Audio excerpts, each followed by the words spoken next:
Hey everyone, welcome to FanFic Canon. Thanks for hitting play. I'm thrilled to bring this fan-made story to life for you. If you enjoy the ride and want more narrated fanfics, smash, subscribe, and tap the bell so you never miss an episode. And if you want audiobook of a novel of your choice, join my Patreon. Request any title that's freely available online, and I'll produce a full narration just for you. Now, let's dive into today's adventure. Whitney led Cain directly outside of the entire building. Once outside, she kept apologizing to Cain, as even though she had promised not to say anything, her grandfather had managed to coax the information out of her. Cain waved his hand, indicating that he didn't mind too much. He was prepared for this situation from the beginning. Moreover, thanks to the false identity provided by Team Rocket, even with the influence of Whitney's family within the Alliance, they couldn't discover anything. This shows just how deeply Team Rocket has infiltrated the Alliance. Obtaining a Miltank care manual could also be considered a fair exchange. Besides, Cain really needed money, so by risking making a deal with Whitney, he was already prepared. The heirs of major families often have no other choice. Cain declined Whitney's offer to give him some items as compensation and returned alone to his room. Up until that moment, his Pokémon had not yet had dinner. Following his usual routine, he asked Ghastly to check for any surveillance devices in the room. Although the possibility was low, it's always necessary to maintain a level of caution. Come out, Slowpoke, Murkrow, Miltank. After confirming that there was no surveillance, Cain called out his Pokémon. He then prepared their dinner, taking out the packed food. His hungry Pokémon did not hesitate to start devouring the food as soon as Cain gave them permission. Miltank, who had recently joined the team, fit in perfectly after earning her place with her milk. While eating, the Pokémon exchanged their dishes, making sure to try everything. After dinner, their usual training session followed before bedtime. Cain did not do his meditation training, but instead performed simple physical exercises alongside his Pokémon. At 15 years old, his body was in full development, and proper nutrition had made him lose the skeletal appearance he had while on the trial island. The next morning, following his biological clock, Cain got up and left the huge grounds with his Pokémon. He didn't say goodbye to Whitney, but they had exchanged contact information earlier. It's likely that Cain won't return to that place for a long time. Although he didn't show Miltank to her peers, after interacting with Whitney's Miltank, her shy personality improved a bit. With the communication and support of the other Pokémon, she no longer blushed when trying to interact. An hour later, Cain arrived at the southern edge of Goldenrod City, standing before a Pokémon daycare famous throughout the Johto region. He wore simple trainer clothes and was accompanied by a pink-colored Slowpoke. There weren't many people around, but a few trainers carried newly hatched Pokémon or Pokémon eggs. There were also parents who brought their children, strolling around the daycare. Cain, the young man who had just arrived, had never been to a place like this in his previous life. This was his first time visiting a professional Pokémon daycare. Upon entering, he noticed that a public class was taking place. A young woman, about 20 years old with thick glasses, was fluently explaining the basics of Pokémon care. Some technical terms that could be difficult to understand were turned into simple and clear expressions when they came out of her mouth, causing the listeners to nod in understanding. Cain's arrival did not cause any commotion. He saw a few people taking notes on what the young woman was saying. In fact, the content of the class was very basic, almost mandatory for any novice trainer. But that was ideal, as the audience was made up of young people who had just received their first Pokémon or were not yet trainers. Alright, that's all for today. Remember to take good care of your Pokémon. If you have a Pokémon egg, it's best to keep it in an incubator to ensure a healthier birth. With these words, the class came to an end. Cain did not approach immediately, as the young woman was surrounded by many people asking basic questions. In the Pokémon world, many novice trainers, especially those not belonging to families within the Alliance, often lack a solid understanding of Pokémon. Even those who do belong to the Alliance, like Ash, who will eventually become a champion, are not always well informed when they begin their journey. Not all trainers have access to a Pokédex during their travels, so these public classes are very popular among beginner trainers. Finally, after half an hour, the crowd around the young woman dispersed, allowing Cain to approach. "Hello, do you have any questions?" The young woman adjusted her glasses as she saw Cain approaching. "Excuse me, I'd like to know if you have computers here to look up information." "I might have encountered a problem," said Cain, explaining his purpose. "The computers here aren't available to the public. However, if you tell me what the problem is, I might be able to help. And if I don't know, I can ask my grandparents. They're the experts at this daycare," the young woman responded after hesitating a bit. In the Pokémon world, knowledge is rigorously protected. Famous daycares like this one often have secret information accumulated over the years, which they do not share with the public. The fact that they offer free classes already places them among the most responsible daycares. Some daycares charge exorbitant fees for classes, and the prices for Pokémon care can be extremely high. Cain nodded, understanding the situation. "I'd like to ask if you've ever come across a case where a Pokémon egg shows all normal indexes, but the hatching time appears as unknown." The young woman adjusted her glasses again, resting her head on her hand while she pondered. After a moment, she smiled apologetically. "Sorry, I've never seen a case like that. Also, we don't know what that egg has been through, so it's difficult to make a judgment. If you have time, you could wait for my grandparents to return. They're at a breeders' conference and might take a while." Cain was asking about the Larvitar egg, a topic that had been quite puzzling to him. "I'd like to ask again if I can access the computer to look up information." "Don't worry, you can supervise the entire time to make sure I don't do anything inappropriate. Plus, I'm willing to pay," Cain insisted. The young woman was a bit hesitant. However, as long as she supervised Cain while he operated the computer, she saw no reason not to allow it. Usually, her grandparents allowed a few close trainers to use their computers, since there was confidential data that could only be accessed with a password. What also piqued her interest was the case Cain mentioned, one she hadn't come across before.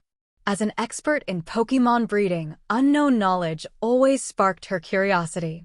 Moreover, the young man in front of her, with his honest appearance, didn't seem like a bad person. Additionally, his slowpoke seemed well cared for, indicating Cain was a trainer with a good level of knowledge. "Well, first I'll need to register your Alliance ID card, and then you can use the computer under my supervision," the young woman said after a moment's reflection. In the end, she couldn't resist the temptation of knowledge, revealing her scholarly side. Cain gave an innocent smile and nodded gratefully. "All right, thank you very much." Following the young woman, they arrived at a study room at the back of the breeding center. Inside, there were several shelves full of books. Some were old and yellowed, while others were newer. There were titles like Study of Pokémon Eggs, Incubation Techniques, Fundamentals of Pokémon Breeding. Each shelf had labels indicating the theme of the books in that section. In a corner of the study, there was a computer, spotless, showing it was frequently used. The young woman sat in front of the computer, skillfully turned it on, entered the password, and opened the database. Evidently, the person who used this computer the most was this young scholar before Cain. Once everything was ready, the young woman stood up and indicated that Cain could start using it. Cain nodded politely and sat in front of the computer, deliberately searching for information. As someone knowledgeable in Pokémon breeding, Cain knew exactly which terms to look for, which made the young woman see him with new respect. What the young woman didn't know was that, while Cain operated the computer, another operation was happening in secret. "System, start analyzing the information on this computer," Cain ordered mentally. In his previous life, when he input data into the system, he did so in this manner. However, the system had a limitation. It couldn't access databases through the network. Only when Cain physically touched the computer could the system infiltrate the database through the body's microelectric currents, leaving no trace. Beep. Task started. Estimated time, 10 minutes. Beginning transfer. 10 minutes later. Task completed. Cain stood up and said, "I didn't find anything useful, but thank you anyway. Here's my Alliance ID card. Please register me." The scholarly young woman was also disappointed. Not finding the knowledge she was missing left her with an empty feeling. Nevertheless, she took Cain's ID card and registered his details in the reception computer. I think you're quite a capable breeder. Even if you haven't found the right incubation method, don't be discouraged. Would you like to exchange contacts? I can ask my grandparents tonight, and if you find the solution, please let me know. I'd be willing to exchange information with you on an equal basis, said the young woman, handing Cain's ID card back to him. Agreed. By the way, how much should I pay? You can deduct it directly from this bank card. Cain forced a smile. No need. I'm more interested in the Pokémon egg you mentioned, the young woman replied, declining Cain's offer of payment. For her, money wasn't the most important thing. Otherwise, with her teaching ability, she could have earned much more. That Pokémon egg. I only heard about it from a friend. I haven't seen it personally, but I'm interested in learning more about this subject.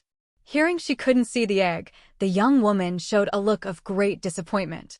However, the fact that Cain was interested in knowledge made her eyes shine with excitement, as if she had found a kindred spirit. With a look of deep regret from the scholarly young woman, Cain quickly took his leave from the breeding center. After leaving, he couldn't help but wipe the sweat from his forehead. Talking with these scholars was as exhausting as a difficult exam. The more he tried, the more enthusiastic they became, and eventually, Cain had to find an excuse to escape. As he left, the young woman reminded him to let her know if he found the answer. However, regardless of everything, Cain had achieved his goal. He had obtained the data from this breeding center's database. Fortunately, the expert grandparents weren't there. Otherwise, with their experience, it wouldn't have been so easy. System, compare the database and find a solution for the larvitar egg, Cain ordered after leaving the breeding center. Beep. Task started. Beginning analysis. Estimated time, 3 days. Remaining, 2 days, 23 hours, 59 minutes, 30 seconds. The system could only compare the database information and then simulate possible solutions. Even so, the effectiveness of the solutions could only be determined through trial and error. Even after comparing the database, the system might not find a definitive solution. But in the current situation, Cain had no choice but to wait. Additionally, even if Cain managed to hatch the pseudo-legendary larvitar, it might not be of much help immediately and, in fact, could become a burden. After all, raising a pseudo-legendary required an astronomical amount of resources, and in its early developmental stages, pseudo-legendary Pokémon weren't as useful as other common Pokémon. Even if Cain knew how to hatch the larvitar egg, he wouldn't opt to do it unless he could provide the necessary resources for its development. What he needed to do now was continue strengthening his Pokémon team and prepare for Umbra's missions and, more importantly, Team Rocket's final trials. For now, Cain was temporarily away from Team Rocket's test island, which was already an exception. Before the trials ended, Cain still needed to return to the island to complete the final tests. If everything went well, he might have a great opportunity, but if he failed, the consequences would be unimaginable. Moreover, Cain clearly remembered what Umbra had told him before leaving the island. This trial would be different. Observing carefully during the last evaluation, Cain had noticed some peculiarities. In short, what he needed to do now was improve his strength as quickly as possible. At noon, right at 12 o'clock, when the Goldenrod Game Corner just opens, a crowd of players and gambling addicts who have been waiting rush inside as soon as the doors open. Although the Game Corner generates huge profits and always has players, the managers prefer to close at 2 in the morning and not reopen until noon the next day. This strategy is a form of scarcity marketing. If players were allowed to play nonstop, their desire would diminish or they would spend all their money at once, which could leave the Game Corner empty. Controlling the opening and closing times ensures a constant flow of people, creating an atmosphere of always full that attracts more players. The Game Corner, officially registered under the league, cannot appear willing to do anything for money, nor allow anyone to play nonstop for days, which could lead to tragic incidents and affect the league's reputation. All of this contributes to the bustling image of the place. As soon as the doors open, those who have been waiting with evident eagerness rush inside. Two young men who look tired, clearly not having slept enough, are leaning against the prize exchange counter, watching the crowd enter, while one of them yawns. "Hey, Sato, did you adjust the machines and set the people up?" asks a young man with an earring in his ear, wiping away a tear that escaped during his yawn. "Relax, Wataru. The machines are set and the actors are in place. Everything's ready for the show," replies the other young man, Sato, enthusiastically. The young man with the earring, named Wataru, nods with satisfaction, showing an approving expression. These are common tactics in the game corner. To prevent players from thinking it's impossible to win, there are always a few actors to show that it's possible to get rich quickly. The odds on the machines are controlled by technicians, who can adjust the chance of hitting the jackpot to, for example, 1 in 10,000 or the second prize to 1 in 5,000. It all depends on what the managers decide. 2 hours later, everything in the game corner is proceeding as usual, with some players celebrating small wins and others cursing as they stare at the machine's bloodshot eyes, clearly caught in the addiction. "Hey, Sato, everything going all right?" asks Wataru, waking up from a nap. "Everything under control, Wataru. There's just one really lucky guy who's already won almost 1,000 tokens," replies Sato, unable to hide the envy in his voice.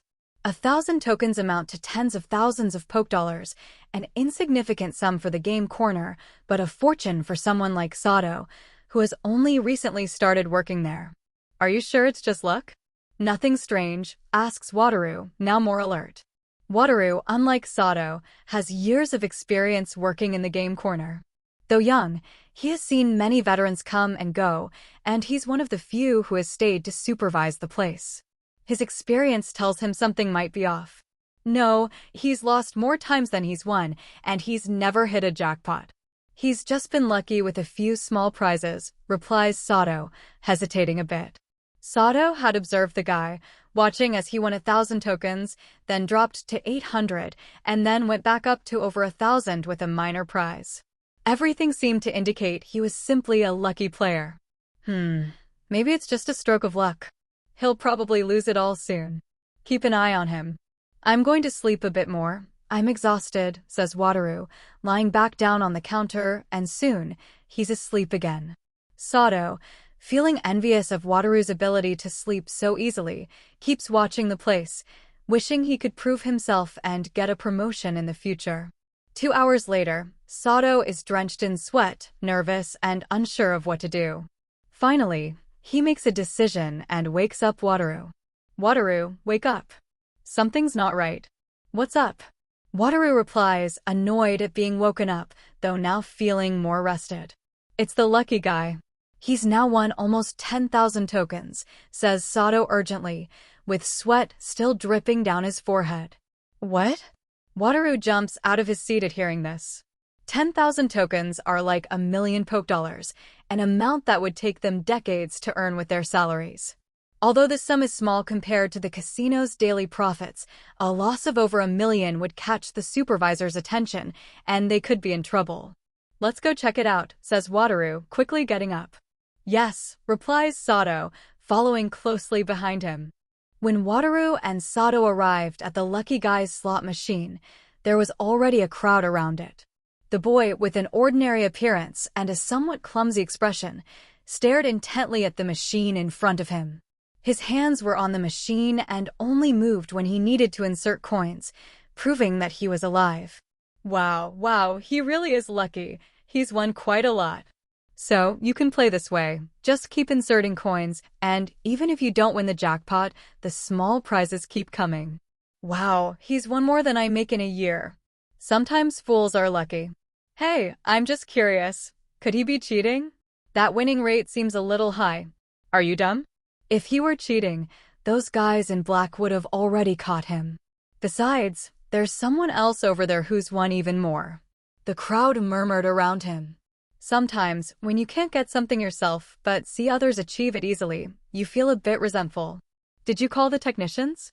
Is the machine okay? Asked Wataru, noticing nothing unusual about the boy. His hands were visible on the machine with no way to cheat. They already came and checked it out, and they're still watching. They also adjusted the machine this morning. There are no issues, replied Sato quietly. However, as the crowd grew, the boy's luck seemed to run out. He inserted more than 100 coins without winning anything. Kid, I think your luck's over. You might want to go cash in your tokens. It doesn't make much sense to keep going, said a well-meaning middle-aged man. But the boy seemed not to hear and kept inserting coins into the machine, 100, 200, 300. In the end, he inserted close to 500 tokens without winning anything. Looks like his luck's run out, hee. Don't say anything. I want to see if he keeps playing. Someone muttered with a hint of malice, but it expressed what everyone was thinking. No one else pointed it out. Wataru and Sato, watching from the back, breathed a silent sigh of relief. It seemed he wouldn't exceed 10,000 tokens, meaning they could avoid bigger problems. Finally, after the boy had inserted nearly 900 tokens without winning, he decided to stop. When the number of tokens is high, the game corner employees automatically convert them into a storage card, so the boy, though he had many tokens, only had one card. Each coin insertion was virtual, not physical. So, when the boy got up to leave, he only had a card with the game corner's logo on it. Ignoring the envious gazes from the crowd, the boy walked over to the computer to redeem his prizes. After he left, his machine became very popular. Veteran players knew that sometimes there were glitches in the game corner's machines and thought the boy might have found one.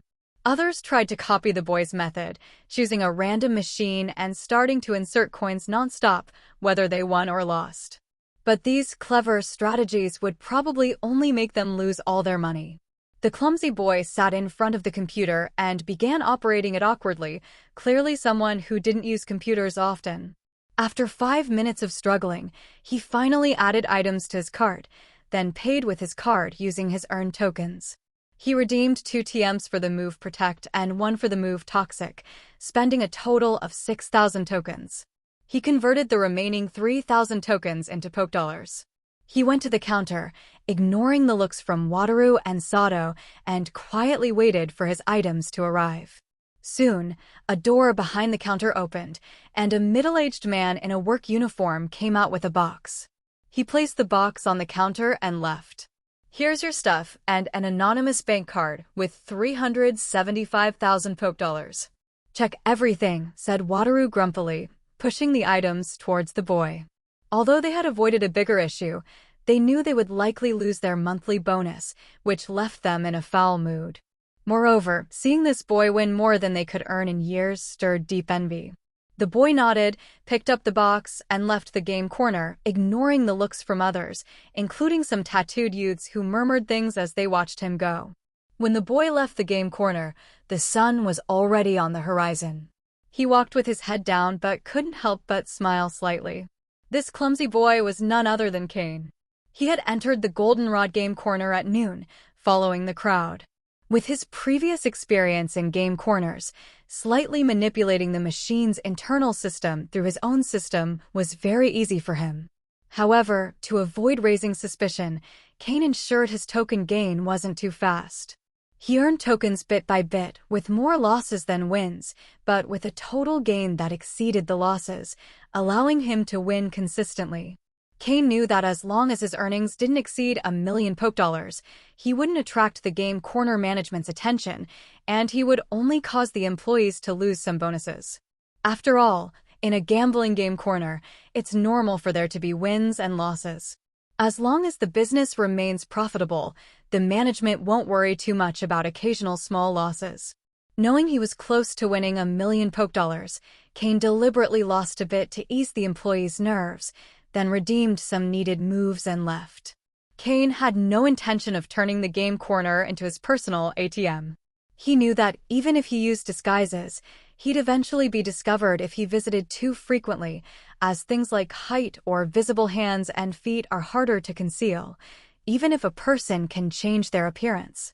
That's why Cain saw the game corner only as a place where he could get some TMs and earn a bit of money from time to time, without returning for a while after each visit.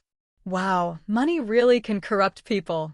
Cain shook his head, knowing that his winnings would surely provoke envy in some. And although he anticipated that someone might try to rob him, he didn't expect them to be so impatient. He had barely left the game corner when he was already being followed.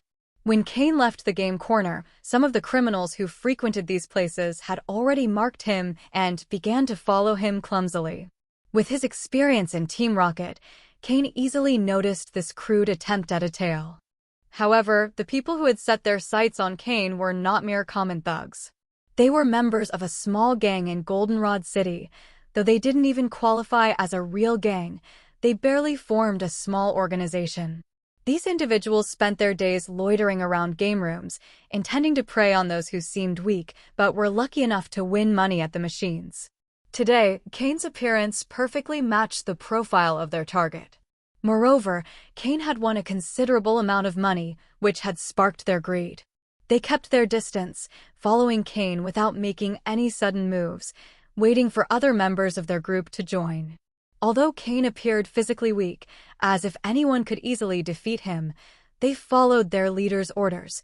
No matter what the prey looked like, they should always attack with full force. Their organization was so weak that they preferred to wait until they had a greater advantage before acting. One of them had already sent a signal, and it wasn't long before their leader arrived with all the members to initiate the attack. To them, a sum of 1 million Pokédollars was considerable, enough to justify such a display of force. Cain, for his part, made it easy for them by heading toward a less crowded area. In Goldenrod City's complex layout, he began to move back and forth and, before long, entered one of the old town's alleys. His behavior only made the thugs feel more confident, afraid to lose their big prey. Cain released a Pokeball and called out his Murkrow. This situation was ideal for him, and since Cain wore a completely new human skin mask, there was no risk of his identity being revealed. Furthermore, since they were in an almost deserted area, aside from Cain and his pursuers, there was no one else in sight.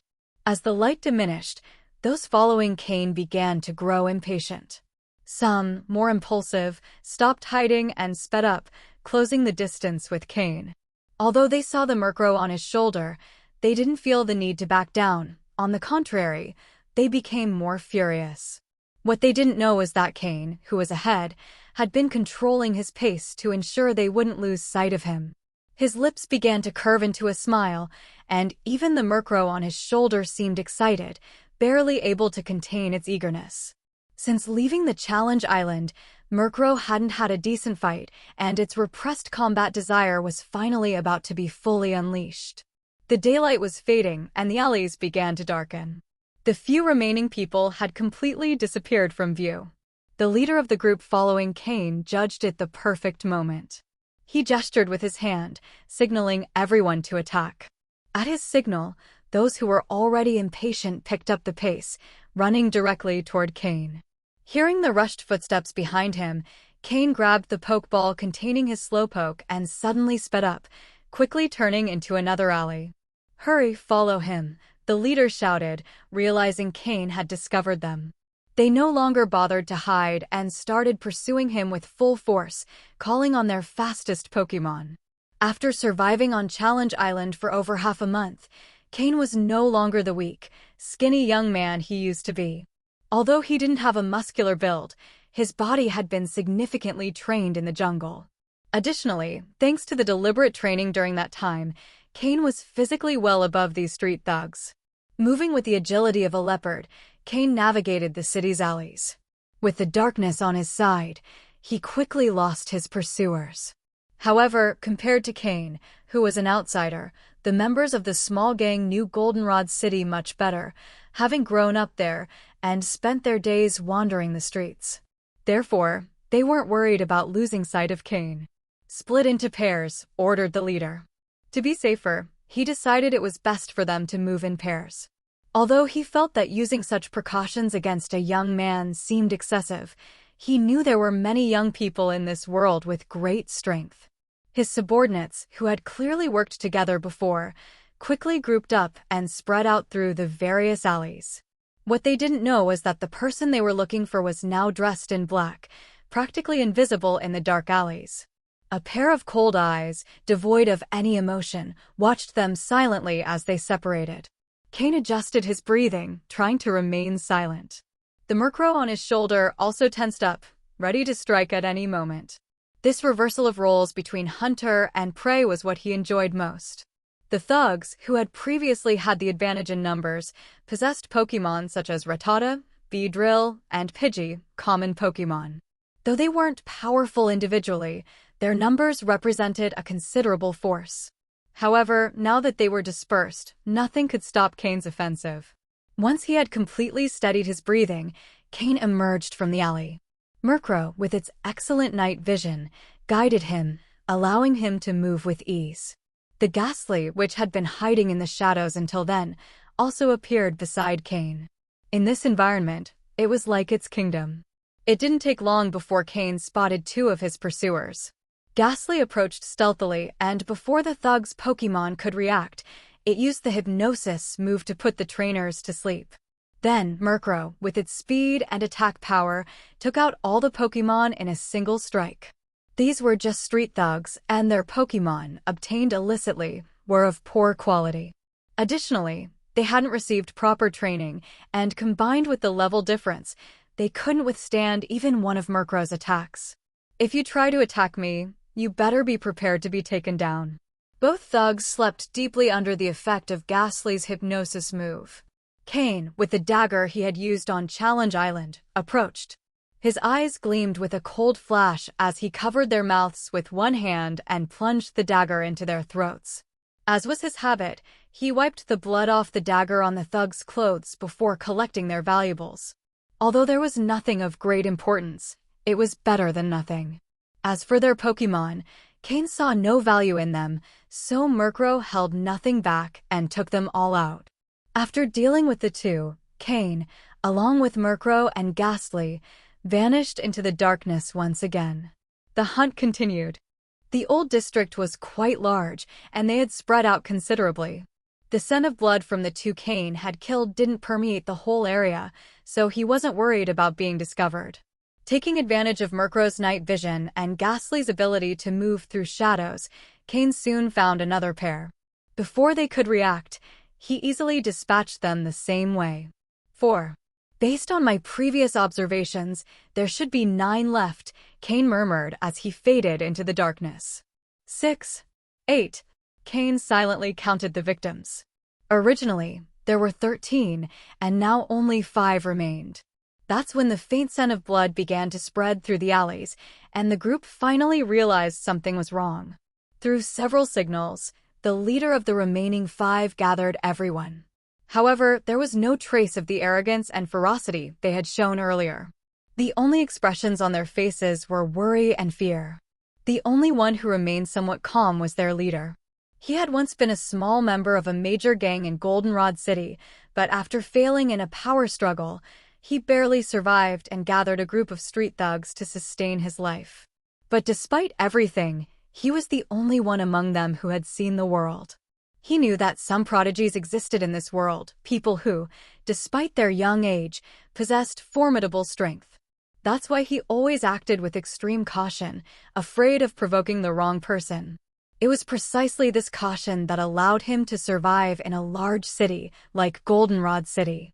However, this time, it seemed he had really hit an iron wall. "Boss, what do we do?" "It seems we've bitten off more than we can chew this time," said the most cowardly member of the group, trembling with fear. The leader's face was dark and grim. Despite his extreme caution, he had made a serious mistake. Looking at his 4 companions, who stared at him pale and fearful, knowing he was their only hope, the leader gritted his teeth and cursed, "Damn it. Whatever happens, happens. What's there to fear? All 5 of us, let's leave the old district. If we reach a busy area, he won't dare make a move." The hatred in his heart urged him to confront Cain, but his reasoning told him that with their power compared to Cain's, there was no chance. Survival was more important. Retreat. But retreating also depended on whether Cain allowed it. With few enemies left, Cain, guided by Murkrow and Ghastly, found the last group of 5. Hidden in the darkness, Cain listened to their conversation, a cold smile forming on his face. "They came looking for me. Now it won't be so easy to escape." Once someone becomes my enemy, death is their best fate. Cain followed them at a safe distance. Now they were on high alert, and it wasn't the right time to strike. Only when they let down their guard would it be time to launch a deadly attack. Walking slowly, vigilant of their surroundings, after about 10 minutes, the five were finally close to leaving the old district. The bright city lights beckoned them. Phew, we're finally almost out. I'm scared to death. I'm never coming back here, said the most cowardly one, sighing in relief and patting his chest. Hearing his words and seeing that only one alley stood between them and the safety of the city lights, everyone let out a small sigh of relief. They only needed to cross that alley to be safe. That was everyone's thought. After being on high alert for 10 minutes, they now relaxed a bit. This was the best time to strike. Cain didn't hesitate. He charged toward them with Murkrow and Ghastly, closing in quickly. Ghastly, use hypnosis. Murkrow, attack the leader. Don't give him a chance to react, Cain ordered loudly. Kikik. Ghastly sped up, moving through the shadows and reaching the five in an instant. Ghastly used hypnosis, targeting the 5 humans as its primary objective. The 5, seeing the sudden appearance of a ghostly shadow, were stunned, but by the time they reacted, it was too late.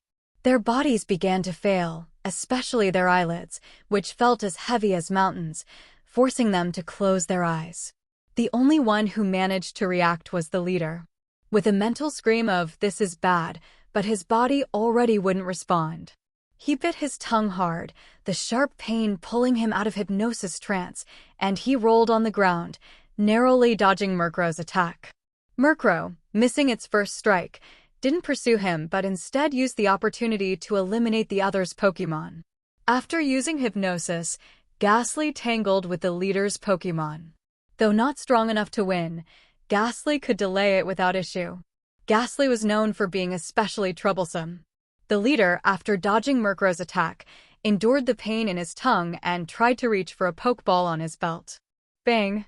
A foot stomped on his hand, pressing down with force. Looking up, he saw the young man who had once seemed harmless. But now there was no trace of the dumb, lost expression from before. His sharp eyes glinted with an icy coldness, staring at him without a hint of emotion, as if he were looking at a beast about to be slaughtered. Cain's foot pressed on his hand with incredible strength, like a vice holding it firmly in place. No matter how hard he tried, he couldn't move it. Murkrow, finish that Pokémon. Murkrow obeyed Cain's orders and joined Ghastly in the fight. Under the combined assault, the leader's Beedrill was defeated without a chance to resist. Watching his Pokémon being killed before his eyes, but powerless to do anything, a furious expression crossed the leader's face. The cold-bloodedness he had developed in the big gang resurfaced. With his other hand, he drew a knife from his waist and aimed it at Cain's foot. But Cain was faster.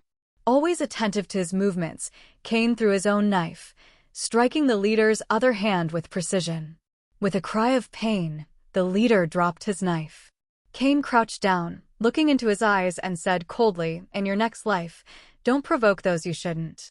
With that, he pulled the knife from his hand and, with a swift motion, slit his throat.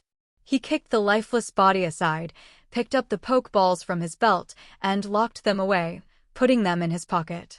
Then, he checked for valuables and storage tools, placing them in his ring.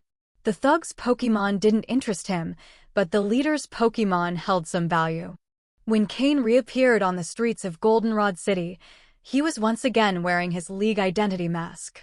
This method of having multiple identities allowed him to act as he pleased in many situations. As long as he controlled that his identities didn't interfere with each other, he could avoid many problems.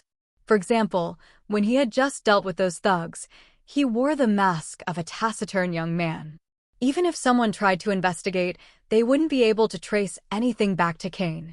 Goldenrod City at night was even more beautiful than during the day, with twinkling lights illuminating the whole city in a multicolored splendor. Cain was unaffected in the slightest by having just killed someone. Since his previous life, when he had come to fully understand this world, he had grown accustomed to such blood-filled days. Skillfully, he found Goldenrod City's black market and sold the recently captured Pokémon along with their Pokeballs to a Pokémon merchant there. In total, he made 80,000 Poke Dollars. It's likely that the Beedrill slain by Murkrow and Ghastly was that person's main Pokémon, so the other Pokémon together only sold for 80,000. As for why he didn't exchange the Pokémon at the Hunters Guild, it was because the guild follows the law of the wild and does not accept domesticated Pokémon. This time, he didn't stay long in the black market nor caused much commotion. After selling the Pokémon, he used the money to buy a large quantity of supplies, including various antidotes and sufficient healing potions. When he left the black market, the moon was already high in the sky, and the streets were almost deserted. Cain found a nearby luxurious-looking hotel and paid 3,000 Poke Dollars to rent a luxury suite. Anyway, that money had been obtained by force, so he didn't mind spending it.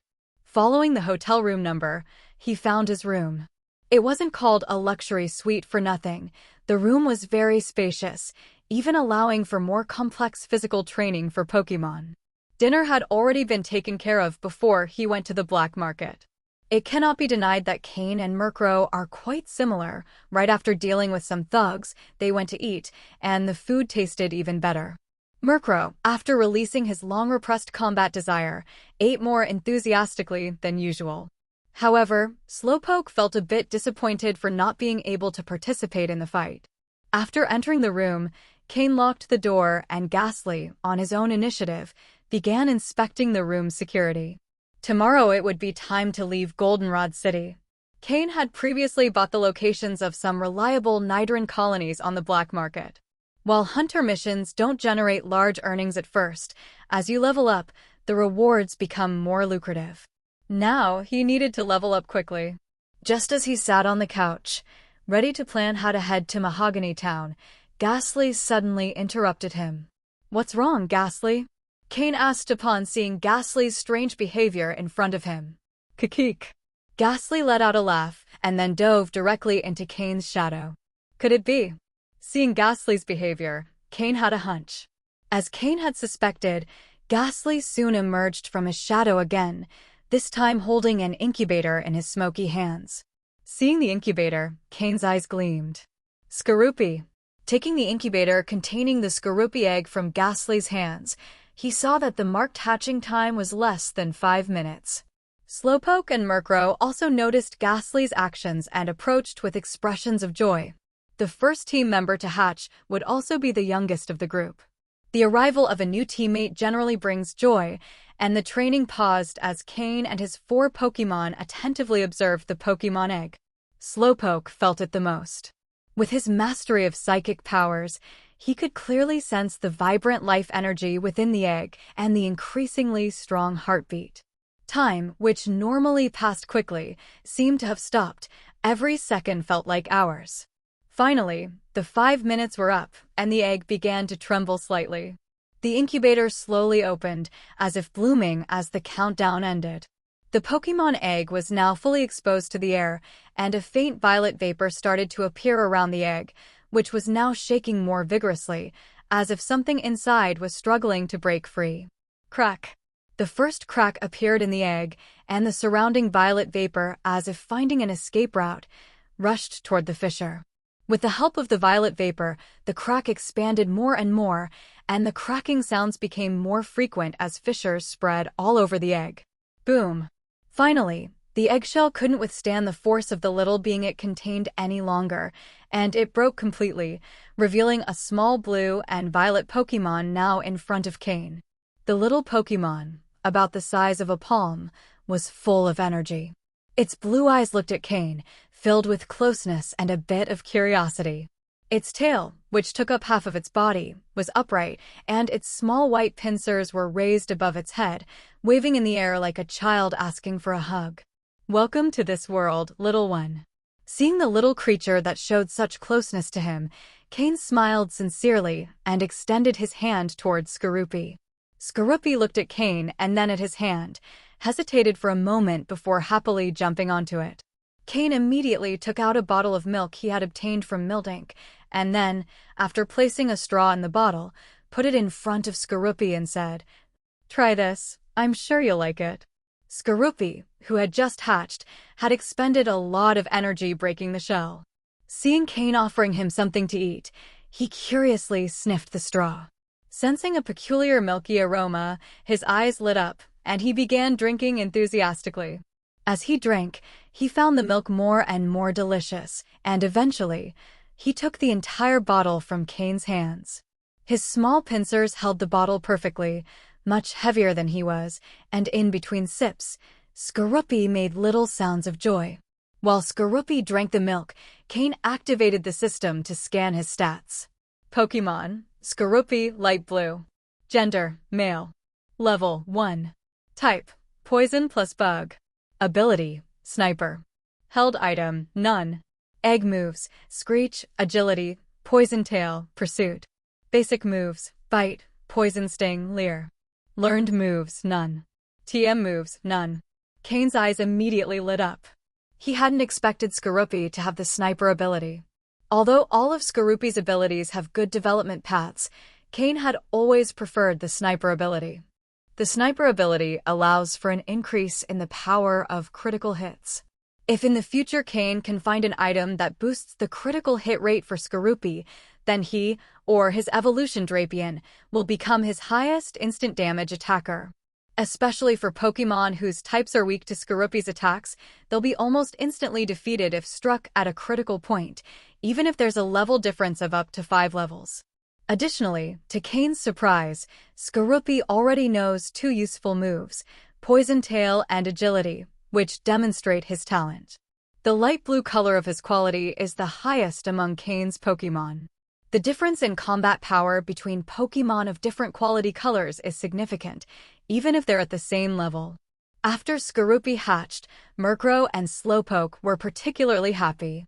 They wanted to pet the little one but feared hurting him due to their strength. That attitude of wanting to pet him but not daring to made Cain smile. To give them confidence, Cain petted Skorupi's shell. It wasn't hard yet and had a slightly rough texture.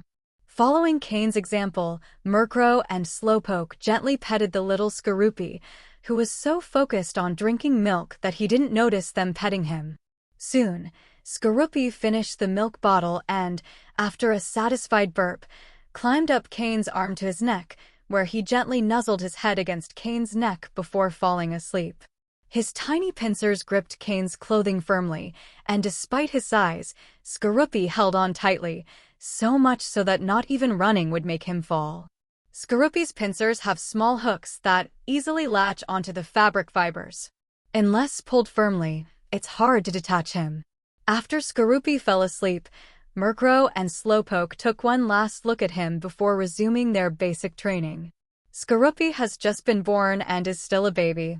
He'll spend most of his time sleeping. Cain didn't intend to put him in his Pokeball immediately, as it posed no problem to keep him outside, and his small size made it difficult for anyone to notice he was a living creature. Before evolving, Skorupi is a poison and bug-type Pokémon. Upon evolving into Drapion, his types will change to poison and dark. Although his types change, he won't forget his bug-type moves, which will enhance his offensive versatility. Bug-type moves are effective against grass, psychic, and dark types. Poison-type moves are effective against grass and fairy types. Dark-type moves are effective against ghost and psychic types. Although some of these types overlap, bug-type moves are still quite powerful. In the Pokémon world, Poison-type is one of the most dangerous. Unlike the games, Pokémon here can release toxins at any time, not just during moves. These toxins can have effects like corrosion or paralysis. In nature, Poison-type Pokémon are the most feared. Poisoning is one of the most dangerous statuses, and antidotes are essential, though not always effective due to the variety of toxins. Skorupi, though newly born, already has toxins in his body. As he grows, these toxins will develop and form a specialized organ, making him even more lethal. Cain decided that, with the sniper ability, Skorupi will not adopt the attrition strategy used by Ghastly. Instead, he'll focus on inflicting deadly poison that takes down opponents in a single hit. Skorupi will be like a king cobra, able to defeat enemies in an instant. To achieve this, Cain will seek items that enhance Skorupi's poison, reserving his toxins until his poison organ is fully developed. Additionally, Drapion will be able to learn a variety of moves, making him a very versatile attacker. With Miltank's milk, Cain is confident that Skorupi will quickly transition from his infant stage to his juvenile stage, at which point his training will begin. With a smile, Cain watched his 4 Pokémon continue their training. Momentarily, he stopped thinking about Skorupi's growth plans, trusting in his past experience to manage the process. He took out the psychic training manual he had received from Sabrina and began reading it again. Despite having read it multiple times, he always found something new, as if the simple texts could be analyzed from different angles, revealing different results. Cain couldn't help but admire the author of the manual, though he regretted that he only had the first part and that it wasn't complete. Suddenly, Cain felt an urge. System, how much time remains to complete the analysis of the Rapid Psychic Skill Upgrade task? Due to the database expansion, the analysis time has been extended.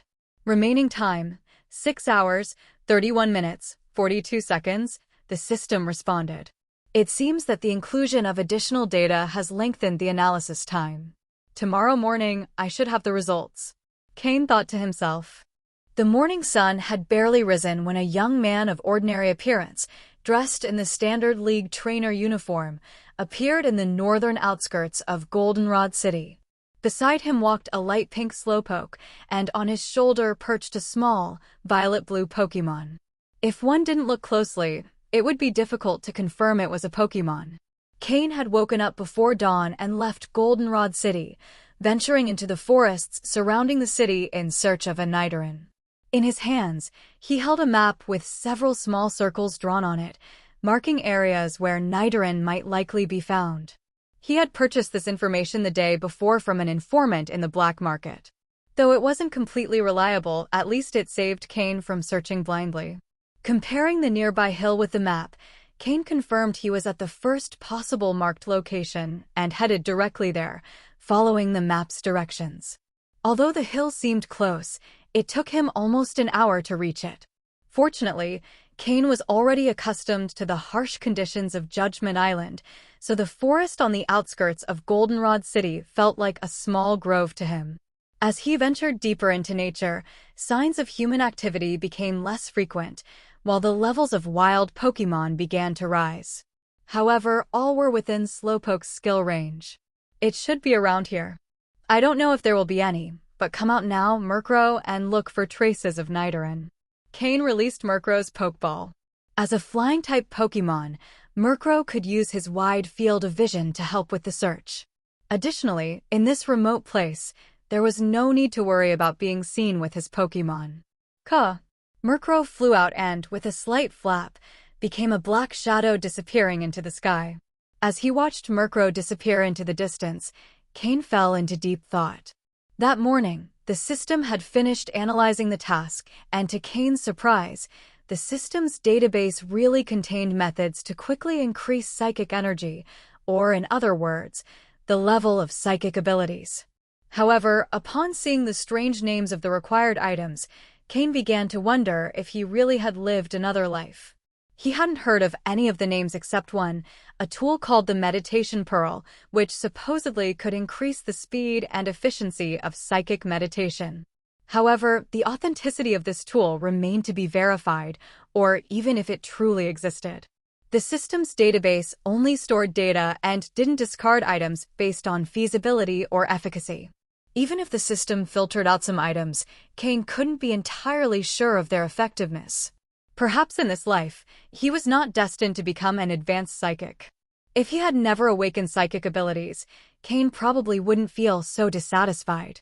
But now that he had awakened this rare power, he couldn't help but feel frustrated at remaining at a novice level. Every time he thought about it, a sense of discontent arose within him. This is human nature. If an object never had any connection to you, no matter how valuable, you would feel only a slight desire for it. But when you discover that you have a chance to obtain it, that desire grows. You wonder, what if it were mine? What if I could get it? Cain was caught in that state. This had nothing to do with experience, but simply with human nature. After a brief pause, Cain continued walking towards the hill with Slowpoke. Although Murkrow had not yet returned, that didn't prevent Cain from exploring the area. It wasn't necessary to find a Nidoran for him to capture a Pokémon. If he encountered a relatively rare Pokémon or one with great potential, Cain would capture it as well. After all, it was all money. As he climbed the hill, the levels of wild Pokémon began to fluctuate significantly. Below, Pokémon were numerous, but around levels 13 or 14. However, on the hill, the levels quickly jumped to 18 or 19, with even some level 20 Pokémon appearing. But the quality of these Pokémon wasn't very high. It was clearly noticeable that the frequency of high-quality Pokémon in the wild was significantly lower than on Judgment Island. Although the levels of the wild Pokémon had risen, that didn't prevent Slowpoke from defeating them. At this moment, Cain also had Ghastly join the battles. Ghastly's level was lower compared to the rest of the team, so increasing the number of battles would help speed up his progress. After all, for Ghastly to start showing his combat potential, he needed to evolve. However, because of this, progress became slower. As they climbed the slope, Murkrow finally returned. Perching on Cain's other shoulder, Murkrow shook his head, indicating he hadn't found any trace of Nidoran. "It's fine, we'll take this as training." Cain took out an advanced poke block for Murkrow and gave it to him to replenish his energy. Although Murkrow hadn't found Nidoran, that didn't mean there definitely weren't any. Murkrow had only taken a look from the sky, so Pokémon hidden in caves or dense brush might have gone unnoticed. After this, Cain's pace quickened. With Murkrow joining the battles, his coordination with Slowpoke was so skillful that no Pokémon could withstand their combined attack. Ghastly occasionally launched support moves for training as well. The Pokémon distribution on the hill wasn't as clear as on Judgment Island. Various Pokémon species lived mixed together, and competition for resources wasn't as fierce. Perhaps because of this, the wild Pokémon here weren't as strong in combat. Ever mischievous, Ghastly even provoked some Pokémon that looked fierce, only to retreat when outnumbered, then return with his two companions for revenge. Cain didn't say much about it, as it was part of Ghastly's nature, though he couldn't help but enjoy it. However, the closer they got to the peak, the fewer Pokémon they encountered. They even found some empty areas with no trace of life. "Looks like there's a strong Pokémon up ahead," Cain thought. The most likely cause of this situation was that a very powerful wild Pokémon, or a strong group, was at the peak. But based on what he had seen so far, Cain believed it was a powerful individual wild Pokémon. Murkrow and Slowpoke had noticed this too. As Pokémon, their sensitivity surpassed Cain's. Suddenly, they felt a new surge of energy. The previous battles had been exciting, but their opponents were too weak to make a lasting impression. However, this possible powerful opponent piqued their interest. Ghastly, the trickster, also squealed excitedly at his side, showing not the slightest sign of worry. "Since everyone wants to take a look, let's recover a bit and face it at full strength." Seeing his Pokémon's excitement, Cain smiled. Cain released his best assistant on the team, Miltank, who provided the most nutritious milk for Murkrow and Slowpoke, helping them recover their energy. With the additional support of advanced poke blocks, they quickly reached their peak performance. "All right, we've rested enough. Let's go face the king of this place," Cain said, smiling as he dusted off his pants. Yadin. Kakik. Ready for battle, Murkrow and Slowpoke looked excited, while Ghastly simply wanted to join in to not miss out on the action. It knew it probably wouldn't be a match for that Pokémon, but as a good spectator, it didn't want to miss the show. As for Miltank, she maintained her peaceful stance, not looking for trouble, and Cain had no intention of making her fight. So, she simply stayed off to the side, enjoying the enthusiasm of her teammates. The group headed straight to the top of the hill. Unlike the dense forest on the slope, the trees on the summit were much sparser, and almost no wild Pokémon could be seen. In the center of the summit, a purple body coiled around a large tree, lazily basking in the sun and flicking its forked tongue. It was Arbok. Cain's group slowly appeared in its line of sight, causing Arbok to lift its head. The huge eyes on its chest, known as intimidating eyes, were fully exposed, and the frequency of its tongue flicks noticeably increased. Its narrow snake eyes filled with coldness, and as it observed Cain, they even flashed with a hint of hunger. Arbok had been the ruler of this place for a good while, and few Pokémon dared to challenge it. Today, however, it seemed as if its meal had come directly to it. Before taking control of this territory, Arbok had been active in the human world and was quite familiar with bipeds. Not because they were a threat, but because they were delicious. This was a human-eating Pokémon. When Arbok's intimidating eyes were fully displayed, Cain felt a slight jolt and frowned. Was it the Intimidate ability? However, this didn't affect Murkrow and Slowpoke much. Although the Intimidate ability could reduce their attack power, it didn't diminish their fiery desire to fight.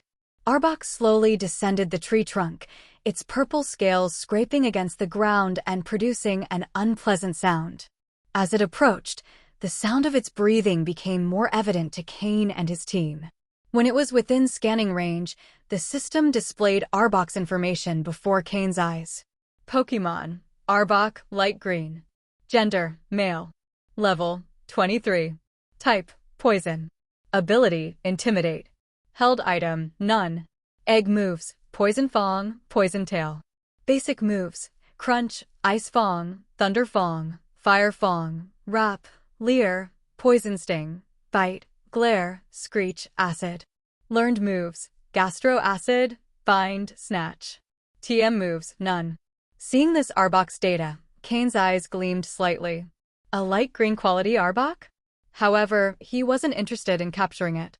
The hungry look that Arbok directed at him made it clear this Pokémon had eaten humans before, likely more than once. Cain didn't want a time bomb like this on his team. Although he had no problem eliminating a human, as a human himself, he had a strong aversion to the idea of a Pokémon eating people. Besides, this Arbok's arrogant attitude suggested it had been ruling this place for quite some time, which meant it would be extremely difficult to capture. Cain wasn't willing to waste time on something not worth it. What interested him was that a Pokémon of good quality with a strong wild instinct might attract a lot of interest in the Hunter Guild. So you're really the king of this place. Alright, Murkrow, Slowpoke, let's go. 2 against 1. Neither Murkrow nor Slowpoke complained. In the wild, nobody fights one-on-one. That's an idea that only exists within the Pokémon League. If you can defeat an opponent with all your power without taking any damage, why match your strength and end up injured, even if you win? It's simply irrational thinking. Survival of the fittest includes having allies as a form of strength. Otherwise, why would so many Pokémon species form colonies to seize resources? It's the advantage of numbers. Arbok wasn't surprised. Facing Murkrow and Slowpoke, it lunged toward them. In terms of types, Slowpoke had a slight advantage with its psychic moves and used them skillfully. Slowpoke used Confusion. Murkrow used Tailwind and then Wing Attack. Cain ordered. A powerful psychic wave emanated from Slowpoke, slightly distorting the space as the energy struck Arbok's head. Cha! Arbok felt a sharp pain in its head and halted its advance for a moment. At that moment, Murkrow, propelled by Tailwind, quickly arrived and attacked Arbok's head with a gleaming wing. Bang! The impact sent Arbok flying 3 meters backward.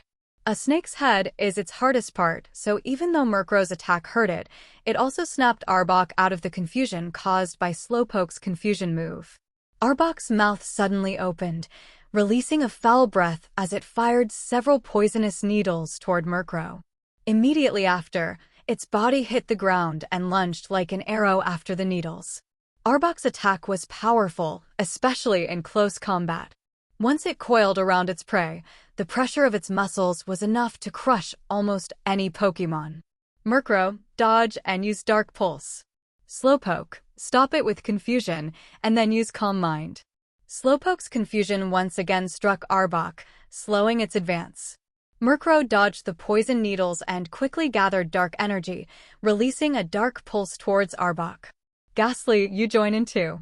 Use Nightshade, Cain said, addressing Ghastly, who was already eager to jump in. Nightshade, a ghost-type move, is effective regardless of level differences since its effects aren't reduced as much as other moves. Kikik. Ghastly laughed enthusiastically and joined the battle to support its teammates. Arbok finally realized that its opponents were extremely strong and perfectly coordinated. Additionally, that small pink Pokémon kept using psychic moves, making it even harder for Arbok to approach. Even if it fought with all its strength, it might not even be able to get close to the two Pokémon, rendering half of its moves ineffective.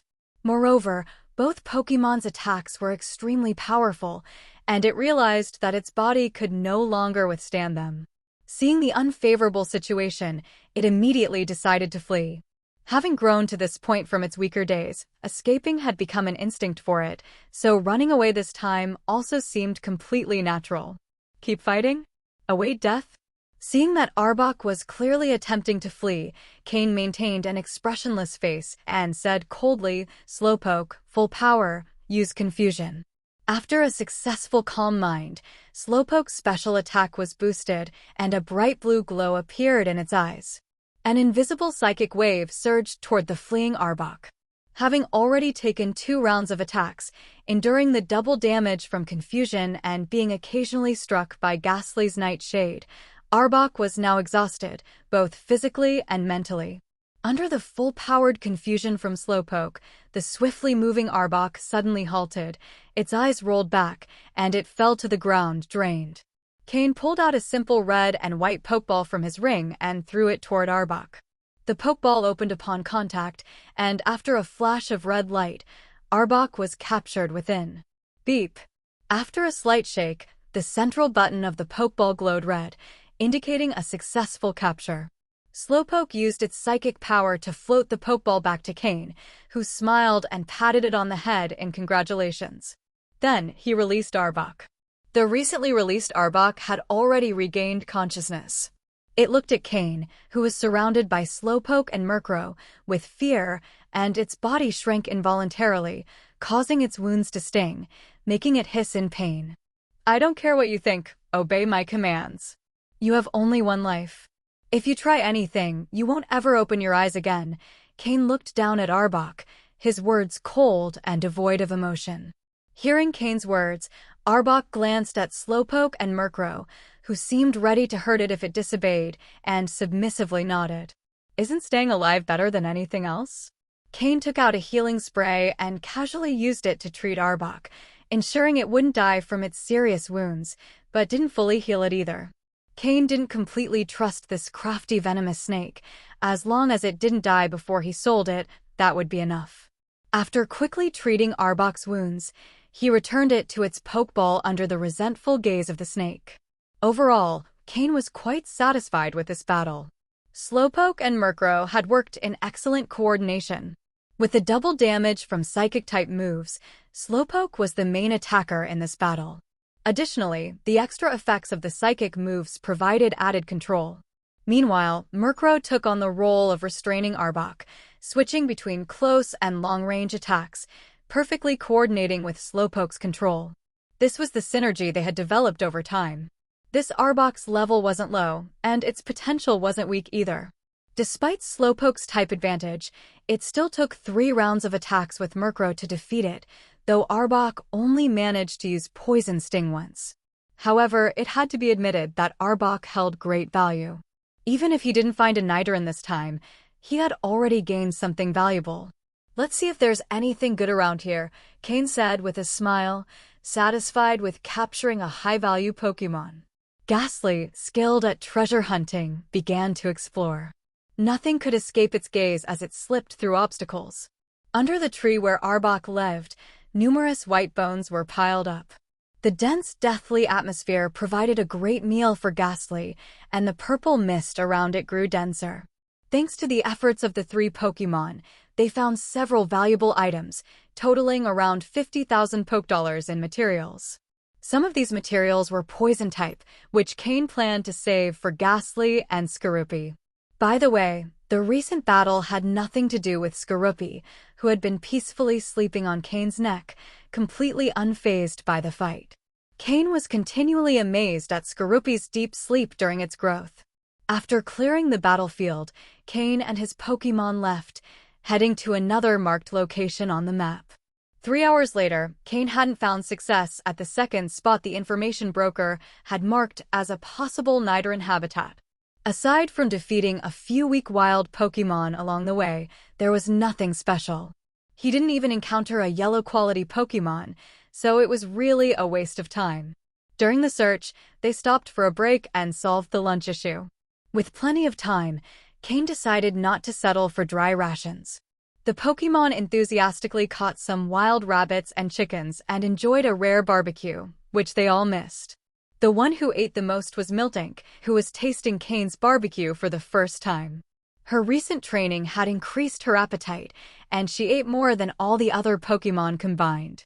Meanwhile, Cain took a moment to give milk to Skorupi. After sleeping all morning, Skorupi woke up, drank a lot of milk, let out a satisfied burp, and went back to sleep. Cain was getting used to taking care of a newborn Pokémon.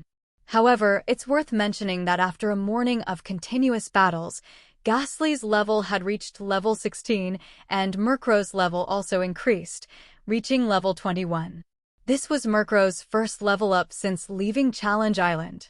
After leveling up, Murkrow asked Cain to increase the weight of its load. Cain agreed and increased Murkrow's load to 15 kilograms. Cain knew why Murkrow wanted to do this. Murkrow felt that it wasn't progressing as quickly as Slowpoke.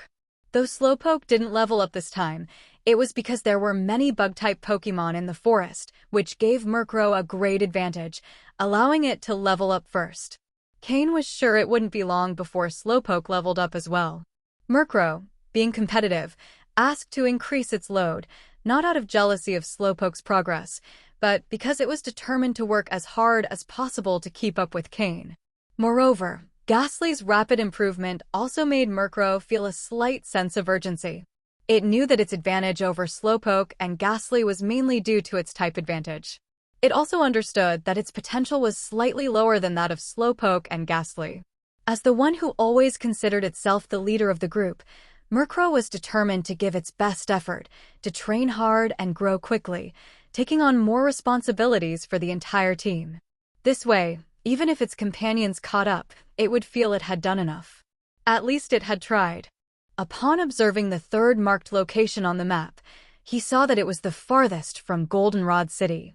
On the map, it showed a lake surrounded by a large forest, where some Nidoran likely lived. Originally, Cain's plan was to first inspect the two closest locations. If he managed to find and capture a Nidoran, he could return to Goldenrod City the same day, deliver the mission at the Hunters Guild, and then continue on his journey. However, if he didn't find a Nidoran in the first two locations, he would have to head to the third and farthest spot, which would not allow him to return the same day. In that case, he would choose to camp outdoors and then continue north, crossing several forests until reaching a critique city. He carefully stored the map in his ring and, without hesitation, headed to the last search location. After all, when they were on Judgment Island, Cain and his Murkrow regularly camped outdoors, and the conditions there were much harsher than here, so he felt no pressure. For trainers who have just started their journeys, or those who have been traveling for only a year or two, survival in the wild is their greatest enemy. Every year, many young trainers lose their lives while camping outdoors, but that doesn't stop those who keep trying. The Pokémon League not only doesn't discourage these practices, but actively promotes them. With such a large population, they're not concerned. Those with true talent or who are of interest to the League will have no trouble overcoming these challenges, and if they fail, it just means they weren't well prepared enough. That's why the League sees these journeys as a filter for beginner trainers, weeding out the less capable ones. Those who manage to become intermediate-level trainers have already passed certain trials, and basic survival in the wild is no longer a challenge for them. These trainers form the backbone of the League, being the most numerous group after beginner trainers. Becoming an advanced-level trainer isn't easy, and survival in the wild becomes routine. The number of advanced-level trainers is an indicator of an organization's strength. For hours later, Cain, along with a Murkrow and a fully energized Slowpoke, finally arrived at the lake marked on the map. As they ventured further, signs of human activity disappeared, finding themselves in a true Pokémon paradise. The Pokémon levels also increased. Near the lake, the average level had already reached level 20. Looking at the enormous lake, almost blending with the sky, Cain couldn't help but feel a bit frustrated. The location marked on the map was this lake, but on the map, the lake didn't seem so large. However, the lake before him was impressively sized, and circling it would take about 2 hours. Moreover, the Pokémon wouldn't just live near the lake, as the large number of Pokémon coming to drink water could cause many issues. Therefore, most Pokémon set up their homes about 2 or 3 kilometers from the lake, further expanding the search area. If luck wasn't on his side, he might need to search for another day. Those damned information sellers. In such a large activity area, any kind of Pokémon could show up. Cain cursed silently. He had guessed correctly. The information sellers almost always marked this lake in their Pokémon tracking reports.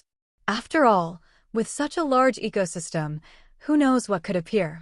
In fact, the information provided by these sellers wasn't always accurate, only offering a slight advantage over blind searching. Today, Cain had traveled a long way, from Goldenrod City to the first location, the hill where Arbok was found, then to the second marked place on the map, without finding anything. Finally, he reached this lake.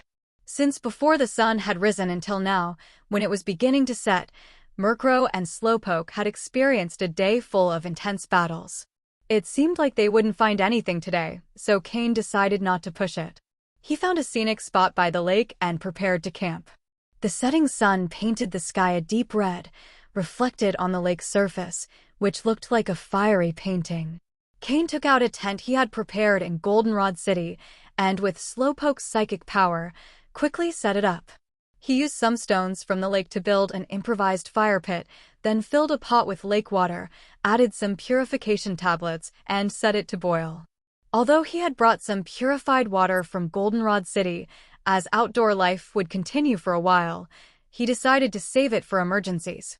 The water from this lake was very clear, and with the help of purification tablets, it was safe to drink. Additionally, natural lake water contained trace elements and minerals that were more beneficial than purified water. When conditions allowed, Cain always preferred to boil the water before drinking it. Although Pokémon could drink directly, Cain, as a human, didn't have the same resistance, and an illness could be dangerous. In the worst case, he could be temporarily weakened, or he could experience nausea, dizziness, and even fainting. After all, nobody knew what bacteria might be in the lake water, but boiling it would kill 99% of germs, and with the help of purification tablets, the water would be safe to drink. He let a portion of the boiled water cool down and stored the rest in his ring for later use. While waiting for the water to boil, he sent Murkrow to catch today's dinner. Every time it returned, it brought back some rabbits and wild birds. Slowpoke also enjoyed a bath in the lake, occasionally encountering Magikarp, Goldeen, and Poliwag, but without incident. During his free time, Slowpoke also used his psychic powers to catch some fish, adding them to tonight's dinner menu. However, just as Cain and Miltank were preparing dinner, Murkrow returned flying quickly from afar, cawing excitedly. Upon reaching Cain, it began circling in the air, trying to express something. Cain had been training Murkrow for a long time, and their understanding was the best among all his Pokémon. He immediately understood the reason for Murkrow's excitement. "Did you see a Nidoran?" Cain asked. "Ka. Murkrow nodded frantically. It knew that its trainer had been searching for something all day without success, and now, while hunting for dinner, it had come across the Pokémon they were looking for. Slowpoke, who had noticed Murkrow's behavior, left the river early, and Miltank, who always helped Cain with meal preparation, also stopped what she was doing and stood obediently by Cain's side. Cain looked up and saw that the sun was about to touch the horizon. "If we're quick, we should be able to return before the sun sets. Let's go, Murkrow, lead the way." Without hesitation, Cain decided to go in search of the Nidoran. This time, the whole team sprang into action. To save time and find the Nidoran before sunset, even Miltank, who usually didn't enjoy battles, joined the group. However, Miltank still couldn't overcome her own nature. At most, she managed to defeat her opponents, but never dealt the final blow. Understanding Miltank's situation, Cain didn't pressure her, knowing that her greatest value lay in the support she offered to the team. Murkrow and Slowpoke would also cheer on Miltank from time to time, helping her integrate more quickly with the group. Moreover, it was clear that Miltank was beginning to position herself at the forefront of the team. With her good physical defense and speed, along with her ability to use the move Milk Drink to recover, she began to take on the role of the team's temporary physical shield. This was because she understood that she couldn't contribute much more in battles and decided to use her body to protect the team from inevitable damage. Although Miltank's thick fat ability only reduced damage from fire and ice-type moves, it also had a slight effect on reducing damage from some physical moves. After all, her sturdiness was evident. 10 minutes later, they sped through the forest and arrived at the spot where Murkrow had seen the Nidoran. According to Murkrow's description, relayed telepathically by Slowpoke, Cain learned that when Murkrow saw the Nidoran, it was hunting a pheasant it had spotted. However, upon realizing that its competitor was a Nidoran, Murkrow decided not to engage in the hunt to avoid alerting it. So when they arrived, they saw a bloodstain on the ground and several small holes that had clearly been caused by a poison-type attack. Combining this with Murkrow's description, there was no doubt it was a Nidoran, a poison-type Pokémon. Following the scattered clues and the traces on the ground where the prey had been dragged, Cain gradually approached the area where the Nidoran usually moved. The sky was darkening, and the sun was halfway below the horizon. When the bloodstains disappeared, Cain and his team arrived at a berry forest. The trees were filled with fist-sized berries in colors of red, white, blue, purple, and green, all mixed together. This place seemed to be the favorite feeding spot for the forest's Pokémon. Stepping on the ground covered in leaves and berry husks, the sound of crunching filled the air. Cain frowned. Nidoran looked like a light purple rabbit, and its large ears were especially sensitive to sound. With the noise they had just made stepping on the ground, they would definitely be discovered if they moved closer. No wonder the Nidoran chose this place as their home. For them, as long as the enemy didn't come from the sky, any sound on the ground would be instantly detected. And if the enemy came from the sky, it would need to control its body well enough not to make any noise. Additionally, with this berry-filled forest and the husks on the ground that hadn't completely dried, Cain had a strong sense that this was the Nidoran's home. Murkrow, stay alert for any trace of them nearby. Ghastly, you go check as well. Cain thought for a moment and then added, Miltank, return to your Pokeball to rest a bit. Slowpoke, use your psychic power to lift us both so we don't make any noise. Saying this, Cain returned Miltank to her Pokeball. Murkrow and Ghastly nodded and went to look for the Nidoran's trail. Meanwhile, Slowpoke and Cain moved silently, hovering slightly thanks to a thin layer of psychic energy under their feet to avoid making noise on the ground. This also demonstrated that Slowpoke's control over its psychic powers had significantly improved after this period of training.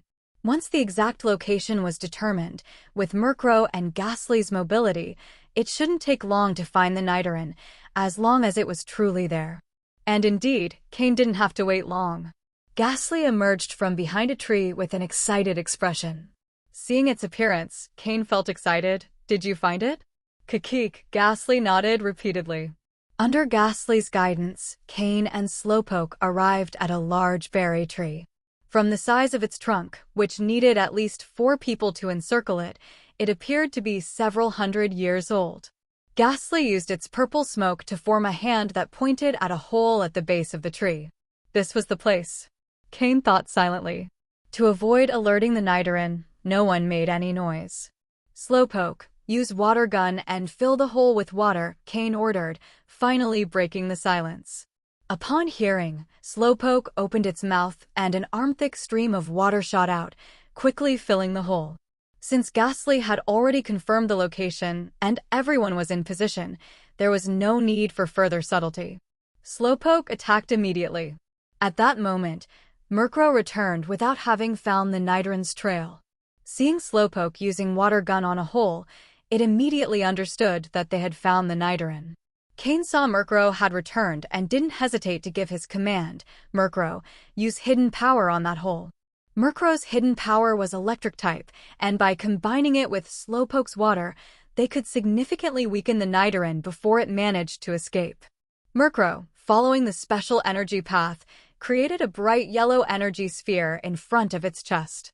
After a period of training, Murkrow no longer needed 3 minutes to gather energy like the first time it used hidden power. In just 3 seconds, hidden power was ready, and under Murkrow's control, the energy sphere flew into the hole. Boom! Not long after entering the hole, the energy sphere exploded, releasing a yellow current with some blue sparks that flowed with the water, filling the entire underground space. Simultaneously, Slowpoke stopped using water gun. In an instant, the underground hole was filled with water charged with electric energy. 5 seconds after Murkrow released its hidden power, several blue and purple figures started shooting out of the hole, covered in mud and occasionally sparking with electricity. They appeared in quite a disorganized manner in front of Cain. 1, 2, 3. In total, 9 Pokémon came out of the hole, and among them was Cain's target, Nidoran. Pokémon: Nidoran, dark yellow. Gender: male. Level: 14. Type: poison. Ability: hustle. Held item: none. Egg moves: supersonic, poison tail. Basic moves: leer, peck, focus energy, double kick, poison sting. Learned moves: helping hand. TM moves: none. This was the Nidoran with the best aptitude among all the ones Cain scanned. Out of the 9 Pokémon, its level was one of the lowest. After enduring Slowpoke's water gun and Murkrow's hidden power, it barely managed to escape from the hole before nearly losing the ability to fight. The dark yellow potential already met the requirements for the Hunter Guild's mission. Once Cain captured and delivered it, his mission would be considered complete. Not only would he receive a good sum of money, but he would also earn an equivalent amount of points. What surprised Cain was that this Nidoran had the hustle ability. Although this ability increases attack and reduces accuracy, it wasn't particularly notable at this stage. However, once this Nidoran evolved into a Nidoking, its ability would change to sheer force, making it a true powerhouse. If it were to obtain a life orb, even with dark yellow potential, it could compete against Pokémon with green potential without any trouble. Even so, Cain didn't consider keeping it for his own use. His surprise stemmed solely from the increased value of a Nidoran with the hustle ability. If he found a Nidoran with green or higher potential and the hustle ability, he might have considered it, as a Nidoking with sheer force is incredibly strong. But before capturing this Nidoran, he first had to deal with the Nidorino and Nidorina that glared at him with rage and distrust. Among the 9 Nido family Pokémon, these 2 seemed to be the parents, while the other 7, 3 female Nidoran and 4 male Nidoran, were their offspring. Apart from the 2 Nidorino and Nidorina, the other 7, which were at low levels, were already exhausted after escaping the hole. Smiling slightly, Cain said, "Murkrow, use wing attack on Nidorina. Slowpoke, use Psyshock on Nidorino." Murkrow, already prepared, swooped down toward Nidorina, while Slowpoke's eyes glowed blue, launching a psychic wave at Nidorino. Nido.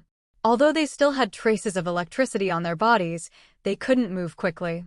Though they wanted to dodge, they couldn't.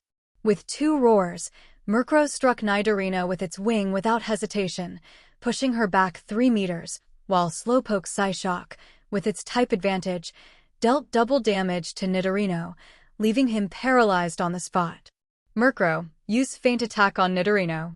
After repelling Nidorina, Murkrow turned into a black shadow and used feint attack on the paralyzed Nidorino. Nido. Although Nidorina recoiled from the pain, seeing her partner about to be attacked by 2 Pokémon, she launched poison sting from the spines on her back, aiming at Murkrow, who was about to strike Nidorino. Slowpoke, use confusion to block poison sting, and then use Psyshock on Nidorina again, Cain commanded calmly. Nidorina's poison sting was blocked by Slowpoke's confusion, while Murkrow, trusting its companion, didn't stop and hit the recovering Nidorino with feint attack as Slowpoke's Psyshock hit Nidorina. Nidorino tried to resist by using Fury Attack, with its front paws wrapped in white light. But due to the distance, Nidorina couldn't intervene. Murkrow protect and then use Hidden Power to finish it. Slowpoke used Psyshock for the final blow. Nidorino's Fury Attack struck Murkrow's protective barrier, shattering it after 5 hits, but the attack itself was exhausted, and the white light on its paws dissipated. Murkrow's Electric-type Hidden Power, charged over 3 seconds, was released just as the barrier faded. Nidorino, still wet from the water, suffered even greater damage due to the electric attack, immediately losing its ability to fight and collapsing to the ground. Faster than Murkrow, Slowpoke's Psyshock hit Nidorina, and with the type advantage, she couldn't hold out either, losing her ability to fight. Cain was the only one who noticed that after defeating Nidorina, Slowpoke leveled up, reaching level 23. After accumulating enough experience, leveling up came naturally. Seeing their parents lying on the ground, the male and female Nidoran, already weakened, suddenly surged with energy and charged at Cain. Ghastly, use hypnosis to put them to sleep for a bit, Cain said, looking at the little Pokémon. Ghastly's higher level and potential advantage made its hypnosis highly effective. All the small Pokémon trying to attack fell asleep mid-charge, with the last to succumb being the dark yellow potential Nidoran. Cain casually threw 9 standard Pokeballs. For this type of capture aimed at earning Pokedollars, there was no need to use high-quality Pokeballs. Unsurprisingly, all 9 members of the Nido family were captured. Cain applied a healing spray to the unconscious Nidorino and Nidorina to prevent them from dying before he could exchange them for resources. With that, the main goal of this outing was accomplished. A dark yellow potential Nidoran with the Hustle ability would certainly boost the value of Cain's mission, and his rank would rise as well. Additionally, he had captured a light green potential Arbok, which meant that his haul was excellent. Slowpoke used Teleport to return to the camp, Cain said, satisfied, to Slowpoke. Yadin. Slowpoke nodded. The distance to the camp wasn't far, and the battle hadn't been too exhausting. Moreover, after leveling up, Slowpoke felt its control over its psychic powers had improved. Wrapping everyone in its psychic power, and with a slight spatial distortion, Cain and his Pokémon vanished from the berry forest. That night, at the lakeside camp, Cain and his Pokémon sat around a bonfire and began a hearty dinner. After Cain and his team returned to the camp, the sun finally set completely in the west, with the last rays of light disappearing. The reddish glow in the sky faded away entirely. The moon, which had risen early in the east, was finally able to show its splendor, gently illuminating the land. The forest outside Goldenrod City embraced its night. At that moment, with Miltank's help, Cain finished cleaning all the ingredients with water from the lake. He took out the cooking tools he had specially prepared from his ring, set up a special grill over the campfire, and carefully arranged a series of condiment jars on the side. He even had Slowpoke use its psychic power to set up a stone bench. Cain carefully placed the wild rabbits and chickens, preparing them with his tools. The ones that took longer to cook were set in the center of the grill, while the ones that cooked faster and could burn easily were placed on the edges. He skillfully used the seasonings, sprinkling cumin and salt in different proportions over the roasted meat. It couldn't be denied that, due to the isolated nature of the area, the meat from the wild animals was truly very tender. Just a bit of roasting was enough to give it a golden hue, with drops of flavorful juice falling from the meat into the fire, making a sizzling sound. As the meat cooked, a delicious aroma began to spread from the camp. Murkrow and Slowpoke, who had always been very enthusiastic about food, hadn't lagged behind in gathering ingredients, capturing various animals in the forest, which was as rich in wildlife as it was in Pokémon. What was now on the grill was only a third of everything they had caught. As he watched his Pokémon look at the roasted meat with bright eyes, Cain couldn't help but smile. All of them, except Ghastly, stood still, as if afraid the food would disappear if they moved. The most eager was Miltank. Although she was usually shy and reserved, when it came to food, she became the most vigorous Pokémon on the team. The fact that she was constantly swallowing saliva clearly proved it. However, since Cain hadn't given the signal to eat, none of them dared to move and could only stare at the food. The unluckiest was Ghastly, who, although he could smell the aroma of the roasted meat and see his companions' appetites, couldn't enjoy the food himself. The only thing that comforted him was that, after a day of constant battles, he had absorbed a large amount of residual energy from fallen Pokémon and felt satisfied. Under normal consumption, he probably wouldn't feel hungry again for several days. If he used that energy to train, he could maintain his energy level for an entire day. Since he couldn't eat, Ghastly decided not to watch and focused on his task of keeping guard. Cain, seeing the golden meat that was now fully roasted, decided to fulfill his duty as the cook and tasted a piece to check its quality. With a clean knife, he gently cut a piece of rabbit meat. Under the envious gaze of Murkrow and the others, he brought it to his mouth. He chewed gently, and the succulent juice burst in his mouth, perfectly seasoned, giving the roasted meat an exceptional texture. He nodded with satisfaction. After 2 lifetimes dedicated to honing his culinary skills, Cain had reached the pinnacle of what an ordinary person could achieve in cooking. Looking at Miltank and the others, who waited eagerly with bright eyes, Cain chuckled and said, "All right, you can start eating now. But remember, don't rush. You can only take more once you've finished what you have in your mouths." Cain knew that, with their huge appetites, the Pokémon could finish all the meat on the grill in one go, which would make it impossible for him to keep up. So he limited their eating speed so that he could maintain the pace of preparation. As he continued cooking, he occasionally took a piece of meat off the grill to eat. With his small appetite, Cain filled up quickly. However, the Pokémon were especially hungry today. After finishing portion after portion of roasted meat, they even ate the fish that Slowpoke had caught during a free moment. Miltank, with her legendary appetite, ate nearly half of all the food herself. Still, as they ate, the aroma of the meat attracted the attention of many Pokémon.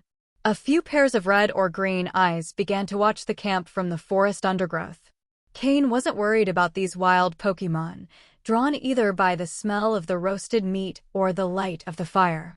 With Ghastly keeping a close watch, no Pokémon could launch a surprise attack. And if it came to a direct confrontation, the newly fed Pokémon had nothing to fear. In wilderness survival, sometimes just running isn't a viable option. It can even backfire, encouraging ill-intentioned Pokémon to become more aggressive. To survive better in the wild, one must show their claws and instill fear. After a full day of combat, Cain's Pokémon hadn't shown mercy, leaving them with a slight scent of blood and a faint aura of violence. Ordinary humans might not notice it, but other Pokémon could clearly sense the threat emanating from Murkrow and the others. So, even though the smell of roasted meat was tempting, none of them dared to approach. Murkrow and Slowpoke, who had been with Cain the longest, had developed absolute trust under his leadership. They were convinced that under Cain's guidance, there was no enemy they couldn't defeat. This had gradually given them an aura of power. Although most Pokémon kept their distance due to the intimidating presence of Murkrow and the others, a few dared to take the risk, especially when the temptation was great enough. Just as they were about to finish the last portion of food, a wild Ariados finally couldn't resist the temptation and decided to attack. It suddenly leapt from a branch, using the gravity of the fall and its silk to launch itself like a red fireball descending from the sky. Its sharp front legs, covered in a purple sheen, targeted Cain directly. It had identified Cain as the weakest of the group. Although his aura was powerful too, its instinct as a Pokémon told it that only by defeating the human at the center could it eat that delicious meat. Unfortunately for it, every move was under the watchful eye of Ghastly. The moment it started its attack, Ghastly had already alerted Cain to be ready. Moreover, Murkrow and Slowpoke, who were eating beside Cain, were also prepared to counterattack. Cain smirked, letting go of the knife in his hand, and said, "Looks like we're getting some post-dinner exercise." Murkrow, wing attack. Slowpoke, hold it with confusion. When Cain saw Ariados appear, the system had already scanned all its information. This Ariados had a very high level, reaching level 27. Although its potential was average, rated as light yellow, compared to the other Pokémon watching, Ariados was undoubtedly one of the strongest. Cain's Murkrow and Slowpoke were not in a good mood after being interrupted during their meal. Although they were almost full, they were very annoyed by the Ariados that dared to disturb them. For that reason, they showed no mercy in their attack. Murkrow soared into the sky, its wings imbued with flying energy, charging directly at Ariados, which was descending from above. Ariados, seeing Murkrow approaching, tried to escape by pulling on its silk thread attached to the tree. However, when it tried to move, it realized it couldn't. Its body was paralyzed midair. Boom! Slowpoke had already used confusion to immobilize Ariados, preventing it from moving and causing damage at the same time. In a direct assault, Murkrow struck Ariados with its wings in mid-flight. Ariados, trapped in the air, looked on in horror at the small, dark Pokémon approaching with energy it detested. Yet, it could do nothing to avoid it. The psychic energy surrounding it also caused great discomfort, weakening its strength. So, unsurprisingly, Ariados was thrown even higher into the sky by Murkrow's attack. Slowpoke, confusion again. Murkrow, use repeated peck to finish it. Cain ordered. Hearing this, Slowpoke intensified the psychic energy emanating from its body, launching a devastating mental attack at Ariados, which was still unable to move in the air. Murkrow, with a beat of its wings, followed Ariados' trajectory, repeatedly attacking it with its sharp beak wrapped in flying energy. In less than a minute, Ariados, whose level surpassed Murkrow and Slowpoke's by 5 or 6 levels, was completely defeated. Its still warm body fell near the camp. Since Ariados was a bug and poison-type Pokémon, it was doubly vulnerable to flying and psychic-type moves. Combined with Murkrow and Slowpoke's superior skills and perfect coordination, it resulted in Ariados' immediate defeat. The lifeless body of Ariados served as a harsh lesson for all the Pokémon watching from the surroundings. When Murkrow returned to Cain's side, most of the eyes peeking from the bushes and trees had already disappeared. The few that remained, seeing Ariados' lifeless body, decided to leave silently. Soon, the atmosphere, which had been eerily quiet, was filled again with the sounds of nocturnal insects and the rustling of leaves in the wind. Ariados' defeat, as one of the strongest Pokémon in the area, made the others abandon any attempt to attack. Wild Pokémon tend to respect the strongest and rarely challenge those with such power, as they know that doing so means death. After Ariados served as a warning, no other Pokémon dared to bother Cain and his team throughout the night, allowing them to rest peacefully. However, Cain did not completely lower his guard. Ghastly remained vigilant all night, alert to any movement around them. As a ghost-type Pokémon, Ghastly is more active during the night. While it rests in Cain's shadow during the day, at night it stays alert to avoid any danger. Time passed quickly, and when Cain closed and opened his eyes, the sun had already started to rise again from the eastern horizon, waking him with its light.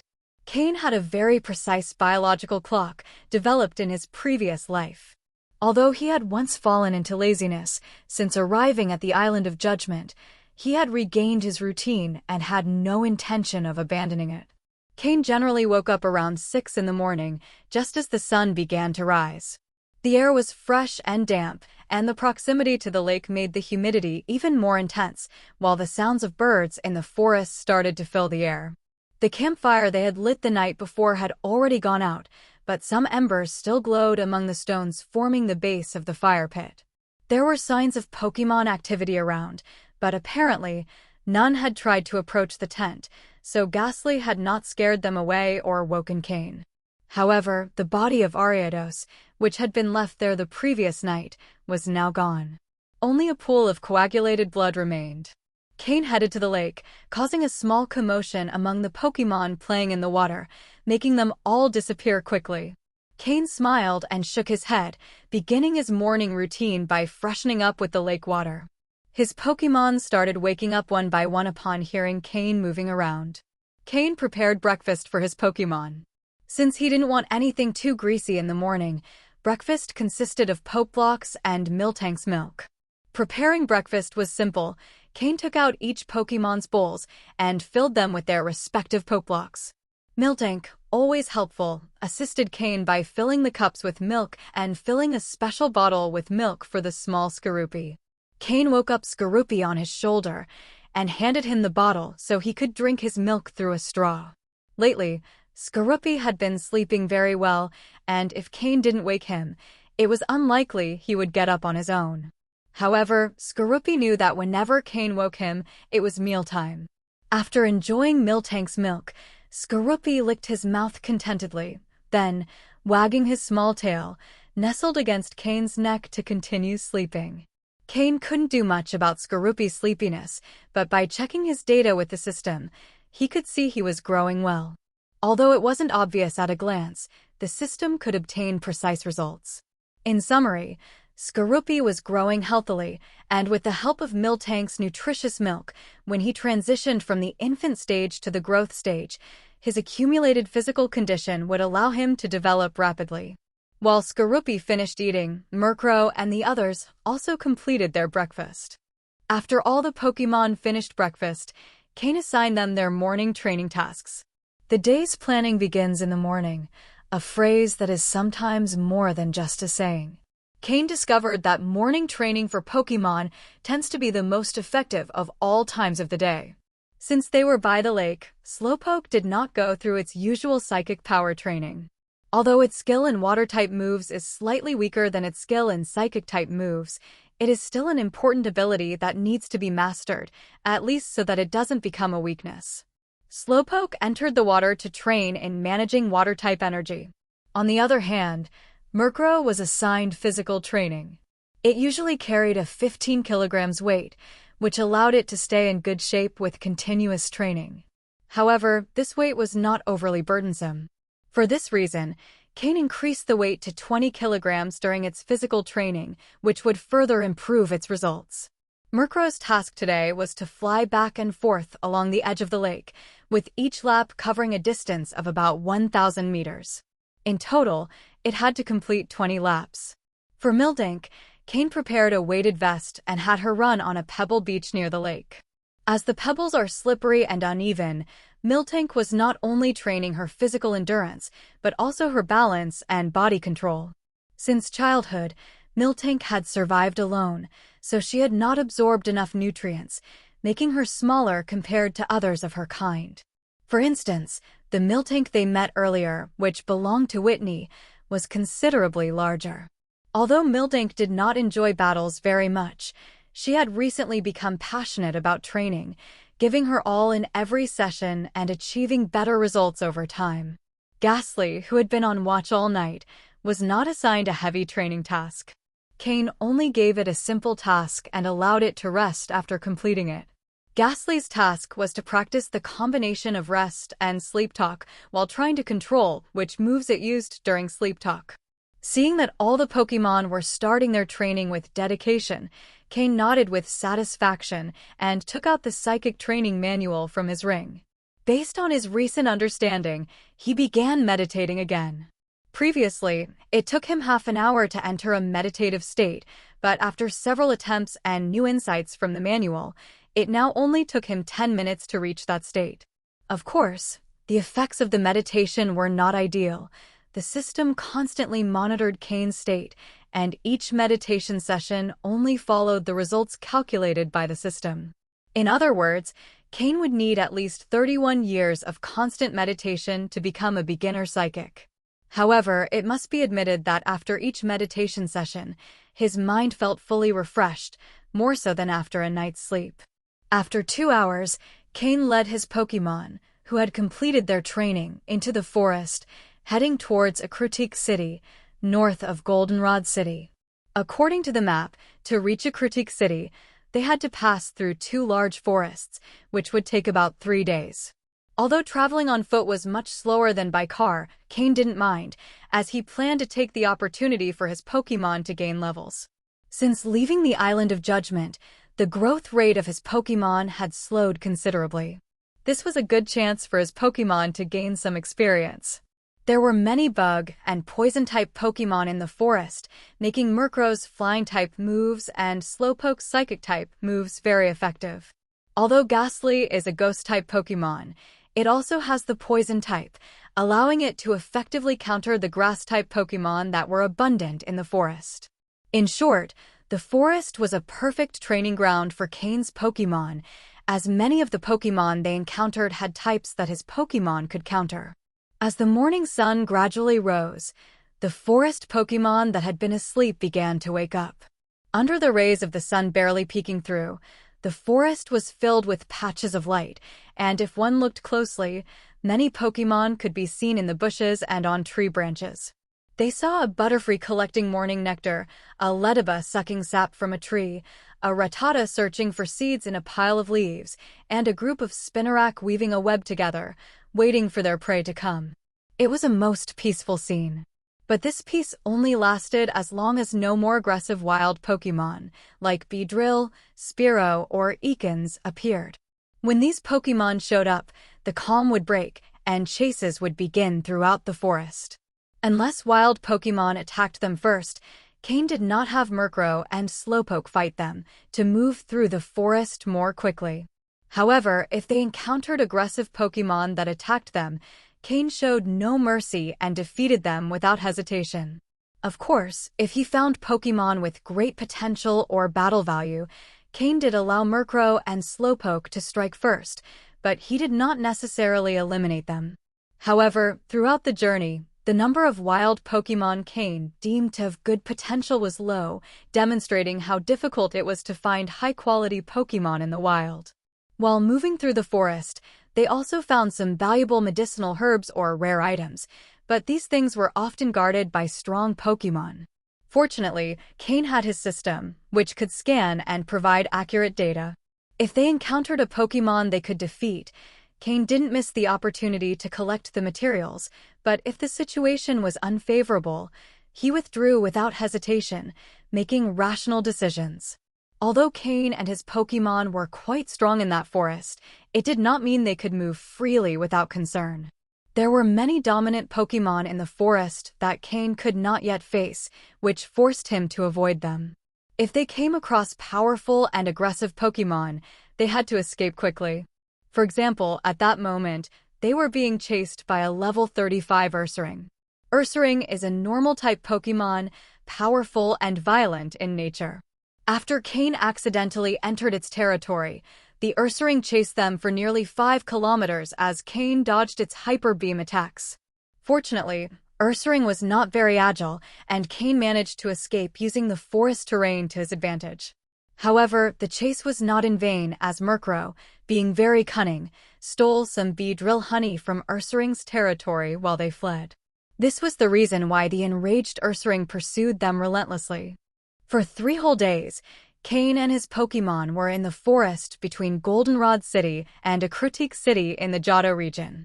Although the Pokémon levels were not very high, their sheer number was overwhelming.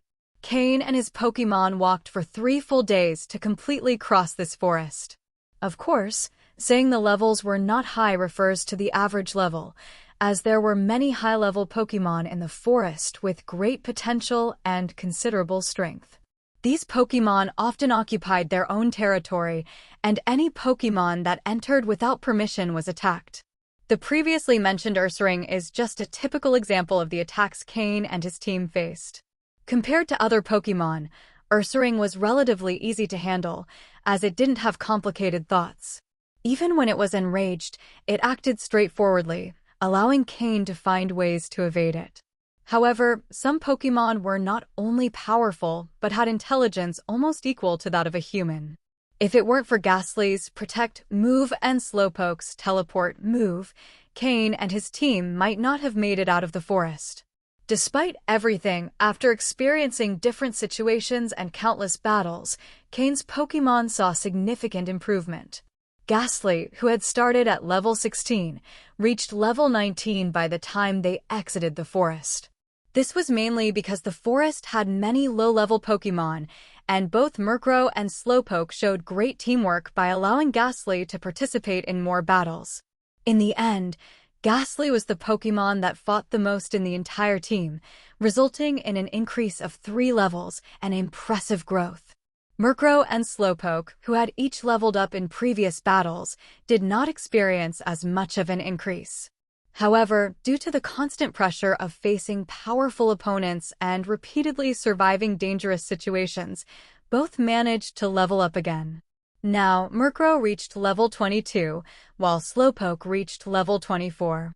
Even Miltank, who did not particularly enjoy battles, improved her level by helping her teammates withstand attacks and restore energy. Miltank had now reached level 21. With this, after completing the journey through the forest, all of Cain's Pokémon, except for Skorupi, who was still very young, experienced significant growth. It could be said that they reaped great rewards. Additionally, Cain also collected many valuable materials in the forest that could be sold for a good sum on the black market. Finally, after 3 days of traveling, Cain and his team arrived at the outskirts of Ecruteak City. After walking for another 2 hours, Ecruteak City finally appeared before them. We finally made it out. Although it wasn't as exhausting as on the island, it wasn't easy. We were chased like dogs, Cain thought as he looked at the clearly visible city in front of him, smiling despite the recent experiences. Ecruteak City is the ancient capital of the northern Johto region, located near Mt. Mortar, between the western plains and the western coast. Ecruteak City is known as a historic and cultural city in the Pokémon world, with traditional Japanese architecture as its distinctive feature. The tallest building in the city is the Bell Tower, which has 10 floors and is said to have once been home to the legendary Pokémon Ho-Oh. However, besides the Bell Tower, Ecruteak City also houses the Burn Tower, located in the northwest corner of the city. It is said that this tower was destroyed by a great fire over 100 years ago, and that 3 legendary Pokémon were reborn at its base thanks to Ho-Oh's power. Another legend says that Lugia, who was comparable to Ho-Oh, once lived atop the Burn Tower, but after the tower was destroyed, it moved to the Whirl Islands.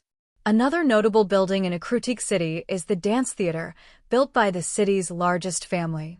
Every year, countless people flock to see the performances by the geishas, and many vie for a ticket. It could be said that the dance performances in Ecruteak City are among the top 3 in the Johto region.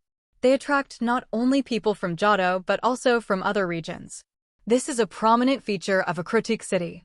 Of course, Ecruteak City is also home to an official Pokémon League gym. The gym here is Ghost-type, and if he had the chance, Cain would like Ghastly to interact with them, as it could learn useful techniques. However, his current identity was not suitable for visiting such places. When Cain entered the city accompanied by Slowpoke, it was already 6 in the evening. However, because he had spent a long time in the wild, his clothes were somewhat worn out and emitted an unpleasant smell. Additionally, Cain was a stranger in the city, leading some passers-by to point at him and talk about him. But Cain, being the one in question, paid little attention to it. He didn't care how others judged him. The only thing that truly mattered to him was improving his strength. Only in the company of his Pokémon could he completely open his heart. Fortunately, people only pointed and did nothing more. The religion in the Johto region promotes peace, making people generally quite friendly. Especially in Ecruteak City, which is a religious center in Johto, with the Bell Tower being the core of many religious beliefs. Another important thing is that the Pokeballs on Cain's belt, along with Slowpoke by his side, clearly indicated that he was a trainer. Although his clothes were worn out, it could still be seen that he wore a Trainer League uniform, so the townspeople didn't view him with hostility, only curiosity. Even so, his presence caused a small commotion, with many people slowly approaching and forming a small circle that followed Cain as he moved forward. Soon, a young police officer on a motorcycle, accompanied by a Growlithe, appeared in front of Cain. "Please show me your League ID card. I need to verify your identity." "If I've been impolite, I apologize," unknown traveling trainer, the young man, with a firm attitude, dismounted from the police motorcycle, showing his badge and indicating his identity to Cain. His sharp eyes reflected a scrutinizing look, and the Growlithe by his side barked authoritatively. As a police officer in Ecruteak City, The young man had a keen eye for assessing people. He immediately noticed Cain's presence, which only powerful trainers who had spent a long time surviving in the wild and returned safely had. That's why the officer was quite polite to Cain, although it was necessary to check his ID card as protocol to avoid unnecessary disturbances in the city. "All right, officer. Here is my ID card. Please verify it quickly. I just returned from an excursion and need to rest." Cain took out his league ID card from his ring and handed it to the young officer. When the young police officer began checking Cain's league identity card, Cain remained quite calm. Umbra had done an excellent job securing his identity, to the point where even Whitney's grandfather in Goldenrod City couldn't uncover who he really was. In front of him stood only an ordinary League officer, making it even less likely for Cain's true identity to be discovered. The young officer placed Cain's ID card into a slot of an identity verification device. After a beep, Cain's League identity information appeared on the officer's device. After carefully reviewing Cain's information from start to finish, the young officer handed the card back and said, "Everything's fine. Thank you for your cooperation." Cain nodded, took back the ID card, and walked away without saying a word. Since the police had confirmed Cain's identity was legitimate, the surrounding crowd began to disperse and no longer followed him. In fact, Cain's appearance, clearly showing he was returning from a journey, made people regard him as a skilled trainer, which gradually led to them looking at him with respect. The young officer watched Cain's back as he walked away, along with his slowpoke that stayed right beside him, nodding thoughtfully. "This man is a bit strange, though I can't pinpoint exactly why, but in all my years on the job, this was the first time someone gave me such an odd feeling. It was like a dormant volcano." Cain, walking away, did not dwell on the matter. He was just passing through and had no hidden plans, so he could face the League police with complete peace of mind. However, he couldn't help but let the system scan the data of the Growlithe accompanying the young officer. Pokémon, Growlithe, dark green. Gender, male. Level, 20. Type, fire. Ability, flash fire. Held item, none. Egg moves, crunch, double kick, fire spin. Basic moves, bite, roar, ember, leer, odor sleuth, helping hand, flame wheel, reversal. Learned moves, iron tail, snore. TM moves, protect, hidden power, grass, double team, flamethrower. The data was so impressive that Cain couldn't help but feel a bit envious. With such great traits and an array of excellent moves, although it was only level 20, Cain wasn't confident that his Murkrow could defeat it in a direct battle. To become a League police officer, it was likely that the young officer had the support of the Jenny family. The Jenny family controls nearly 70% of the League's police forces. Joining this family or becoming a vassal of theirs is a good choice for anyone wishing to be a League police officer. The resources brought by a great family are truly impressive. After all, this was just an ordinary police officer, yet he already had such an outstanding Pokémon.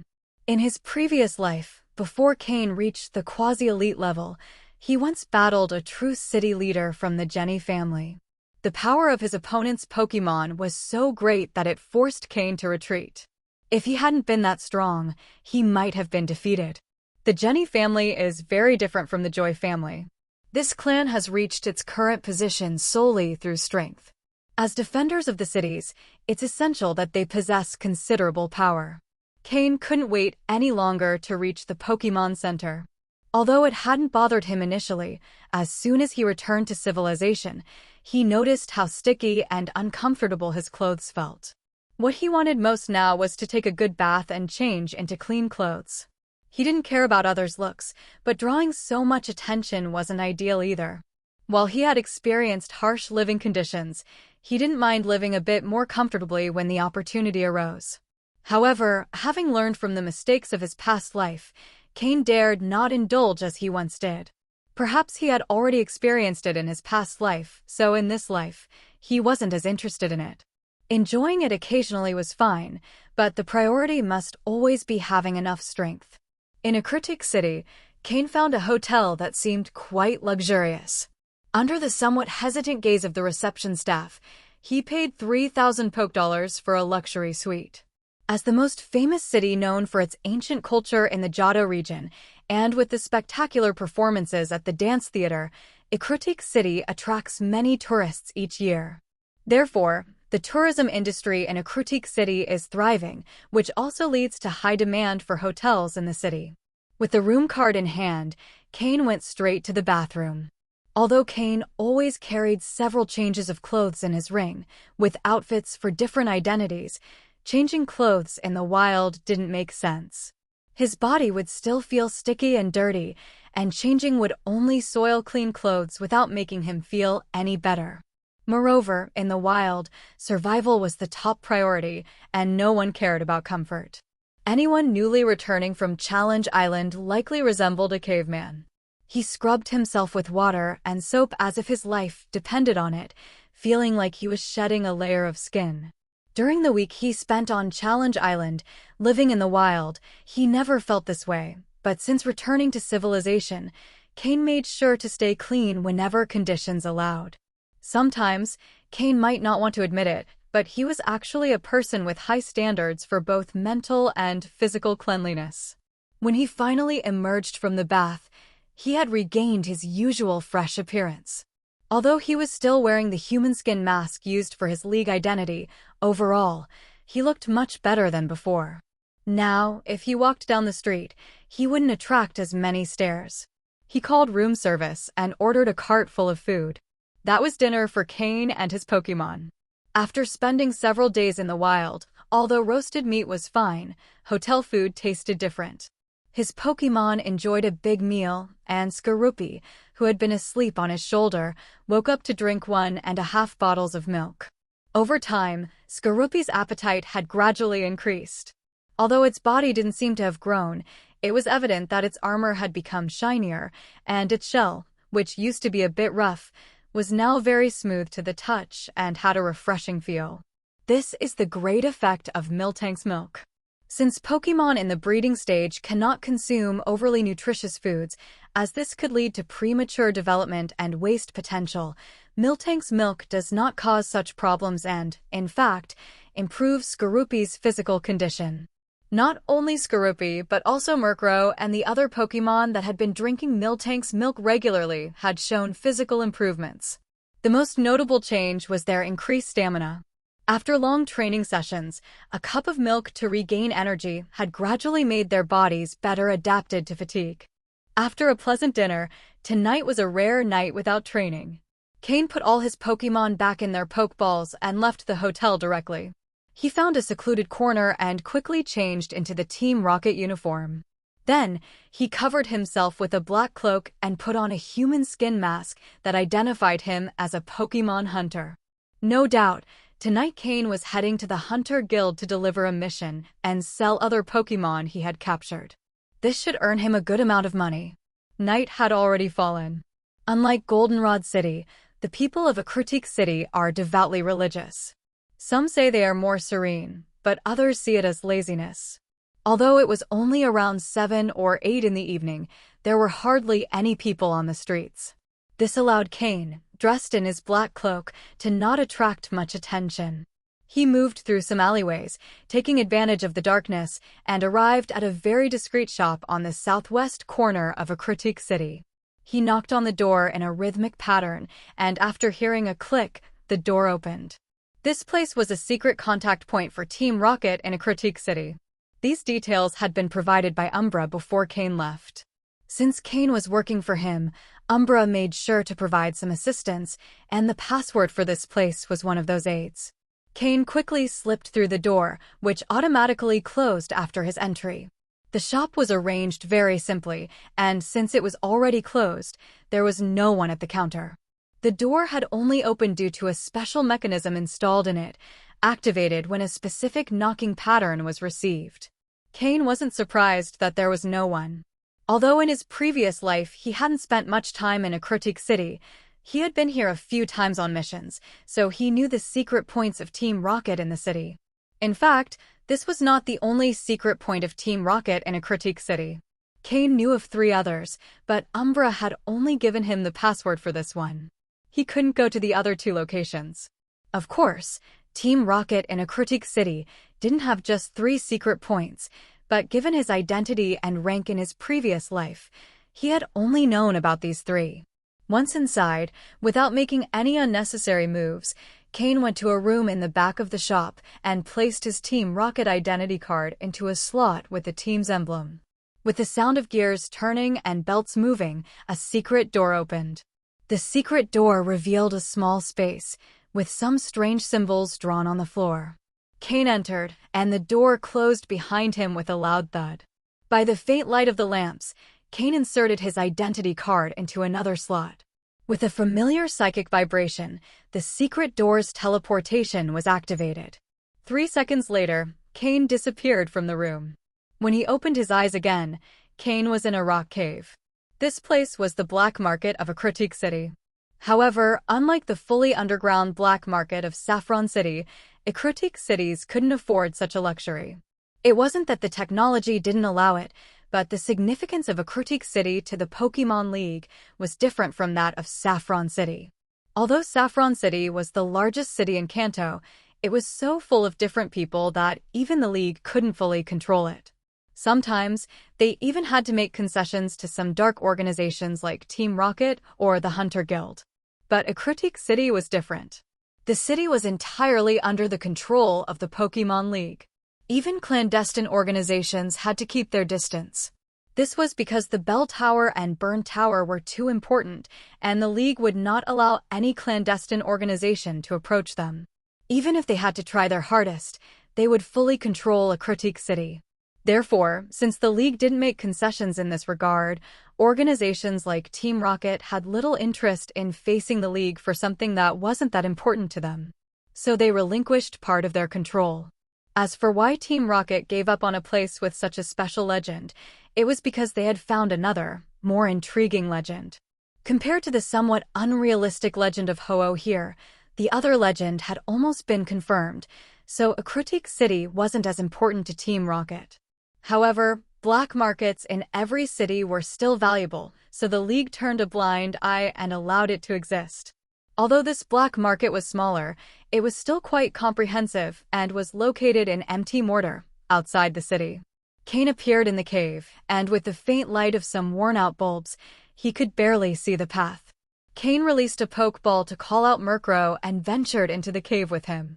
After walking through the long tunnel, his view opened up to a vast underground city. After a brief pause, Cain entered this underground city, the black market of a Critique City in empty mortar. It was clear that this black market was considerably smaller than the one in Saffron City, so there were also fewer people. Another special feature was that most people here were covered in black cloaks, and few showed their faces openly. This was because there were not only members of clandestine organizations, but also trainers with League identities, and even some prominent families of a Critique City who had stores here. The League had chosen to ignore this. A Critique City was the origin of religion in the Johto region, and many old families were established here. To gain their support, the League ceded part of its power, and this black market, created by the families of a Critique City, was one such concession. That's right, this black market wasn't run by Team Rocket or other clandestine organizations, but by the families of a Critique City. Only, since it was a black market, they didn't oppose the entry of organizations like Team Rocket. Many of the shops in this market had discrete family emblems at the entrance, indicating that they were operated by families from a Critique City. Although small, the black market was well organized, with clearly delineated sales areas. Cain, following the signs, arrived at the Pokémon sale area. Here, shops and vendor stalls were mixed, with sellers shouting to attract customers, almost turning it into a bazaar. However, the Hunter Guild shop still stood out for its lack of ostentation, with only a few iron cages at the entrance and no one calling out for customers. Unlike the Hunter Guild in Saffron City, which was more discreet, here they did not hide at all. A large guild emblem hung at the entrance. From time to time, some people passed by. Although all were covered with black cloaks, some had several golden stars on their chests. They were high-ranking hunters of the Hunter Guild. The hunters registered with the Hunters Guild. Some belong to underground organizations like Cain, while others might be members of the League. The Hunters Guild doesn't care about a registered hunter's identity. The only thing that matters to them is whether that person can capture Pokémon of real value. For this reason, some people make capturing Pokémon their primary occupation. There have even emerged small affiliate groups within the Hunters Guild that focus primarily on hunting Pokémon to gather resources. They then train their own Pokémon, and after improving their skills, they capture even stronger Pokémon, creating a virtuous cycle.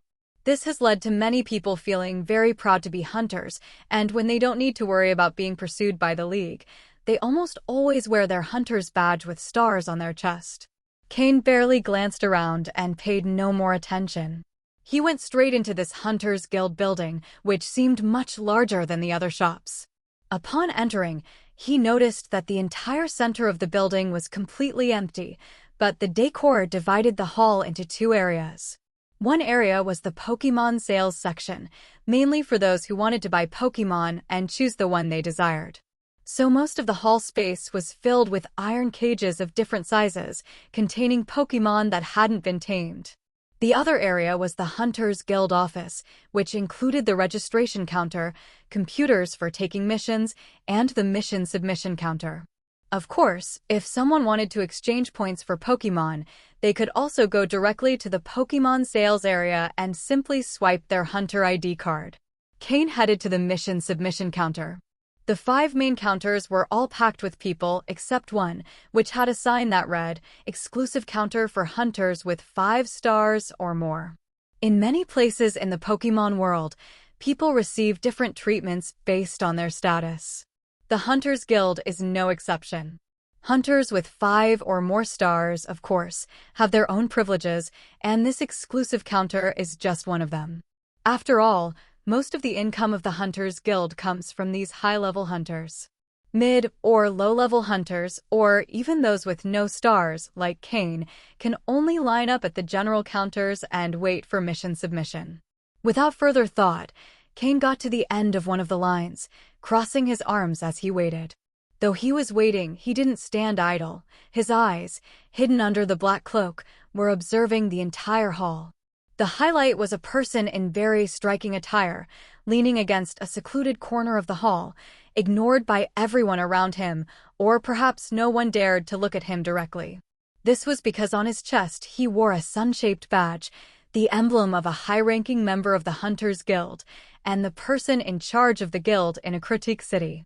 He seemed to have sensed something as his eyes, which had been droopy with sleep, opened a bit.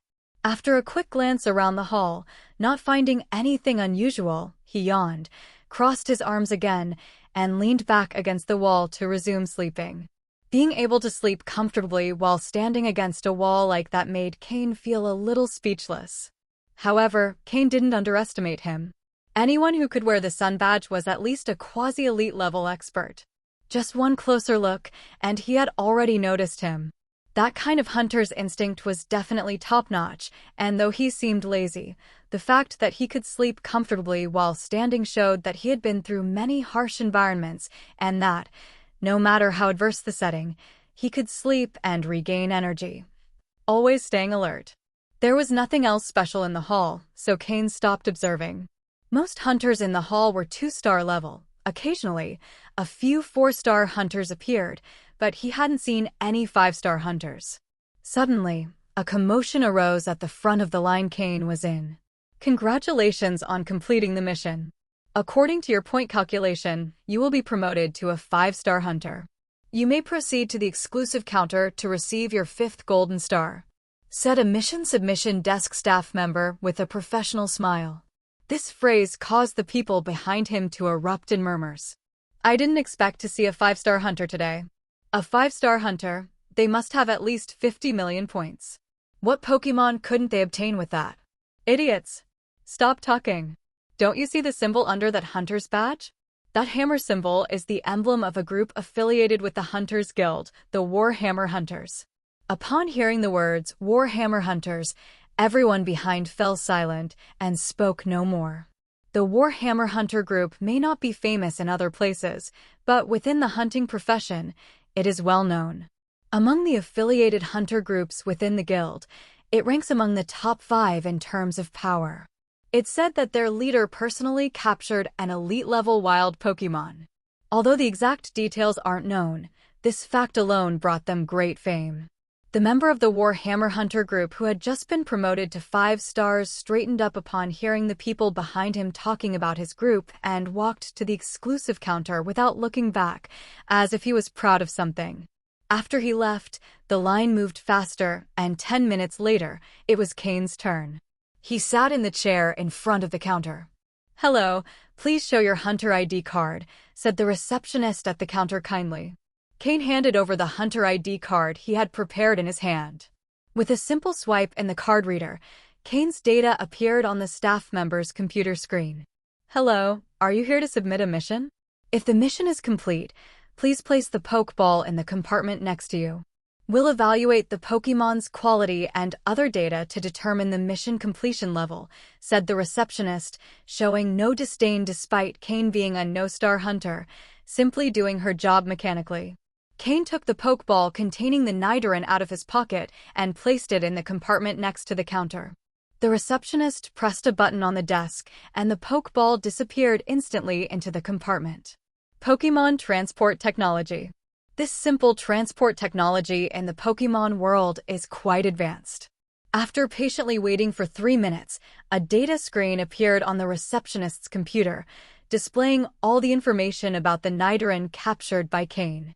"Hello, sorry for the wait. This Nidoran has quite good quality and level. We're offering a price of 100,000 Pokedollars," said the receptionist with a professional smile. Upon hearing the price, Cain involuntarily frowned.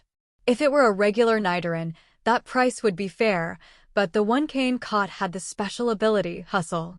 Once it evolves into Nidoking, it will have the Sheer Force ability. Please ask your data analyst to check again. This Nidoran has the special ability Hustle, Cain said without showing any emotion. Upon hearing Cain's words, the receptionist was slightly surprised, but she nodded with a smile and said, "Understood. Please wait a moment." This time, the wait was much shorter, as the data was already fully recorded and only a more detailed analysis was required.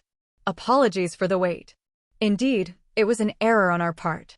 This Nidoran has the Hustle ability, which doubles its value to 200,000 Pokedollars, or 200,000 points.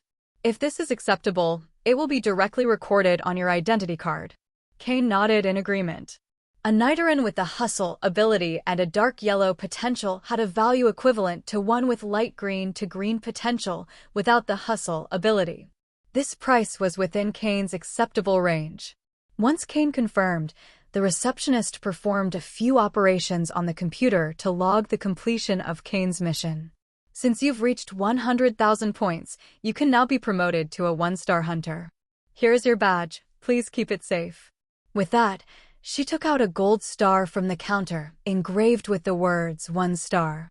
The stars representing hunter ranks in the Hunter Guild are made with a special technique, making them difficult to counterfeit. Thus, it's unlikely anyone would wear a number of stars that didn't match their actual rank. If anyone tried to forge a hunter star and the Hunter Guild found out, they would be relentlessly pursued. They would then understand why there's a nickname for guild members, the Sun Dogs. After all, wouldn't experts who specialize in tracking and capturing rare Pokémon be able to find an ordinary person? Cain accepted the hunter star, but he didn't immediately put it on. Seeing that Cain didn't leave after completing his mission, the receptionist didn't mind and formally asked, "Is there anything else I can assist you with?" Cain took another Pokeball out of his pocket and placed it on the counter. Seeing that Cain had brought out another Pokeball, the receptionist understood his intentions. Many hunters from the guild don't just capture the target of their mission. If they encounter a Pokémon with exceptional potential or a rare one, they might capture it to assign a mission in the Hunter Guild. The mission assignment process involves matching the captured Pokémon with a mission that meets the guild's requirements, thus completing the mission and earning points and Pokedollars. Just as the receptionist was about to speak, Cain took out another Pokeball from his pocket, and then a third, fourth, fifth. Eventually, even the receptionist began to show signs of amazement.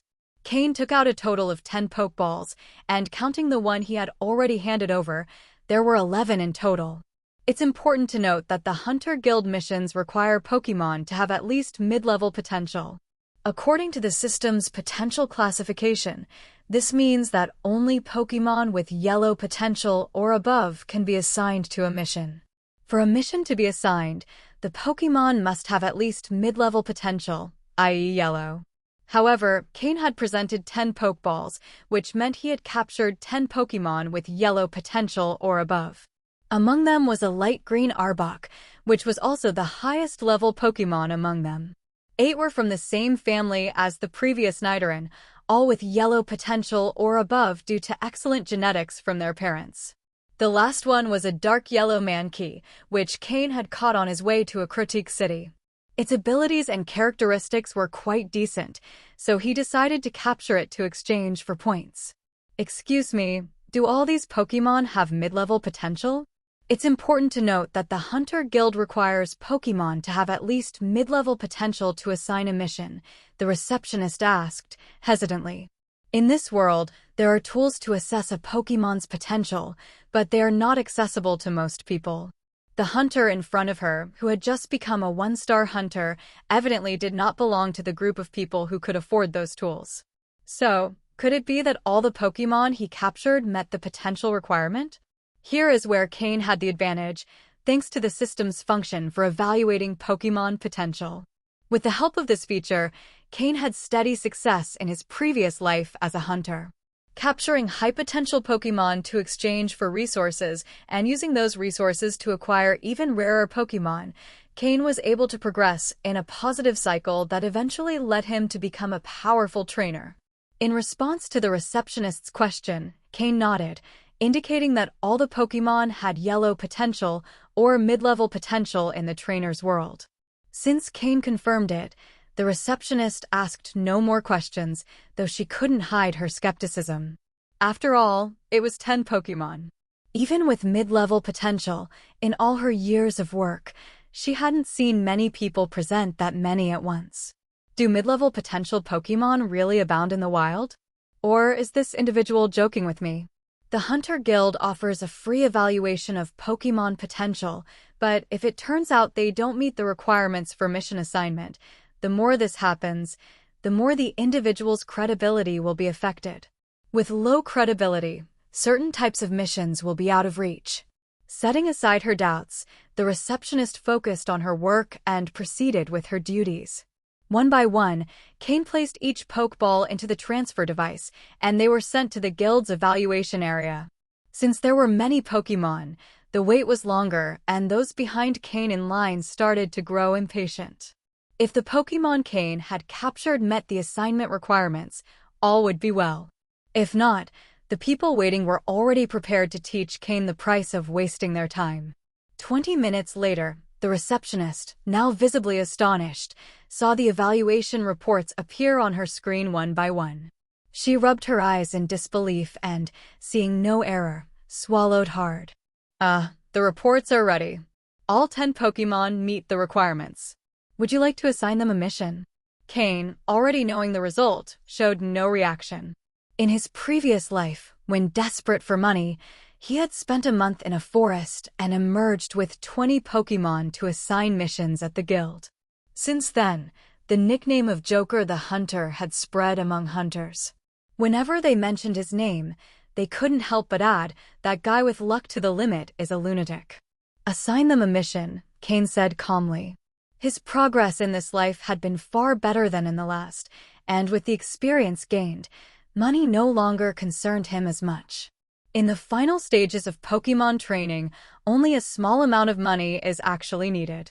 Once Cain gave his approval, the receptionist performed a few operations on the computer, and the mission list began to match the Pokémon data, assigning missions that met the requirements. All the Pokémon have been assigned to tasks. Altogether, you can obtain 900,000 points.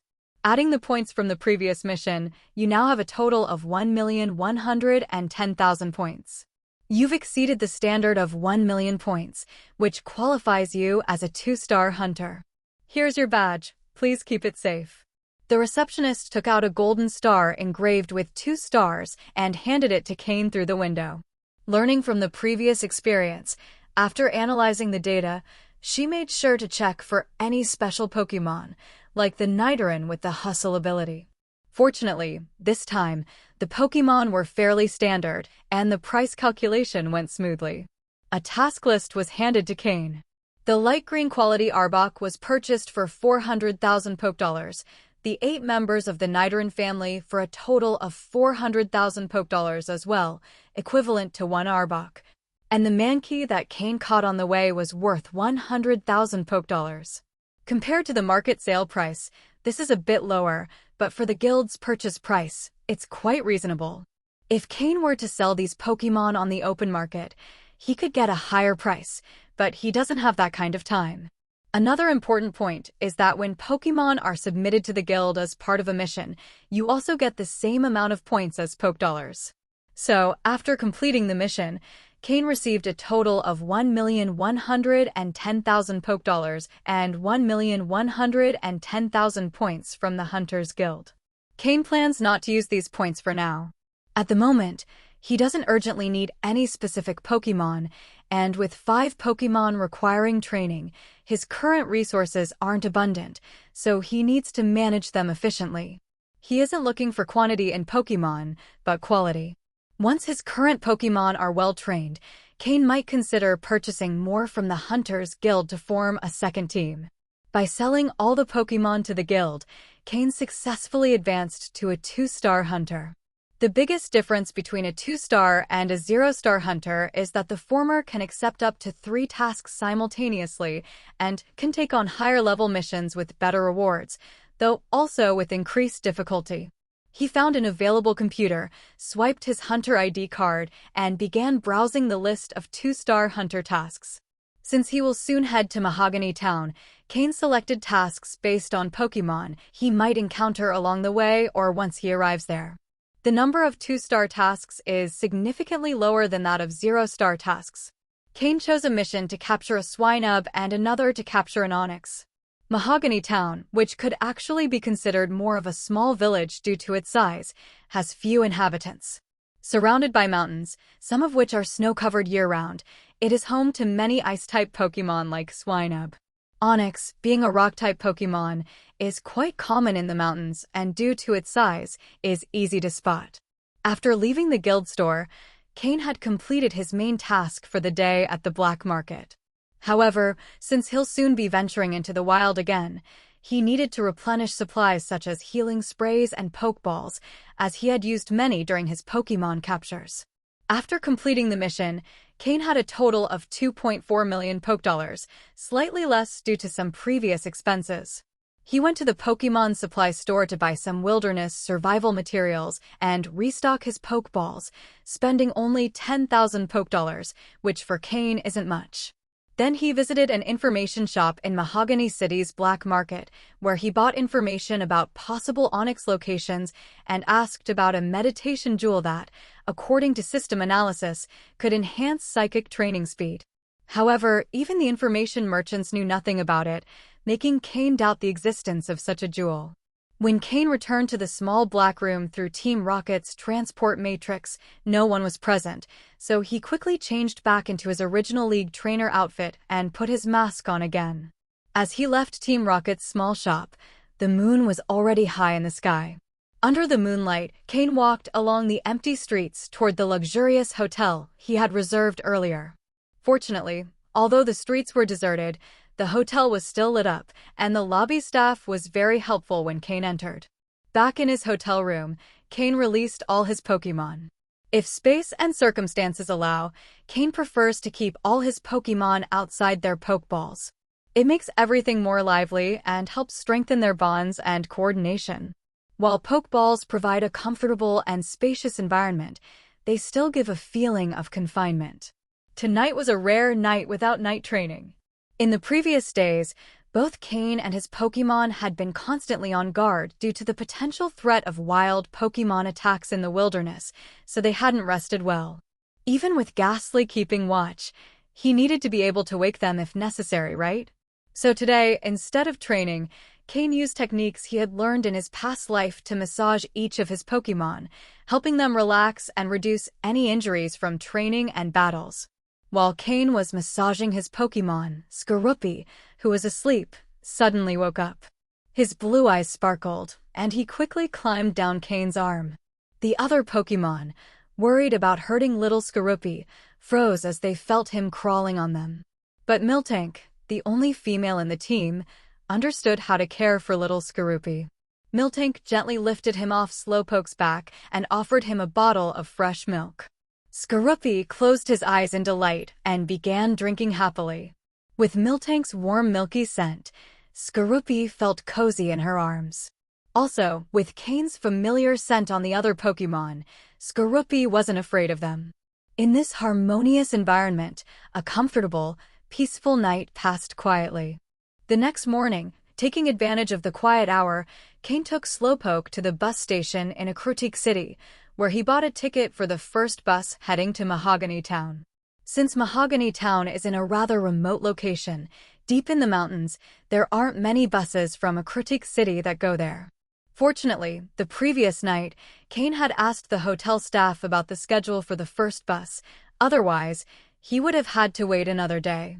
He bought a seat at the back of the bus using his Alliance ID card, and after hearing the announcement, he boarded. He noticed there really weren't many passengers, perhaps because of the early hour or simply because not many people were interested in going to Mahogany Town. Mahogany Town is a small, remote town in the northern Johto region without much fame. However, Cain was very familiar with it. The reason is that Mahogany Town houses a major Team Rocket base, the largest in the Johto region after the main headquarters, making it the strongest Team Rocket presence in the region. In his past life, Cain spent 3 years at the Team Rocket base in Mahogany Town, right after leaving the Trial Island, during the first 3 years of his life as a Team Rocket member. It wasn't until he gained the ability to complete high-difficulty missions independently that he managed to fully detach himself from the jurisdiction of the Team Rocket base in Mahogany Town. As he watched the scenery recede through the window, a familiar feeling began to surface. The bus had already been on the road for 3 hours and had reached the outskirts of Mahogany Town. Cain was sure they'd be arriving at the village station soon. "I can't believe I once swore I'd never return here, and yet in this life I've come back," Cain said with a hint of nostalgia. Only he knew what he'd gone through at the Team Rocket base in Mahogany Town in his past life. They say that Trial Island is a hellish place, but in reality, the 3 years Cain struggled to survive at that Team Rocket base were the memories he least wanted to relive. Though Trial Island is known as an extreme testing ground, the 3 years Cain spent fighting at the Team Rocket base in Mahogany Town were much tougher and harder to bear. Team Rocket's hierarchy system is extremely strict. Cain didn't achieve great results when he finished at Trial Island, and his talent didn't seem particularly remarkable. As a result, he started at the lowest level as a grunt at that base, where he was subject to ridicule and discrimination. When he joined, the Team Rocket grunts were already organized in groups, making it impossible for Cain to integrate. Also, lacking any backing within Team Rocket, he often faced difficulties and disdain from his superiors. He didn't understand the subtleties of social life, nor did he know how to flatter people, which made him even more excluded by members of the Team Rocket base. In his past life, Cain endured an extremely difficult period at that base. However, in this life, returning to that place, Cain had a completely different perspective. After all, he had reached the level of a quasi-elite trainer. Some of the things that once seemed important to him now didn't matter as much. On a general level, he was now receiving orders from the deputy chief of the Shadow unit within Team Rocket, a powerful elite-level trainer named Umbra. In that base, there weren't many who would dare show him disrespect. On a more specific level, Cain was no longer the inexperienced young man he once was. With the strength of his current Pokémon, he could easily defeat his past self, no doubt. Faced with Team Rocket grunts, he no longer had much to worry about. The bus stopped at Mahogany Town Station, and as Cain got off, he noticed that the air here was noticeably colder than in Ecruteak City. Additionally, compared to Ecruteak City, Mahogany Town streets were much emptier, and there weren't many people strolling around. The interactions between people were cold and rushed. Everyone seemed to be in a hurry. Cain shook his head. Team Rocket's influence on this place was indeed strong.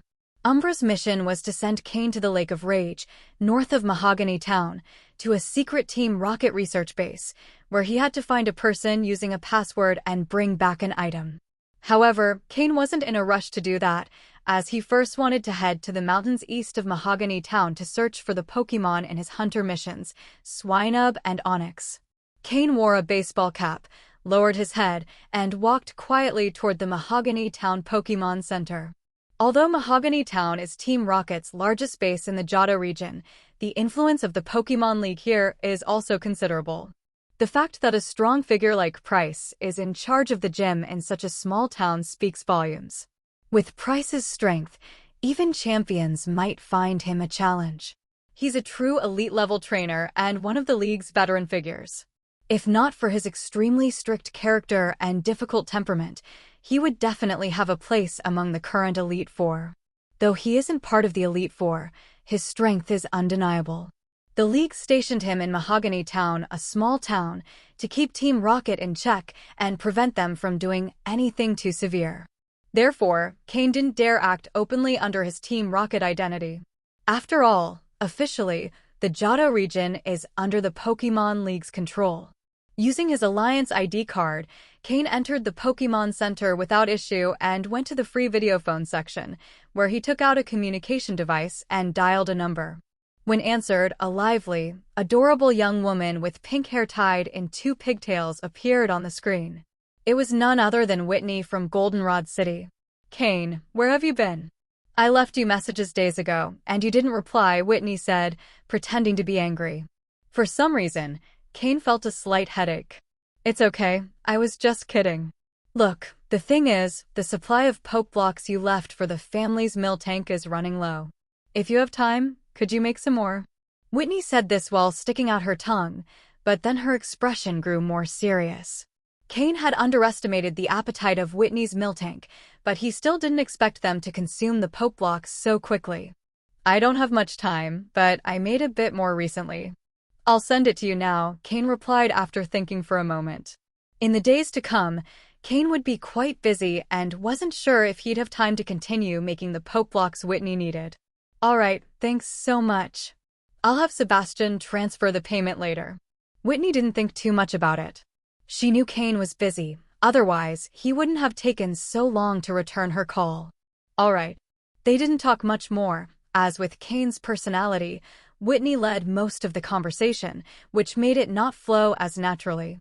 After hanging up the video phone, Cain let out a slight sigh of relief, though he didn't know why. In the Pokémon Center, there was a special device for transferring items. Besides transferring Pokémon, items could also be sent. Cain sent the pre-packaged Pokeblocks to the coordinates Whitney had left in the message. Shortly after leaving the Pokémon Center, his messaging device showed a message, "Item received, payment transferred." Those few words appeared on the screen. No doubt Sebastian had already received the items and transferred the money. If it had been Whitney, the tone would surely have been very different. It was barely noon when Cain finished his lunch at the Pokémon Center and headed toward Route 44, the only road east of Mahogany Town. To the east of Mahogany Town, an imposing mountain could be seen, rising up into the clouds. The peak of the mountain was completely hidden among the clouds, and from halfway up, it was covered in snow. Cain's destination was that mountain. It was said that many interconnected caves lay within it, where the temperature remained constantly cold, a paradise for ice-type Pokémon. Cain hoped to find a Swinub there, and if luck was on his side, maybe even an Onyx. However, before reaching the snowy mountain, he would still have to pass through a large forest. Although the mountain seemed close, as he walked toward it, Cain found that after an hour's journey, it still looked just as distant. Now he was at the edge of the forest. Although the number of people dwindled, he still encountered a few along the way. However, compared to the forests near Goldenrod City, Mahogany Town had fewer residents, but the traces of human presence in the forest were much more numerous. Cain crossed paths with several groups along the way, all in a hurry. Observing them, Cain noticed that many of them were Team Rocket members. Not surprisingly, Mahogany Town housed Team Rocket's largest base in the Johto region. This forest had practically become a free training ground for them. Although Cain wore the ordinary attire of a league trainer, his outfit looked somewhat out of place in this area. The Team Rocket members passing by, although not wearing their team uniforms, didn't give him friendly looks. Those who weren't from Team Rocket also kept a slight distance when they saw Cain's clothing. After all, Mahogany Town was an important Team Rocket base, something that wasn't a secret among trainers. However, despite the abundance of resources in the area, Team Rocket hadn't gone as far as to expel everyone who wasn't a member. As long as people didn't provoke them openly and disguise their identities, Team Rocket wouldn't interfere. But Cain's attire was quite conspicuous. While the League held considerable power in Mahogany Town, that influence only extended within the town itself. Once in the wilderness, the territory belonged to Team Rocket. Many League members, upon leaving the town, didn't dare reveal their identity openly, fearing they would attract the attention of those in Team Rocket who hated the League. It wasn't that Cain didn't want to change clothes. He had simply forgotten how things worked in Mahogany Town after being away for so long. Only when he left town and noticed the stares directed at him did he remember how things were here. In his past life, as a Team Rocket grunt in Mahogany Town, he hadn't needed to worry much about these things. But now, as a League member, he found it a bit difficult to adjust. However, since he had attracted others' attention, he had no choice but to show a bit of his strength in the hopes of avoiding unnecessary trouble. "Come out, Slowpoke," Cain said, releasing his Slowpoke. The people watching him discreetly lost interest upon seeing Slowpoke. All of them were experienced field trainers, and with just one look at Cain's Slowpoke, they could tell he wasn't an ordinary trainer. In this situation, it would be unwise to provoke someone like him, as they might end up losing more than they'd gain. Once Slowpoke was out and the gazes on him faded, Cain continued on his way deeper into the forest. Even so, while most people stopped watching him, one or two glances still fell on him discreetly. Not even the presence of Slowpoke had deterred them. After walking for another 2 hours, Cain found himself in an area where no one was in sight and wild Pokémon began to appear more frequently. Suddenly, Cain stopped and spoke coldly. "Come out." After a few seconds of silence, there was no response. Cain smirked and spoke again. "Since when has Team Rocket become so cowardly?" Upon hearing this, 2 people slowly emerged from behind the trees. One was a tall young man, about 6 feet, wearing a gray jacket. The other had a more ordinary appearance and wore a black jacket. Both looked at Cain with a mix of surprise and mockery. "Kid, how did you know we were there?" asked the tall young man in a sharp voice. Cain chuckled and didn't answer. Should he tell them that their clumsy tracking and camouflage skills were so poor that he had already mastered them in his past life? "Kevin, don't waste time talking. Maybe he just got lucky." "Let's finish this quickly and complete the mission," said the other young man with disdain and arrogance. The one called Kevin stared at Cain for a moment. He felt a vague sense of danger emanating from the young man before him. "Kevin, don't wait any longer. If someone else shows up, they might take this from us," said the impatient young man. Kevin raised his hand to stop the young man who wanted to act immediately, and after hesitating a bit, he spoke. "That Slowpoke of yours isn't bad. If you hand it over, we'll let you go." "Kevin." "Shut up." Kevin interrupted in a tone that brooked no argument. The young man shrank back, showing fear, but there was a mixture of hatred and anger in his eyes, though he hid it well. So they were after Slowpoke. Although Slowpoke didn't have a weak presence, it was clear that its unique appearance as a shiny Pokémon had caught these two's attention. Under the gaze of the two, Cain hesitated for a moment before reaching for a Pokeball on his belt. Seeing his movement, both young men smirked in satisfaction, surprised that just a little intimidation was enough to make him hand over his prized Slowpoke. Kevin, feeling this satisfaction, also reflected coldness in his gaze. It seemed he had overestimated this league trainer. After all, he was just a hothouse flower. The sense of danger he had felt earlier must have been an illusion. At the same time, Kevin pondered whether it was worth eliminating his companion, who had always harbored ill intentions toward him, to keep Slowpoke for himself. Meanwhile, the young man behind Kevin also glanced at him sideways while reaching toward his belt, ready to strike at any moment. But to their surprise, Cain didn't do what they expected. Instead of recalling Slowpoke and handing it over, he smirked and said, "Here it is. Why don't you come get it?" Hearing Cain's provocative words, both men felt their faces flush with rage. A feeling of being mocked flooded their hearts. Almost simultaneously, they pulled out 2 Pokeballs. Ghastly, use hypnosis. While the others were acting, Cain was already prepared. Following Cain's command, Ghastly took advantage of the irregular shadows of the trees and, almost instantly, appeared in front of the 2 Team Rocket members. However, unlike those who had never fought in the League, Team Rocket members, even if they were mere grunts, had much higher responsiveness in emergency situations. Instinctively, they closed their eyes and tossed out 2 Pokeballs. 2 Coughing, an Arbok, and a Golbat, standard Pokémon for Team Rocket, appeared. As Cain assessed them, he released 2 Pokeballs, sending Murkrow and Miltank into battle. Although it seemed a lot had happened, everything took place in an instant. When Ghastly failed in its attempt to use hypnosis and hesitated on whether to attack again, wary of a potential counterattack from the 4 Pokémon, Cain said, "Ghastly, fall back and use Confuse Ray on Golbat. Slowpoke, Calm Mind. Murkrow, use Tailwind and then Hidden Power to attack Golbat. Miltank, use Defense Curl." Cain issued a series of commands in an instant. Each Pokémon listened to the orders and used their respective moves.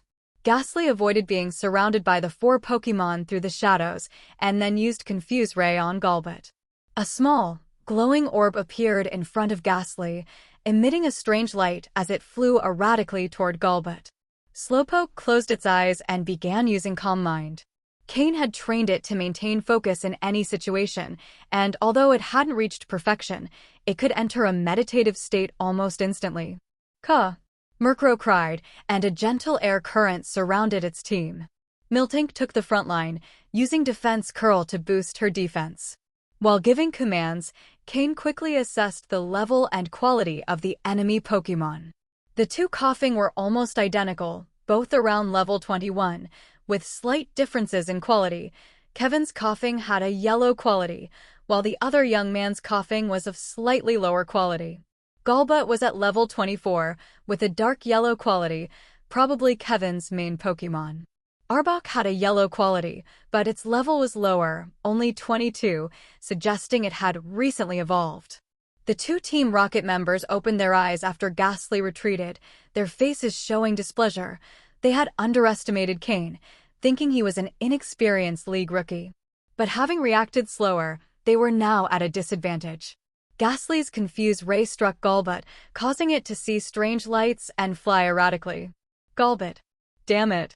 Coughing, use Sludge. Golbat, close your eyes and follow my instructions. Use Screech, Kevin ordered through gritted teeth.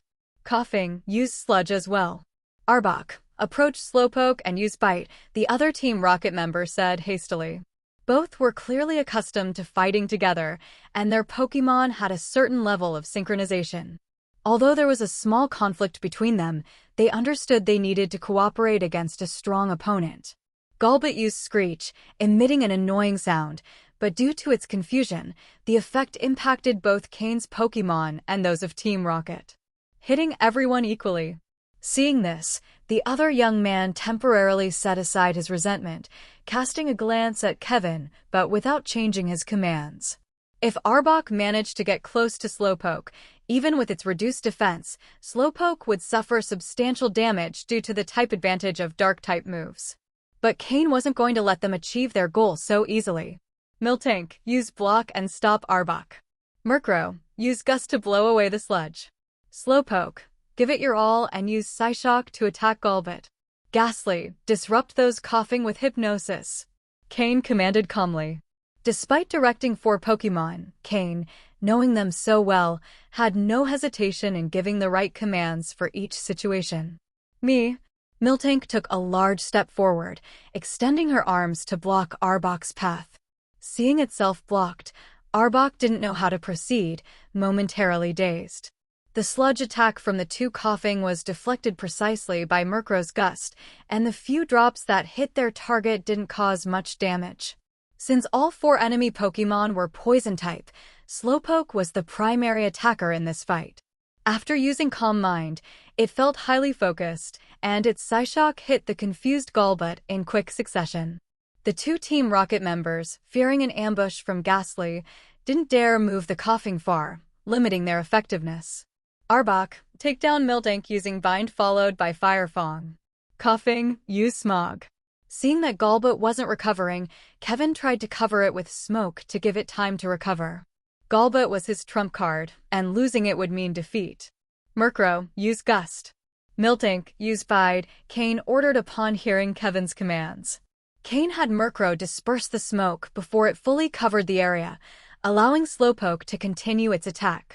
Miltank, on the other hand, prepared to endure Arbok's attack. Not long after. Boom! The battlefield changed in an instant. Golbat, after taking Slowpoke's consecutive attacks, fell to the ground, defeated. Golbat! Kevin shouted, his eyes wide with shock. The battle was clearly turning in Cain's favor. Seeing his ace lose combat ability first left Kevin stunned. Relying on his Golbat's excellent quality, he had stood out among Team Rocket recruits, often attracting those who wanted to curry favor with him. Every time he went on a mission, his Golbat, with its ability to fly and considerable combat ability, always gave him an advantage. But he didn't expect that in this battle, before it had even properly started, his Golbat would be hit by Ghastly's Confuse Ray, with no chance to show its strengths. Damn it! Aren't you going to make your Arbok finish off Slowpoke quickly? If you let that Psychic-type Slowpoke keep attacking, we're done for. Kevin shouted, his face twisted, at the other Team Rocket member. Shut up, you trash. Can you see my Arbok is being held back? The other young man, who initially seemed submissive, completely changed his attitude and replied without hesitation. Clearly, with Golbat, who he feared most, out of combat, Kevin no longer intimidated him. He had decided that once he defeated the annoying league trainer in front of him, he would keep all the rewards. As for Kevin, who used to boss him around, he and that league trainer could go together. With this thought, his face turned even more sinister, and he shouted, Arbok, use Ice Fang. The Team Rocket member named Kevin, seeing that his subordinate, who usually obeyed him, was yelling at him like this, felt his face flush between green and red but didn't dare say anything. With his Golbat out of the fight, if he wanted to win, he could only rely on him. At the same time, he decided that if he managed to get out of this, he would make that subordinate pay dearly. Cain watched the expressions of both and smiled coldly. 2 people who distrust each other, how can they coordinate perfectly? He had already overestimated these 2 before.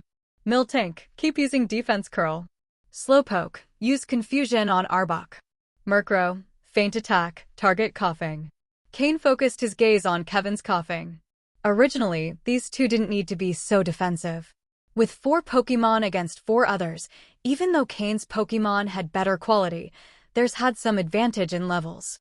If they had trusted each other a bit more, leaving one coughing to guard against Ghastly, while the other coughing distracted Miltank and Arbok charged at Slowpoke, the battle wouldn't have been so easy.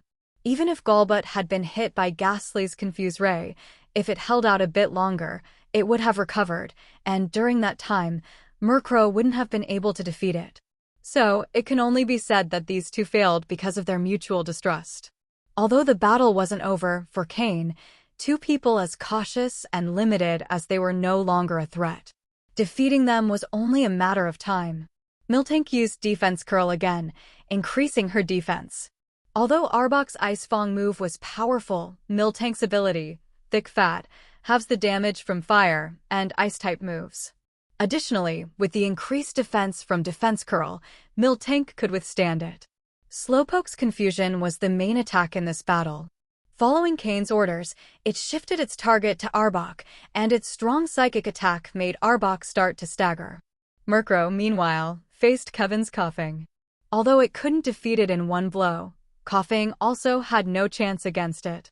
Kevin gritted his teeth, seeing all this. The situation had completely escaped his control, and now he had to worry not only about the League trainer's attacks, but also about his close companion. At this point, the idea of fleeing began to form in his mind. The situation was clearly unfavorable. If things continued like this, even if they managed to defeat the League trainer, he would end up at the mercy of his companion. Slowly, he began to reach for his Golbat's Pokeball, ready to retrieve it at any moment. As for coughing, it would have to be the sacrifice he'd make. Someone had to stay behind, right? However, the other Team Rocket member, who had been watching his movements, didn't plan to let him escape so easily. If Kevin managed to get out of this, his life in Team Rocket would become impossible. As for the League trainer, though he was strong, the young man believed that if he really tried, he could escape, even if it meant abandoning coughing. Poor coughing, both had become disposable tools for these two. Cain didn't know their thoughts, and even if he had, he wouldn't have taken them into account. Suddenly, the situation on the battlefield changed again. Miltank's endurance reached her limit. With veins bulging on her forehead, she showed the fierce side that females can reach when enraged. Although she was usually shy and calm, Miltank revealed a side of herself that no one knew. Miltank's behavior left Cain astonished. She forced Arbok's mouth open, then grabbed it by the neck and tore it off her body. You must remember, this is an Arbok. Its entire body is composed of muscles, and when it grabs something, it's almost impossible to break free. But Miltank not only tore it off, but she didn't stop there. She stomped its head hard, then grabbed it by the tail and began using it as a whip. And Arbok was that whip. Bang, bang, bang. Under Miltank's furious blows, Arbok had an intimate encounter with the ground. Already weakened by Slowpoke's psychic moves, it lost its combat ability after Miltank's beating. If Miltank hadn't stopped once she let out her anger, Cain truly believed Miltank might have committed her first kill. The battlefield fell into a strange silence. Slowpoke and Murkrow, accustomed to the shy Miltank, were stunned, feeling like they were meeting Miltank for the first time. After it all ended, Miltank realized she might have overdone it. Noticing the others' gazes, she shyly lowered her head, her face blushing slightly. Gulp. Suddenly, a swallowing sound broke the silence. The sound came from Arbok's trainer, the young Team Rocket member. He had never imagined that the seemingly weak and chubby Miltank could be so terrifying when enraged. At this point, both Golbat and Arbok, the signature Pokémon of both, had completely lost combat ability. The first to react was Kevin, whose face turned red as he recalled his Golbat into its Pokeball and began running without looking back. Damn it. Seeing Kevin flee without hesitation, the other Team Rocket young man cursed under his breath. Golbat was close enough to be recalled into its Pokeball, but Arbok was too far away. If he wanted to escape, he'd have to abandon Arbok, which would mean he couldn't continue with Team Rocket. But in such a crucial moment, he couldn't afford to hesitate. He looked deeply at his fallen Arbok before turning and preparing to flee. Cain, who had been watching their movements, let out a cold laugh and murmured to himself, trying to run now? It's too late. Ghastly, handle the one who's trying to escape. Slowpoke, use Psyshock on the coughing that's fighting Murkrow. Miltank, use Milk Drink. Ghastly, who had been hiding in the shadows, was waiting for the right moment to strike. However, those two were always on guard, and the coughings stayed close to them. Ghastly didn't have the chance to confront the coughings. Sometimes, the invisible enemy is the most terrifying.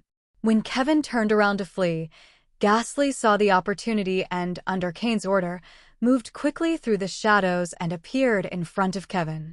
With surprise in his eyes, Kevin was hypnotized and fell into a deep sleep. The moves Pokémon use have a significant effect on humans with low resistance. An ordinary person might sleep for over 3 hours under the effects of the hypnosis move.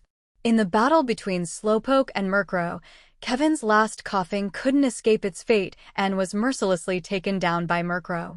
The other young man, upon seeing Kevin's fate, chose not to flee. He knew that running would only lead to a quicker death. His only Pokémon was like his last hope for salvation, and he wouldn't let it leave his side for even a moment. His eyes, full of fear, occasionally glanced at Cain, but he didn't dare look directly at him. The original plan was simple. The young man before them wore a standard league training uniform, and they thought he would, at most, be as strong as one of them. Additionally, in their experience, league trainers were like hothouse flowers, inexperienced in real battles. Even if they were a bit stronger, they were sure they could toy with him. But now, they couldn't believe that this seemingly harmless and even slightly clumsy young man could act with such decisiveness and ruthlessness. Had Ghastly not taken Kevin's gallbutt by surprise at the start, they wouldn't have fallen into such a disadvantageous position so quickly. Cain looked at the young man, who seemed uneasy and nervous, and slowly approached him, refraining from ordering Slowpoke and the others to continue attacking. The young Rocket member noticed Cain approaching from the corner of his eye, feeling panic but also a small spark of hope. As long as they didn't kill him immediately, there was still a chance to turn the tables. If given the opportunity, he would make this league trainer understand what a true battle was. A true battle wasn't limited to Pokémon alone. Slowly, he moved his hand toward the storage compartment on his Team Rocket belt. If he could get close enough, he could pull out a dagger and eliminate the trainer in front of him. If he reacted quickly enough, he could take the Pokeballs from the trainer's belt and trap Slowpoke and Murkrow. Then he could turn the tables and claim a great reward. With this thought, he felt a little excitement, although he dared not show it. Cain stopped 2 steps away, a smile on his face as he looked at the young man who seemed to have accepted his fate. "I'm going to ask you some questions. If you give me the answers I want, I'll let you go." Upon hearing Cain's words, the young man's eyes lit up for an instant, but he quickly lowered his head, fearing Cain might notice something. He feigned submission and timidly replied, "Ask whatever you want." The young man was a master at pretending to be weak. Cain didn't expose him and continued, "Who's in command at the Team Rocket base in Mahogany Town?" The young Rocket member was slightly taken aback. "That question? The current Supreme Commander at the base is Lady Ariana. Only Dr. Sebastian is at her level," he replied. Anyone with basic internal knowledge would know this. Ariana, Cain thought. Ariana is one of Team Rocket's 4 executives. In terms of rank, she's at the level of Sabrina. Cain also knew something about Dr. Sebastian, a high-ranking scientist in Team Rocket specializing in Pokémon evolution. Soon, he would begin an experiment at the Lake of Rage base, eventually leading to the Red Gyarados, a priceless asset. How far along are the experiments at the Lake of Rage base? Cain asked another question. The young Rocket member was stunned. The difficulty of the questions had gone from novice to master level.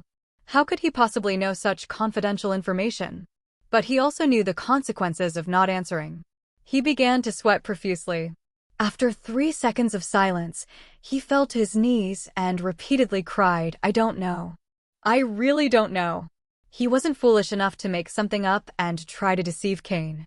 Anyone who knew that Team Rocket had a research base at the Lake of Rage was no ordinary person, so the first question was likely just bait. In fact, the young man misunderstood Cain. Cain actually didn't know who the Supreme Commander at the Mahogany Town base was in this life. In his previous life, when he arrived at that place, the Supreme Commander had already disappeared, leaving a few officers in charge. Although an executive came later, Cain didn't actually know who was in charge before. He had only asked to confirm whether the Team Rocket base in Mahogany Town had been attacked by the League. In his previous life, he had been assigned to that base after the League, led by Price, could no longer tolerate Team Rocket's arrogance in Mahogany Town and launched a surprise attack. That attack inflicted heavy losses on Team Rocket. Although the League suffered as well, Team Rocket had to quiet down for a while. It was then that Cain was assigned to the base. Knowing that the Supreme Commander was still in place meant that a League surprise attack could happen at any moment, so Cain needed to act quickly. As for the second question, Cain had no intention of keeping his promise to let him go. The young Rocket member, now on his knees, hadn't given up resisting. Under Cain's mocking gaze, he drew a dagger from his belt and lunged with a furious expression at Cain, who was only a step away. But as he lunged, he realized his body was suspended in the air. The eyes of Slowpoke, who was beside Cain, glowed with a blue light. It used its psychic powers to lift the young man, having anticipated his every move. Under his terrified gaze, Murkrow didn't hesitate to slash his throat with its claws, and the last coughing had already been hypnotized by Ghastly. The entire battle lasted only a few minutes. The two Team Rocket members, who had been full of confidence, now lay before Cain. Probably, even up to the moment of their deaths, they couldn't understand how a young man who looked like a typical league trainer, with his awkward and reserved demeanor, could be so ruthless and handle the battle with such calm. Kevin, who had been hypnotized by Ghastly, also lost his life in his sleep, and the last coughing was quickly taken down by Slowpoke and Murkrow. As for the Golbat and Arbok from earlier, Cain thought they still had some value, so he let them live. After collecting the spoils of battle, Cain had Miltank restore the energy of Murkrow and the others. Suddenly, Cain felt as though a gaze was fixed on him. During the fight with the two, he had that feeling but assumed it was from one of them. However, now that both were defeated, the sensation persisted. He raised his head and looked around, but he didn't notice any movement. Still, the silence was unsettling. Though the fight was over, the area's stillness was excessive. Then, Cain saw a shadow pass quickly between the trees about 50 or 60 meters away. If not for the constant feeling of being watched, he would have thought it was an illusion. After the shadow left, the sensation of being observed disappeared as well, confirming that it was that shadow that had been watching him. Cain frowned, analyzing the situation. Although the shadow had appeared for only an instant, he could deduce a few things. The shadow moved quickly and wasn't large, which indicated it wasn't human, but rather a Pokémon. Additionally, the ability to climb trees with agility suggested it wasn't a large, four-legged Pokémon, ruling out several suspects. What surprised him most was that Slowpoke, who was the most sensitive to such things, hadn't noticed the presence watching from afar. Cain shook his head, setting the matter aside for now. Since the shadow hadn't attacked, it meant it still held some fear of him and his Pokémon, or it was simply a curious Pokémon with no ill intent. After gathering the remains of the battle, Cain and his Pokémon quickly left the area, aware that the smell of blood might attract other wild Pokémon. What Cain didn't know was that, after he left, the shadow appeared in the battlefield, next to one of the fallen coughing. Without doing anything in particular, the shadow lingered there for a moment before disappearing again. After leaving the battlefield, Cain and his Pokémon ventured deeper into the forest. The sunlight filtering through the trees became scarcer as the forest grew denser, with larger and thicker trees. As they approached the snowy mountain, the temperature began to drop as well. Since almost no people frequented the area, Cain didn't bother returning his Pokémon to their Pokeballs, allowing them to play and train in the open. Since leaving Judgment Island, the training rhythm for his Pokémon had slowed down. Although they had battled a few days in the forest between Goldenrod City and Akritik City, their progress hadn't met Cain's expectations. Now that they had to cross this forest to reach the snowy mountain, Cain decided to take the opportunity to train his Pokémon. This forest was more dangerous than the previous one, with higher-level wild Pokémon. This was likely due to the area being more inhospitable and less frequented by humans. For example, at that moment, Murkrow, Slowpoke, and Miltank were fighting against a level 30 Persian. Pokémon, Persian Yellow. Gender, female. Level, 30. Type, normal. Ability, Technician. Held item, none. Egg moves, Tail Whip, Foul Play. Basic moves, Swift, Play Rough, Switcheroo, Scratch, Growl, Bite, Fake Out, Fury Swipes, Screech, Feint Attack, Taunt. Learned moves, Iron Tail, Water Pulse, Snatch. TM moves, none. Although Persian had yellow quality, her level was high, and along with her technician ability, moves like Fake Out and Fury Swipes made it difficult for Murkrow and the others to handle her. If it weren't for the constant recovery Miltank provided with the move Milk Drink, they might not have managed as well. Ghastly didn't join the fight as he needed to stay with Cain to prevent surprise attacks from other Pokémon, and his Poison-type moves were still underdeveloped. Cain hadn't yet taught him the move Toxic that he had acquired at the casino. Though normal-type Pokémon don't have many resistances, they also don't have many weaknesses, except to fighting-type moves. However, none of Cain's Pokémon knew any fighting-type moves. The battle became tense, as Persian was fast, and her survival skills in the wild made her speed even greater. Fortunately, Miltank used the move block to prevent Persian from escaping when things got tough.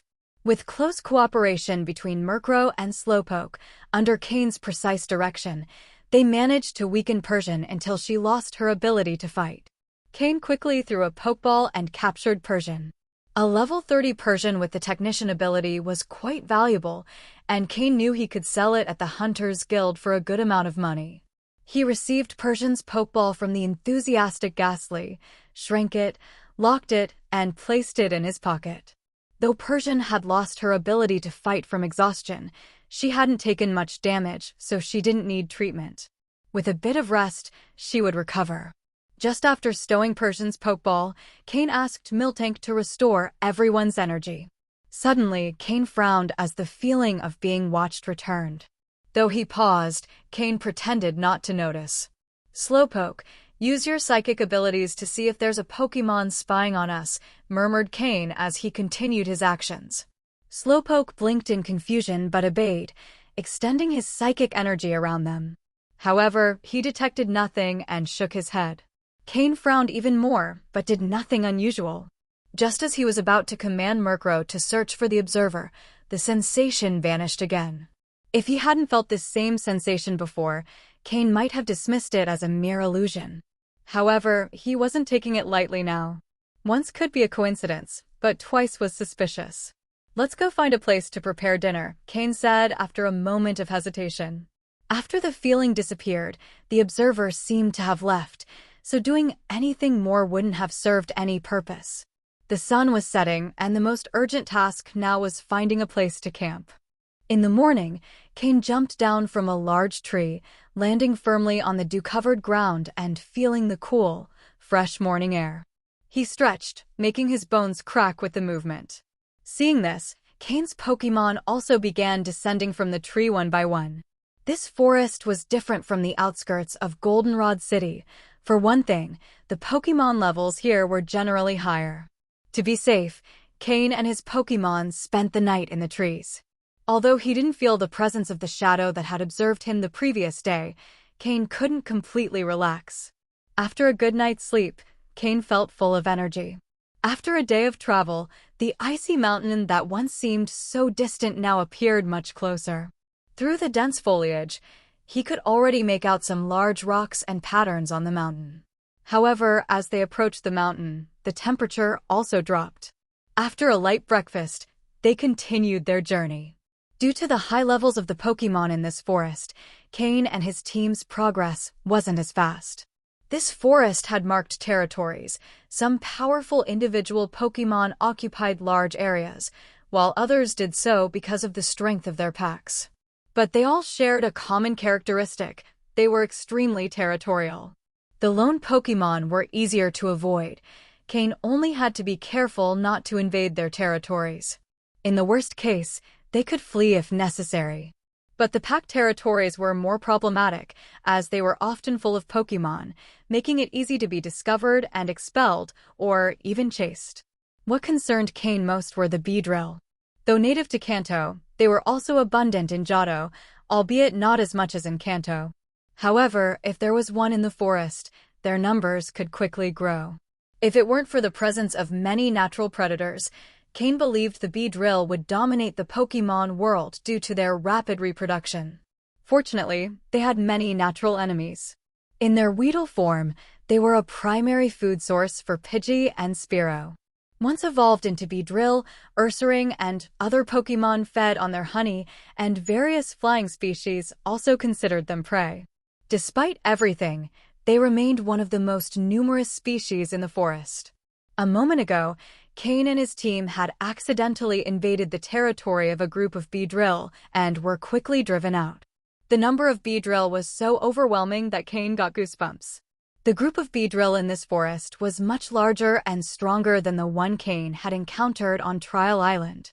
After Murkrow and the others managed to defeat several Beedrill, they enraged the entire swarm, which led to a chase. After finally losing the Beedrill, Cain, with his endurance at its limit, was breathing heavily. Miltank offered Cain a glass of fresh milk. Catching his breath, Cain smiled faintly, thanking Miltank as he drank all the milk. After drinking it, he regained his energy. Just as he was about to speak, Cain again felt that strange sensation of being watched. This time, the feeling was stronger, indicating that the mysterious shadow was closer than before. I wonder if what that being is watching is this.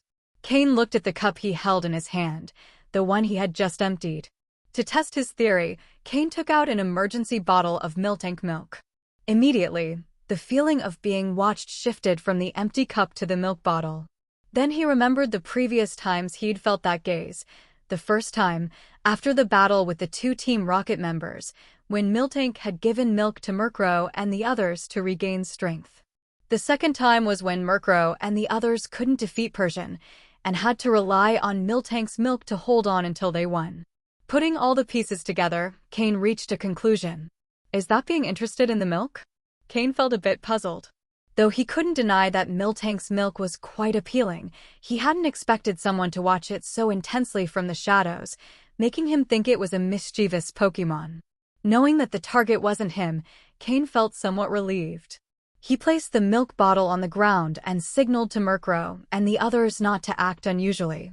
Then he slowly walked away with his Pokémon, leaving only the Miltank milk bottle on the ground.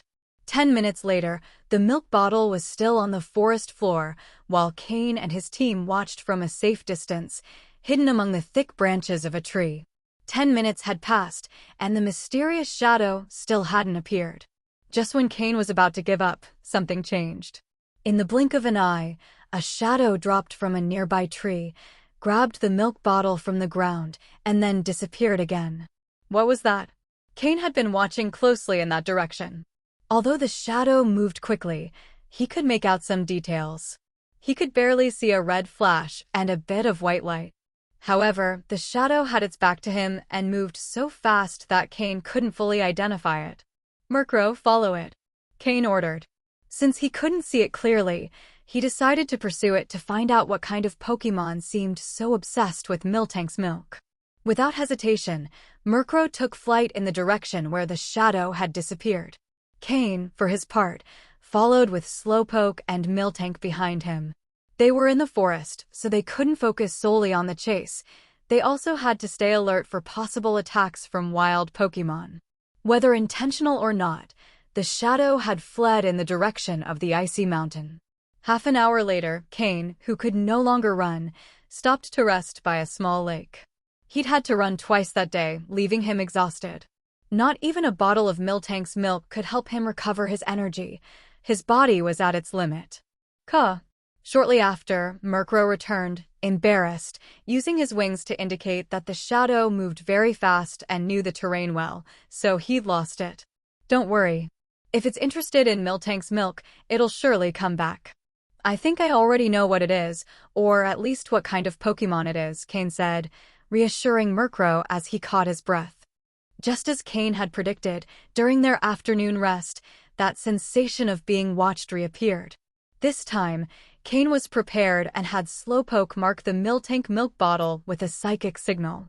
As long as it wasn't more than 10 kilometers away, with Slowpoke's current teleportation ability and spatial awareness, he could detect the location of that mark. Although he couldn't teleport directly, he would at least know the location and be able to find it. Cain left the milk on the ground and moved away with Slowpoke and the others to observe from a distance. This time, Cain didn't have to wait long. After having tasted the reward once, that Pokémon appeared almost immediately after Cain and his group had left. Cain freed Murkrow of the extra weight he was carrying, and though the terrain made tracking difficult, at least they'd have a general idea of the location. Once Cain and Slowpoke arrived, they'd surely find it. 40 minutes later, Murkrow returned to Cain, who had stayed behind. This time, Murkrow didn't completely lose the trail. After being relieved of the weight, his speed increased again, and with the help of the Tailwind move, he could closely follow that Pokémon. However, to avoid alerting it, Murkrow returned immediately to inform Cain when the Pokémon stopped. Guided by Murkrow, Cain and the others slowly approached the spot where that Pokémon had stopped. They were already very close to the icy mountain. Cain felt his body shiver unconsciously, and the air he exhaled left a trace of white. Previously, too focused on traveling, they hadn't noticed it, but once they stopped, the cold became immediately apparent. He quickly put on the thick clothes he'd prepared in advance, feeling a bit warmer again. It must be said that the difference between the human body and Pokémon is truly significant. This temperature change didn't seem to affect Murkrow and the others at all. Slowpoke, can you feel it? Cain blew air onto his hands and rubbed them lightly to warm them, as they'd gone numb from the cold, and asked. Yadin. Slowpoke's eyes shone with a blue glow, always using his psychic powers to sense the psychic mark he'd left earlier, and he nodded. To find the Pokémon before it discarded the bottle, Cain and his group avoided battles with other Pokémon along the way, only driving them away or fleeing to avoid delays. As they got closer, Slowpoke's perception became clearer. When pointing in the direction, he did so more quickly, without pausing to feel in detail. In an instant, he knew the location. Clearly, that Pokémon had stopped, and if Cain and the others hurried, they could find it before it left. Though Cain already had a hypothesis, and the result was almost certain, he needed confirmation. If the Pokémon was indeed the one Cain suspected, with that speed, as long as its quality wasn't low, Cain would admit he was somewhat interested. He shook his head, dismissing those thoughts for the moment. They hadn't found it yet. There was no rush to think about that until confirming. 10 minutes later, following the bottle's location, Cain realized they'd reached the foot of the icy mountain. Although it's called the Icy Mountain, it's actually a large rocky mountain. Only the visible part from the halfway point up is covered by a thick layer of ice and snow, leading people to think of it as an icy mountain. But if you get closer, you can see parts of the mountain covered by trees exposing the massive rocky outcrops. At the mountain's base, there are many cracks and small caves. According to Slowpoke's perception, the psychic mark came from one of those caves. Upon reaching the cave entrance, a blast of cold wind hit him, and Cain tightened his clothing to stay warmer. The fact that it liked being in this kind of environment made Cain even more certain of what Pokémon it was. As he entered the cave, the air grew colder, and Cain felt himself inhale a puff of cold air that numbed his nose. Although he'd prepared, he hadn't expected the inside of the cave beneath the icy mountain to be this cold. Even Murkrow and the others felt the impact a bit. Although it wasn't much, if a Pokémon wasn't one that enjoyed this type of environment, this cold would be unpleasant for them. The cave wasn't large, barely enough for 3 people to walk in single file. The ground was covered in a layer of ice of who knows how long, and walking on it required great caution, as a misstep could make you fall. Fortunately, Cain had prepared ice-walking boots. Only Slowpoke and Miltank weren't very used to this type of terrain, but after Slowpoke used his psychic powers to create a thin psychic layer under their feet, the situation improved. As they progressed, the space inside the cave grew larger, and the ice layer on the ground began to thin, with more rocky outcrops appearing. Those narrow galleries often caused the air to move rapidly, creating a current known as alley wind. And it was precisely this cold wind that kept the cave entrance permanently covered in ice. However, as they advanced, the wind gradually disappeared. Without time for further observations, Cain carefully controlled the noise of his footsteps, following Slowpoke's directions. Finally, a moment later, Cain saw the Pokémon that had been watching him on several occasions and that seemed to have a special taste for Miltank's milk. A Pokémon about 1 meter tall, with mostly black fur except for one ear on its head and the back of its tail, which were red, and limbs ending in white. So, it's this Pokémon. I've really been lucky. Upon seeing the Pokémon clearly, Cain couldn't help but feel a mix of awe and satisfaction. Sneasel. The Pokémon in front of Cain was one of the rarest in the Johto region. Sneasel, a dark and ice-type Pokémon. It was one of Cain's favorite Pokémon when he played video games on Earth, an exceptional dragon hunter in the gaming world. In reality, Sneasel's type combination isn't the best, as being dark and ice type makes it vulnerable to many types of attacks, often placing it at a disadvantage in battle. It's especially vulnerable to fighting type attacks, taking 4 times the damage, meaning that if it faces a fighting type Pokémon of similar level, it's almost certain to be defeated in one hit. Additionally, it's weak to rock, bug, steel, fire, and fairy type attacks, taking double damage. In total, there are 18 Pokémon types, and Sneasel is vulnerable to 6 of them, making it a Pokémon with a wide range of weaknesses. However, this Pokémon also has its own significant advantages. First, as a Dark-type Pokémon, Sneasel has the ability to be immune to Psychic-type moves, making it a relentless killer in battles against Psychic Pokémon. Secondly, it has a 2 times advantage over Ghost, Ice, and Dark-type Pokémon, giving it a considerable edge when facing these types. Thus, Sneasel is not suitable to be the main attacker of the team, but against certain specific Pokémon, it's highly effective as a defense breaker. For instance, Psychic-type Pokémon, as well as Dragon-type Pokémon. Sneasel is a born assassin and hunter, high offense, high speed, low defense, and low HP, a typical assassin-type Pokémon.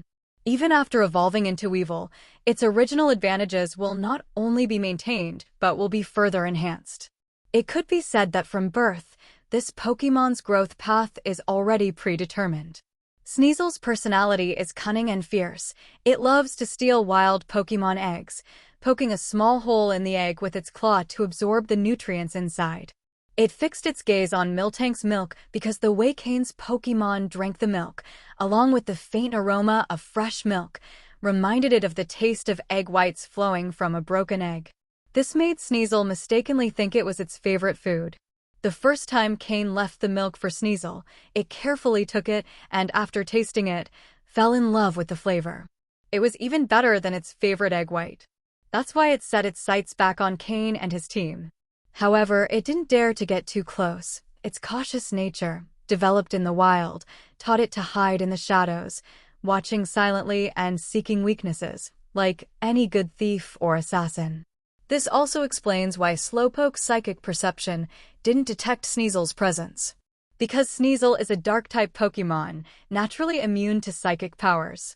The arrival of Cain and his team finally caught Sneasel's attention as it savored the delicious milk. Its ears perked up immediately, and it turned around.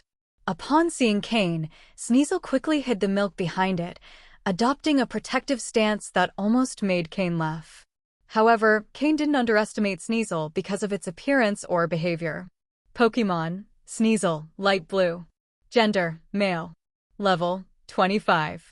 Type, dark plus ice. Ability, keen eye. Held item, none.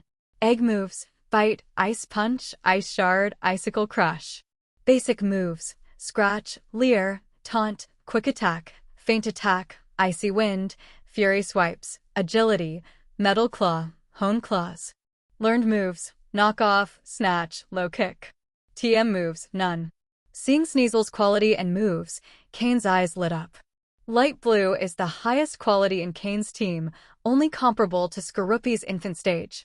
However, what impressed Cain the most were the 3 ice-type inherited moves, which indicate that one of Sneasel's parents was exceptionally skilled in ice moves, or both were. This also suggests that Sneasel has an extremely high natural talent for ice-type moves. Sneasel, let's fight.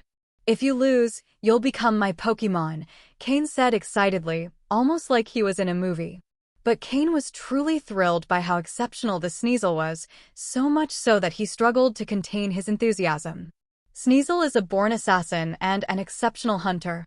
If Cain could capture it, he already had a plan in mind. Sneasel would become his signature Pokémon as a Pokémon hunter. Or rather, Sneasel's evolution would be. Because Sneasel is an ideal Pokémon for capturing other Pokémon. Unlike in the games, where ice-type moves are just another attack that fades after use, in real life, the effects of ice-type moves are far more significant. The greatest support effect of ice-type moves is reducing speed. Yes, reducing speed. Ice-type energy can slow down a Pokémon's body reaction speed and nerve transmission speed. If the temperature is low enough, it can even freeze the Pokémon completely. By slowing down the opponent while increasing its own speed, no Pokémon could escape its pursuit. Sneasel, after hearing Cain's words, cried out loudly, full of determination, though its protective stance over the milk almost made Cain laugh. After crying out, Sneasel turned around, ready to escape. Miltank, block its path. Cain had been watching Sneasel's movements carefully, and as soon as Sneasel tried to escape, he ordered Miltank to block its route. Sneasel, about to flee, was met with the imposing figure of Miltank, who spread her arms to close off any chance of escape. With no other option, Sneasel retreated, moving closer to the tunnel wall and hiding the milk behind it to gain a bit of comfort. Surviving in the wild is extremely tough. For any wild Pokémon, food is always the most important thing. Sneasel's protective gesture reminded Miltank of her own past, awakening a sense of sympathy. Sneasel, cornered, watched without Cain taking any direct action. If he wanted to capture it, he couldn't give it a bad impression, much less steal what, for a wild Pokémon, was as vital as life itself. Cain pulled out 2 bottles full of Miltank's milk and, from a safe distance of 10 steps, shook them. Immediately, Sneasel's eyes locked onto the milk bottles Cain was holding. If it weren't for the other strong Pokémon nearby, Sneasel would probably have rushed to steal them. Sneasel, let's fight. If you win, I'll give you these 2 bottles of milk. How about it? Cain said with a smile. Anyone watching at that moment might have said Cain looked like a suspicious adult trying to trick a child. Cain's words made Sneasel pause in thought. It wasn't an ignorant Pokémon. With its exceptional speed, it had visited the human world in search of food before and knew how tamed Pokémon lived. However, having lived in the wild since it was young, it struggled to adapt to that lifestyle, so it returned to the place where it was born, even if it meant going hungry at times. But the 2 milk bottles Cain offered were hard to refuse. It had been a long time since it had tasted something so delicious. Besides, that milk contained a special energy that had restored some of its strength, diminished after days of food scarcity. In reality, when it comes to fighting this Sneasel, Cain feels a bit concerned. Because Sneasel is a dark and ice type. While it has a wide range of weaknesses, after thinking it over, Cain realizes he doesn't have many Pokémon on his team that can effectively counter Sneasel. Even type attacks that can cause normal damage are scarce. Only Murkrow's flying-type moves, Slowpoke's water-type moves, and Ghastly's poison-type moves can do some damage. And Miltank is the only one without a disadvantage against Sneasel. The psychic moves, in which Slowpoke excels, are completely blocked. Murkrow's dark-type moves have reduced damage, and Ghastly's ghost-type is hardly worth mentioning. Thinking this through, Cain decides he should prioritize teaching Slowpoke the Miracle Eye move. In the original game, Slowpoke couldn't learn Miracle Eye, but this is the real world, not a game. If the right method and technique are found, there's still a chance to learn it.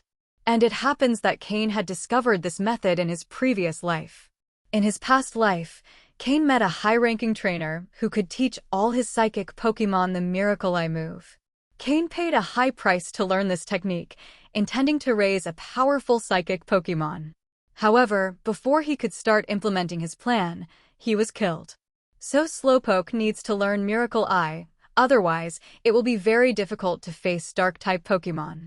Although he has Water-type moves for attacking, Slowpoke's real strength lies in his psychic abilities.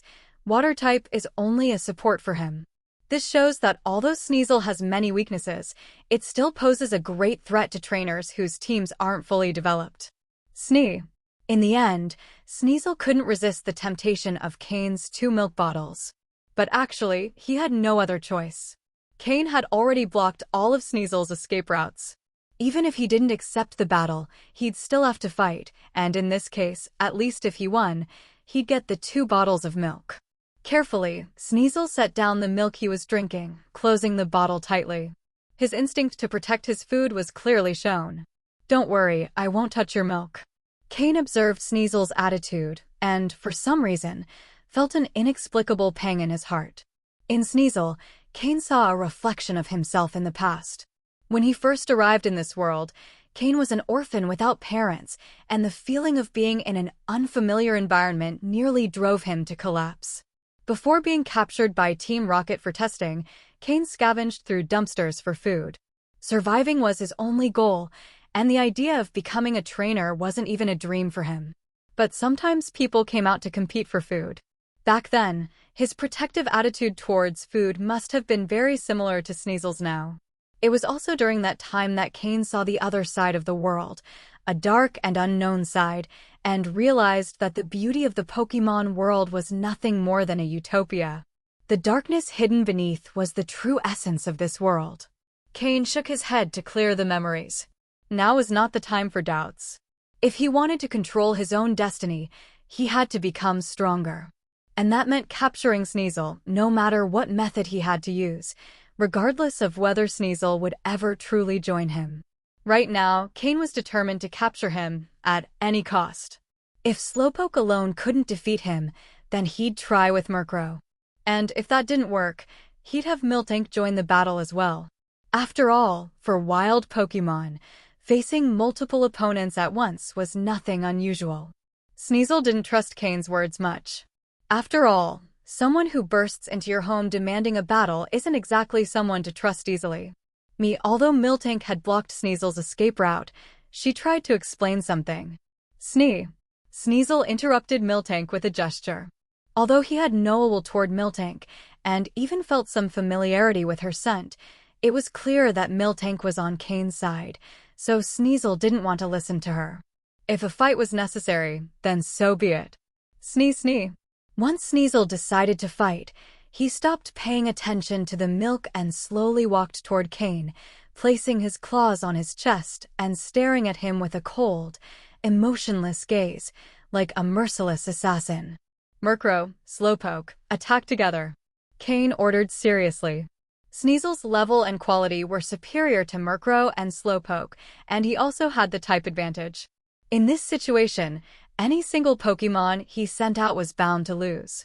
Even sending two Pokémon together, he wasn't sure if he could win. The only advantage Murkrow and Slowpoke had was their cooperation. Of course, after following Cain for so long and using his poke blocks, there were aspects that couldn't be assessed by level or quality alone. Sneasel was the first to move. His claws began to glow with a white light as he rubbed them together, producing a sharp, unpleasant metallic sound. He was using the move Hone Claws, which by sharpening his claws increased his attack and accuracy. Murkrow, use Snatch. Sneasel's original attack advantage was already significant, and if allowed to increase it further, the battle would become even more difficult for Murkrow and the others. Fortunately, Murkrow's prankster ability allowed status moves to have priority, and combined with the Snatch move effect, he could steal the benefits of Sneasel's Hone Claws move. Following Cain's command, a dark light surrounded Sneasel's claws. Just as Sneasel was beginning to enjoy the effect of Hone Claws, he felt the familiar sound disappear, as if his move hadn't succeeded. Instead, Murkrow's claws looked much brighter after using Snatch. Murkrow, use Tailwind. Slowpoke, use Water Gun. While Sneasel was caught off guard, Cain gave the order to attack. Murkrow flapped his wings, summoning Flying-type energy. This time, he didn't need to keep the Tailwind effect to himself, so Slowpoke also benefited from the speed boost. Though Slowpoke isn't an agile Pokémon, he felt a breeze around him that made him feel a bit lighter. Following Cain's order, Slowpoke fired a stream of water straight at Sneasel. But Sneasel had already reacted. With a quick movement, he dodged Slowpoke's attack and rushed forward. If Sneasel managed to get close to Slowpoke, the consequences could be disastrous. Slowpoke, control the water gun with your psychic power. Murkrow, use Wing Attack. Yadin. Slowpoke's eyes shone with a blue glow as it controlled the trajectory of the water gun, making the jet take an unexpected turn. Even though psychic moves can't harm Sneasel, that doesn't mean psychic power has no effect. Sneasel, who didn't expect the attack to curve back, tried to dodge while running, but it was too late and was hit squarely by the water gun. However, since the water gun was manipulated with psychic power, its force wasn't as strong, causing Sneasel only to stumble slightly. Taking advantage of the tailwind, Murkrow charged with its wings cloaked in flying-type energy, aiming directly at the stumbling Sneasel. Under normal circumstances, a Pokémon affected by a move wouldn't be able to dodge Murkrow's accelerating attack, but this opponent was different. Murkrow's attack, which never missed when speeding up, surprisingly failed. Sneasel disappeared in an instant, turning into that dark shadow Cain had seen before, narrowly dodging Murkrow's wing attack. It was using Quick Attack. Sneasel didn't linger with Murkrow and set its sights on Slowpoke. It could clearly sense an energy from Slowpoke that it didn't like, and based on its experience surviving and fighting in the wild, it knew that if it hit, that little pink Pokémon would take a lot of damage. Cain's expression turned serious. Sneasel's speed was too high. Murkrow's specialty in speed didn't give it any advantage here. Remember, Murkrow was under the effect of Tailwind without anything slowing it down. Murkrow, use Hidden Power. Slowpoke, use Headbutt. Murkrow was taken aback by the command. If it used Hidden Power at that moment, wouldn't it hit Slowpoke too? But trusting Cain completely, after a brief hesitation, Murkrow followed the command. An orb of yellow energy, with sparks of blue electricity, began to form in front of Murkrow. Meanwhile, Sneasel had already reached Slowpoke, opening its mouth to bite with teeth shrouded in black strands. It was the Dark-type move, Bite. This Dark-type move could cause significant damage to Slowpoke, who was Psychic-type. However, Slowpoke made no attempt to dodge. Since Cain had ordered it to counterattack with Headbutt, Slowpoke decided to trust its trainer unconditionally. Its pink, soft head began to glow with a thin layer of unfamiliar energy as it launched directly at Sneasel's attack. Bang! The impact made both Pokémon step back a few paces. Yadin! Slowpoke let out a groan of pain. Of the two, Slowpoke took more damage. After all, Dark-type moves are highly effective against Psychic types. Cain kept a serious and emotionless expression. The damage Slowpoke received was within his expectations. He didn't order Slowpoke to use Protect because he had a bigger plan in mind. At that moment, Sneasel, who had also taken damage, recovered. Although its strong teeth had withstood the impact, its head had taken a considerable hit. Recovered, Sneasel lunged again. It knew it had suffered significant damage, but it also knew that Slowpoke had taken even more. But then, Murkrow's electric-type hidden power, which it had been charging in the air, was finally ready. The yellow orb illuminated the cave. Sneasel, having experienced the success of its bite, prepared to use it again on Slowpoke, confident that 2 or 3 more hits would be enough to incapacitate it. Slowpoke, use Protect. Murkrow, fire Hidden Power. Cain ordered coldly. The 3 Pokémon moved almost simultaneously: Sneasel's bite, Slowpoke's Protect, and Murkrow's Hidden Power. Sneasel's bite struck the green shield of Slowpoke's Protect. Since Protect lasts a moment, Sneasel couldn't break through immediately. At the same time, Murkrow's electric-type Hidden Power orb struck both of them. With a resounding explosion, Hidden Power went off, releasing a flood of yellow and blue electricity. Thanks to Protect, Slowpoke managed to block both attacks without taking any damage. Otherwise, the electric-type Hidden Power might have dealt as much damage as Sneasel's bite. But Sneasel wasn't as fortunate. It was thrown 3 meters away, right in the explosion's center. Plus, due to the previous water gun, Sneasel was still slightly damp. Since it hadn't dried off completely, the damage from the electric attack was amplified. The small sparks that still ran through Sneasel's body clearly showed the high damage it had taken from Murkrow's hidden power. After taking a short breath, Sneasel recovered from the blow. Without wasting time, Sneasel gathered pale blue energy in its claws, forming small ice chunks the size of fists, then launched them at Slowpoke. Ice-type moves are normally not very effective against water types, but are very effective against flying types. However, Sneasel knew Murkrow could easily dodge with its speed, so it chose to attack Slowpoke. Additionally, Sneasel had noticed Slowpoke had already taken a hit from it before. If it could eliminate one Pokémon, its situation would improve significantly. Otherwise, it might actually lose. But there was something Sneasel could never have anticipated. Slowpoke, use Hidden Power. Murkrow, use Feint Attack and engage in close combat. That's right, Slowpoke's hidden power, despite being a water type, turned out to be fire type. Before the ice chunks reached Slowpoke, they were melted by the fire-type energy orb Slowpoke had formed, turning into pools of water. Murkrow, taking advantage of its ability to strike first with Feint Attack, closed in on Sneasel. Before Sneasel could react, Murkrow had it trapped in close combat. Both Pokémon abandoned specific moves and began to fight as if two men were throwing punches. Although Sneasel had an advantage in attack power, Murkrow had gained the bonus from Sneasel's own claws, which greatly increased the damage from its own claws. Soon, though the fight had barely begun, Slowpoke had finished charging its hidden power. Without hesitation, Slowpoke launched its fireball towards Murkrow and Sneasel. Snee! Seeing the fireball rushing at full speed, Sneasel could feel the scorching heat emanating from it, causing it to panic. But Murkrow, beside it, didn't let it escape, ensuring it had no chance to dodge. Would they both be hit? Would they both get hurt? If Sneasel knew what Cain was thinking at that moment, it might not worry as much. Cain had only one thought in mind: Protect is really useful. Murkrow, use Protect. With the launch of Slowpoke's fire-type hidden power, Cain ordered Murkrow to prepare in midair. Murkrow, entangled in combat with Sneasel, felt the intense heat as the energy sphere approached. He cried out and activated his Protect move. Murkrow could feel the rising temperature, and Sneasel, as an ice-type Pokémon, felt it even more intensely. However, while Murkrow had Protect to shield himself from the energy sphere's damage, Sneasel wasn't as fortunate.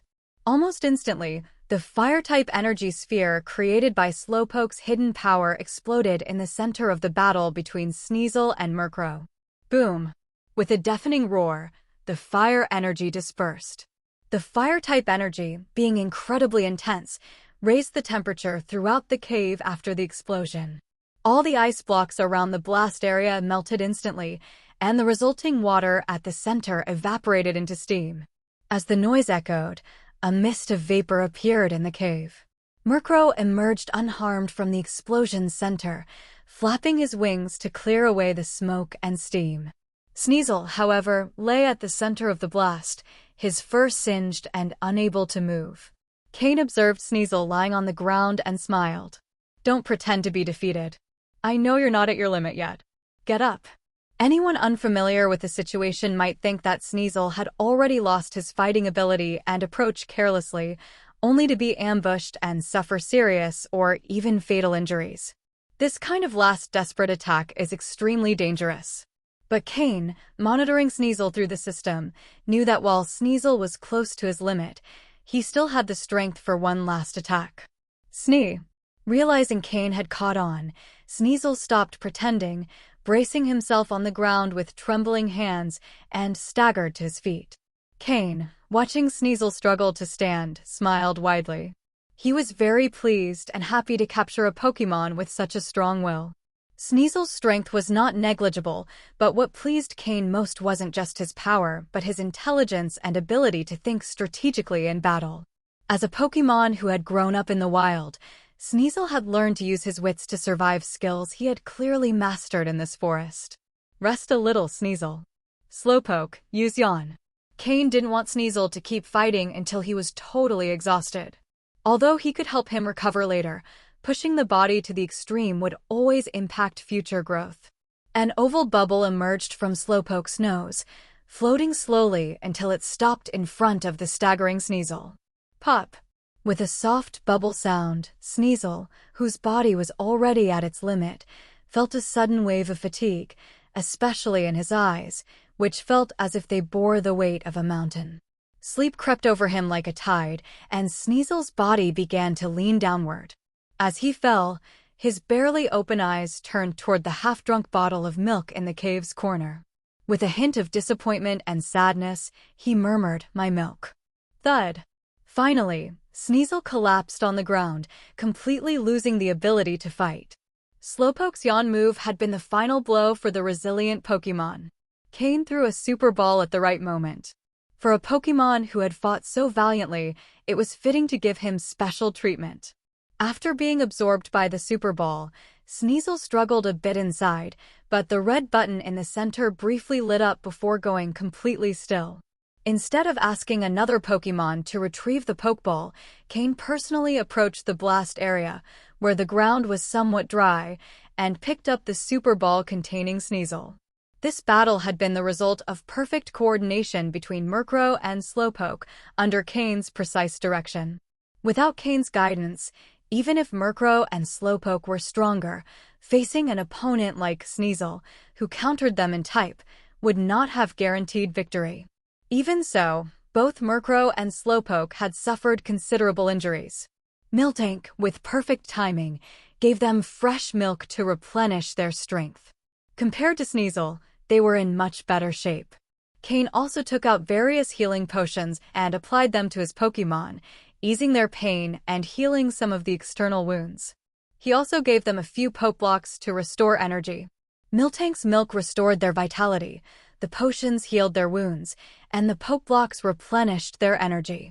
With this combination of care, Murkrow and Slowpoke would soon be in top shape again. After tending to Murkrow and Slowpoke, Cain finally released Sneasel from the Super Ball. Back in the cave, Sneasel was already awake, though his wounds kept him from moving much. Seeing Cain and his Pokémon surrounding him, Sneasel's eyes showed a flash of fear and hostility.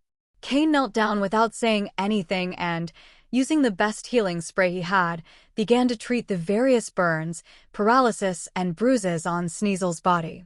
Seeing Cain take something out, Sneasel instinctively thought it was dangerous and tried to sit up to resist, but the movement triggered intense pain throughout his body, causing him to fall back down. "Don't move. Stay still," Cain said firmly, beginning the treatment. Sneasel's injuries were severe, and due to his underdeveloped physique, his body was weakened. The only reason he'd been able to keep fighting earlier was his iron will. However, after being captured, that will had faded, and moving again wouldn't be so easy. Cain applied the potion skillfully, helping Sneasel recover faster. Sneasel, who initially feared something bad would happen, soon felt a refreshing coolness on his wounds, as his previously numbed muscles regained sensitivity to pain. The combination of the potion's soothing relief and the returning pain made Sneasel understand what pain and pleasure truly meant. At that moment, Miltank approached Sneasel with a bottle of milk, inserting a straw into it and offering it to Sneasel. Smelling the familiar aroma, Sneasel's eyes widened as he looked at Miltank, who smiled shyly. His thoughts seemed conflicted. After hesitating for a moment, Sneasel couldn't resist the milk's temptation and bit down on the straw, drinking quickly. At that instant, in Sneasel's eyes, Miltank seemed to be surrounded by a sacred aura. Sneasel felt quite comfortable having someone treat its wounds and give it milk to drink. But Cain was exhausted. Don't underestimate the methods of breeders. While they use medicine to treat Pokémon, they also apply special techniques that not only speed up wound recovery, but also reduce pain and accelerate tissue healing. A Pokémon's body is much more resilient than a human's, so despite having suffered severe injuries, the combination of Cain's massage and medication made some of Sneasel's wounds heal instantly, while smaller ones disappeared completely. After gulping down a bottle of Miltank's milk, Sneasel was able to stand and make small movements once the treatment was done. It was then that Sneasel truly started to pay attention to the human in front of it, who seemed not very strong but acted with calm determination. Sneasel recalled what had happened during the battle. It had seen how Murkrow and Slowpoke managed to defeat it, largely due to this human's orders. It looked at him with a complex expression in its eyes. Without hesitation, Cain returned its gaze and said, "Sneasel, you're already my Pokémon. Whether you admit it or not, you only have two options in front of you. First, become my Pokémon.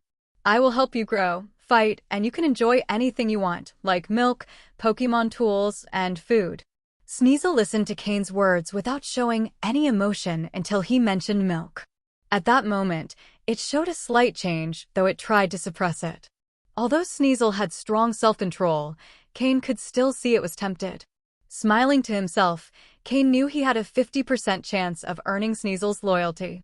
However, when he mentioned the second option, Cain grew serious, looking at Sneasel with a cold stare. "Second, if you don't want to fight for me, I won't force you. I'll still provide food, but you'll never leave your Pokeball again for the rest of your life. These two options were essentially a choice between life and something not much different from death, using the Pokeball as a prison and keeping it there forever. Upon hearing that it would be confined forever, Sneasel couldn't hold back. As a wild Pokémon, it loved freedom the most, but now, this human wanted to take it away, which was more painful than death. Sneasel cried out, adopting an aggressive stance. In such a situation, it would rather die than accept this. Seeing Sneasel's movement, Slowpoke and Murkrow also took defensive positions, closely watching Sneasel, afraid it might act recklessly. Cain didn't back down and continued to stare at Sneasel. As a trainer with a strong desire for control, he wasn't willing to yield on this. Cain had noticed Sneasel's excellent potential, not just in combat ability, but also in willpower. If it couldn't become an important Pokémon on his team, he would rather imprison it forever than risk it being captured by someone else who might turn it against him. Not even selling it to the Hunter Association was an option for Cain. He would only consider that in extreme financial need. However, if Sneasel was willing to become his Pokémon and fight for him wholeheartedly, Cain would treat it well. It would have the same conditions as Slowpoke and the others. At that moment, amid the tension, Miltank hurriedly stepped in between Sneasel and Cain, waving her hands and trying to show Sneasel that Cain wasn't as they imagined. At the same time, it grabbed the half-empty bottle of milk Sneasel had left in the corner and handed it to him. "Me," Miltank said enthusiastically. Sneasel, with a confused expression, accepted the half bottle of milk while listening to Miltank talk nonstop. Miltank became increasingly animated and, in her excitement, began slapping Slowpoke on the back, who grumbled from the pain but didn't dare to move away. Murkrow, seeing Miltank hitting Slowpoke, recalled the previous battle between Miltank and Arbok, relieved it wasn't on the receiving end. Yadin. Slowpoke endured the hits and, despite the pain, pretended to be happy while trying to convince Sneasel. Sneasel watched as Miltank passionately spoke and hit Slowpoke, who displayed a pained expression. This gave Sneasel a slight satisfaction, remembering how these two Pokémon had teamed up to intimidate it earlier. However, Miltank wasn't aware of this and continued hitting even harder until Slowpoke could no longer endure it. Reaching the climax of her story, Miltank raised her hand high. Slowpoke, alarmed, quickly moved away. Bang! Miltank's hand finally hit the ground, creating a deafening sound and leaving a large crater with numerous cracks on the floor. The area fell silent. Miltank, realizing her behavior, lowered her head shyly as if nothing had happened. Gulp! Two sounds of gulping were heard, one from Slowpoke, relieved it had dodged the hit, and the other from Sneasel, who would never admit it had underestimated Miltank. Cain was also surprised by Miltank's sudden burst of strength. During the battle with Arbok, he had assumed Miltank's power was due to the move Bide, but now it seemed Miltank had more power than he'd realized. However, Miltank's words appeared to have had an effect, as Sneasel no longer showed as much hostility towards Cain and at least wasn't taking an aggressive stance anymore. There was no denying that, as the only female in the group, Miltank had the ability to ease tensions among these males. After a moment of silence, Miltank, bringing a visibly reluctant Sneasel, led it to Cain. Although Cain didn't know exactly what Miltank had said, she managed to make Sneasel, who previously saw him as an enemy, obediently stand in front of him. Miltank's persuasion had been quite effective. Since Sneasel wasn't resisting, Cain had no intention of following through with his threat to imprison it. That had only been a scare tactic. Cain extended his hand to pet Sneasel's head, trying to relax the atmosphere between them. But Sneasel turned its head, avoiding Cain's hand. Cain's hand was left hanging awkwardly in the air, but instead of lowering it, he took out 2 bottles of milk from his ring and placed them in Sneasel's arms. Despite Sneasel's complicated expression, Cain finally managed to place his hand on its head, smiling as he petted it. With this, Sneasel was finally captured by Cain. Although it's still not very obedient, Cain believes that over time, Sneasel will integrate into the team. Of all Cain's Pokémon, The one with the best relationship with Sneasel is Miltank. It's unclear if this is due to the good impression Miltank left or simply because of the milk Miltank provides. Sneasel always maintains a certain wariness towards Cain. Though it listens to him, it's clear that deep down, it still holds some resistance. On the other hand, Murkrow and Slowpoke have no reservations and approach Sneasel, despite having been the ones who defeated it before. Initially, Sneasel couldn't tolerate them, but over time and with their persistence, it began to accept them. Cain doesn't give much importance to Sneasel's resistance. After all, he defeated it in battle and even threatened it, so the mere fact that Sneasel has yielded and agreed to join the team is already a significant achievement. Cain doesn't consider himself someone who can command immediate respect. Everything requires a gradual process. After spending the entire day chasing Sneasel, the outcome was positive, despite how difficult it had been. Inside the cave, it wasn't possible to see the sun, but upon checking his watch, Cain realized it was already 7 in the evening and his Pokémon hadn't eaten yet. In the cold cave, Cain began stacking stones to prepare the meal. He took out a large pot, sliced all the meat, and added various ingredients and seasonings. Cain prepared a simple hot pot, accompanied by the intense aroma of meat and vegetables mixed with the seasonings he'd brought. Noticing the food was ready, all the Pokémon gathered around the hot pot. At first, Sneasel didn't want to join, but Miltank forced it to sit by the fire. Eating hot pot in an ice cave seemed like an appropriate choice. Moreover, the group meal helped strengthen bonds among the Pokémon. Even Sneasel, who initially didn't want to socialize, began to enjoy the food and interact more with the others. After a while, Cain joined the meal. The cave, once cold and silent, was filled with warmth thanks to Cain and his Pokémon. After the meal, Cain gave each Pokémon a bottle of milk. They all sat in a row against the cave wall, chatting.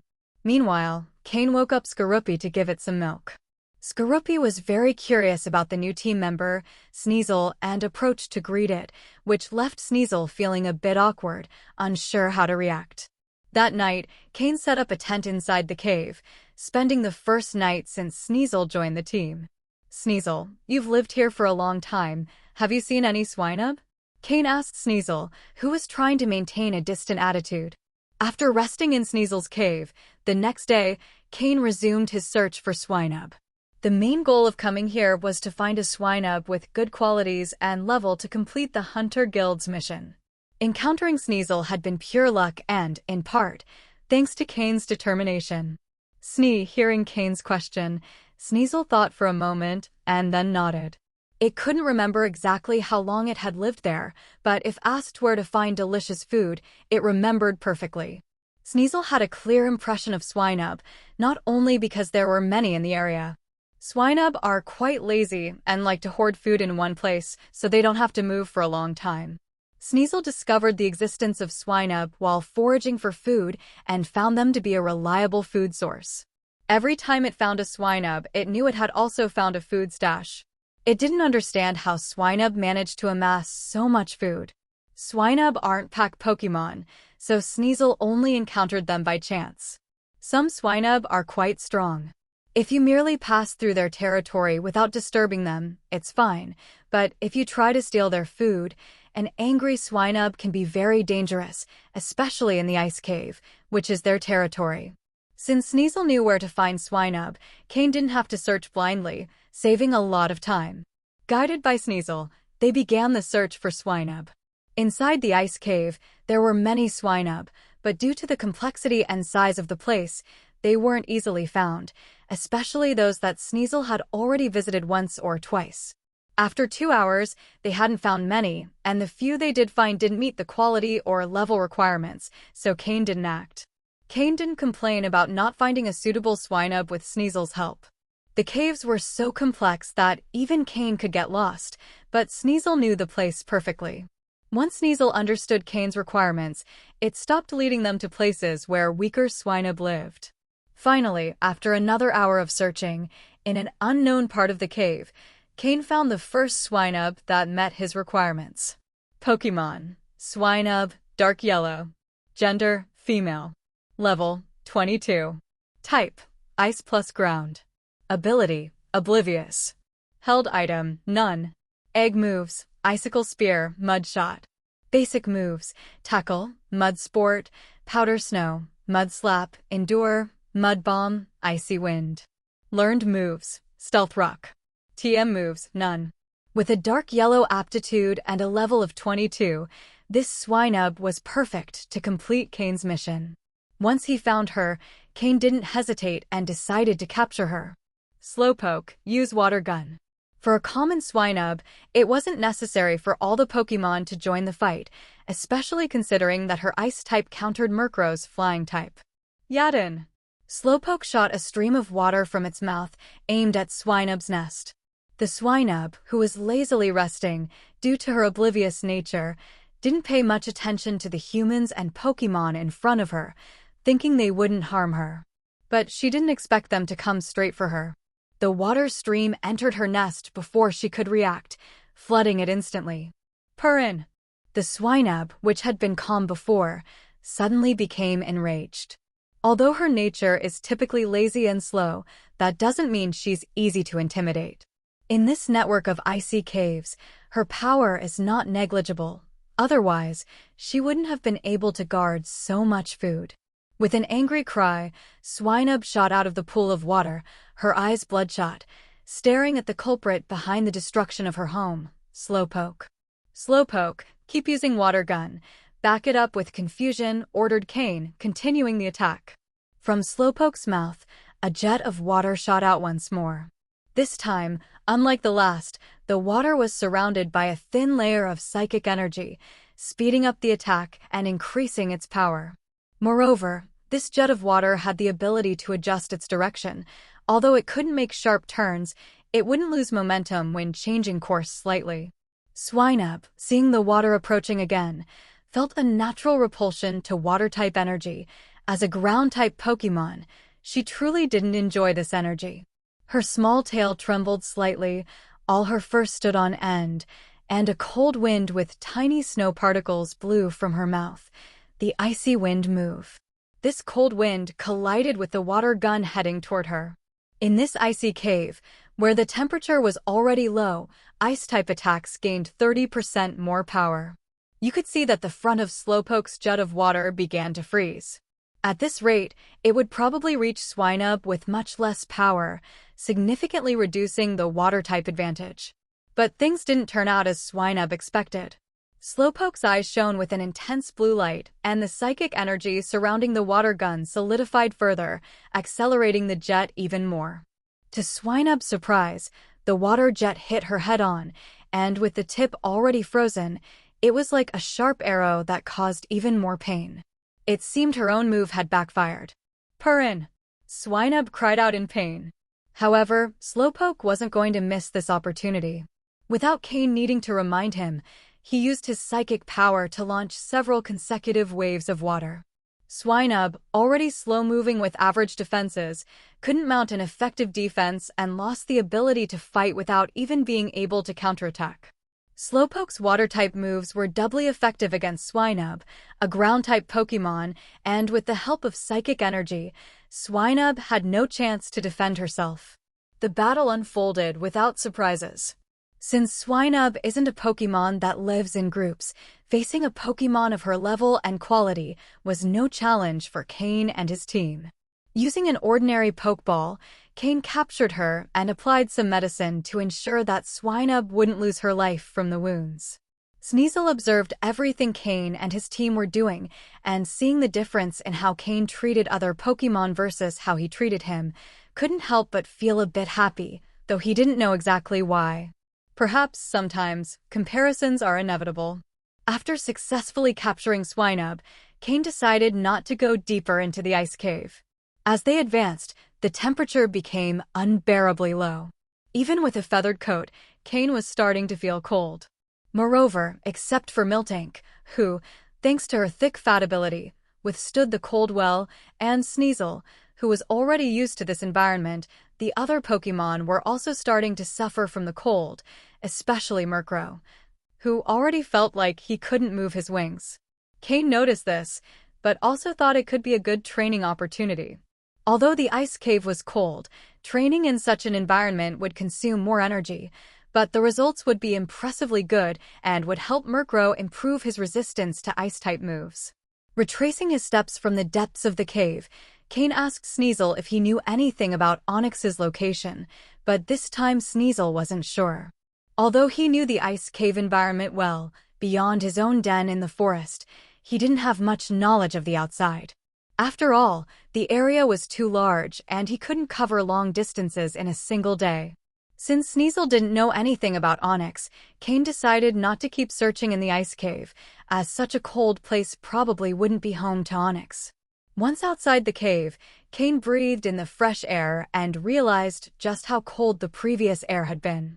After warming up, Cain returned Miltank to her Pokeball and decided to explore the mountain in search of any sign of Onyx. The mountain was covered in rocks, so the chances of finding an Onyx were quite high. Cain decided to dedicate the rest of the afternoon and the following morning to searching for Onyx. If he didn't find it, he would have to abandon the search for now. Umbra's mission was already delayed, and Cain was also worried about a surprise attack by the League on Team Rocket's headquarters. He didn't know the exact date, but he knew it would be soon. He didn't have much time to waste. Climbing up the mountain path, Cain moved between uneven rocks, each step requiring extreme caution. One misstep, and he could fall. Murkrow and Slowpoke had nothing to worry about. One could fly, and the other could use his psychic powers to move easily.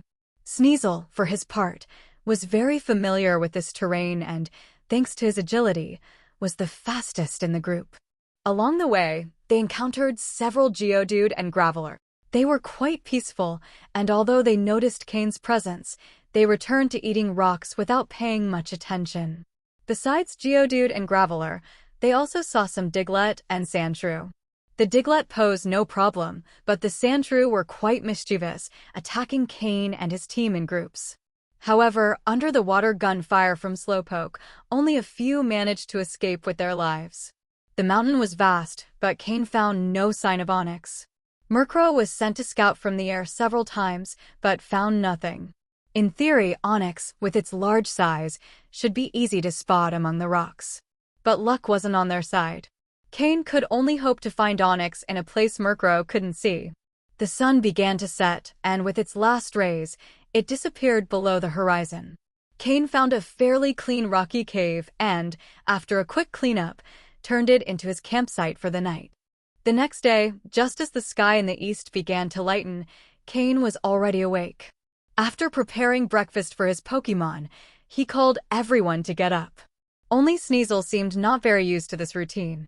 In fact, when Cain woke up, he was already awake too, but since the other Pokémon were still asleep, he made no move.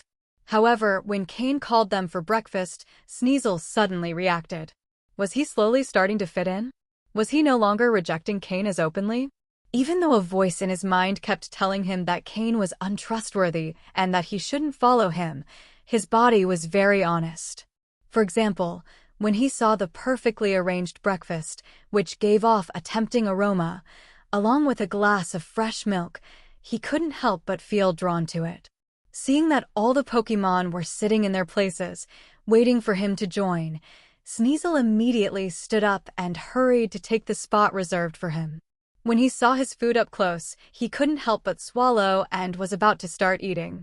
But since the other Pokémon hadn't started, he also had to hold back. "Go ahead, eat," Cain said with a smile, giving Sneasel a quick glance, who seemed a bit nervous. At Cain's words, the Pokémon began to enjoy their breakfast. Sneasel, who had hesitated a bit to start, soon joined in. The more he ate, the more he enjoyed it, so much so that even when Cain patted his head, he decided to ignore it. His body was being completely honest. After breakfast, they resumed the search for Onyx. That day's noon was the last moment Cain had planned to find Onyx. If he couldn't find it, he would have to give up. They didn't continue climbing the mountain, but searched at the same height, moving horizontally to ensure they had enough time to return. Along the way, many Pokémon tried to challenge Cain and his team, but they were quickly dealt with by Slowpoke. Most of the Pokémon on the mountain were rock or ground types, which made Slowpoke's water-type moves very effective. Although Rock-type Pokémon had high defense, their resistance to Water-type moves was very low.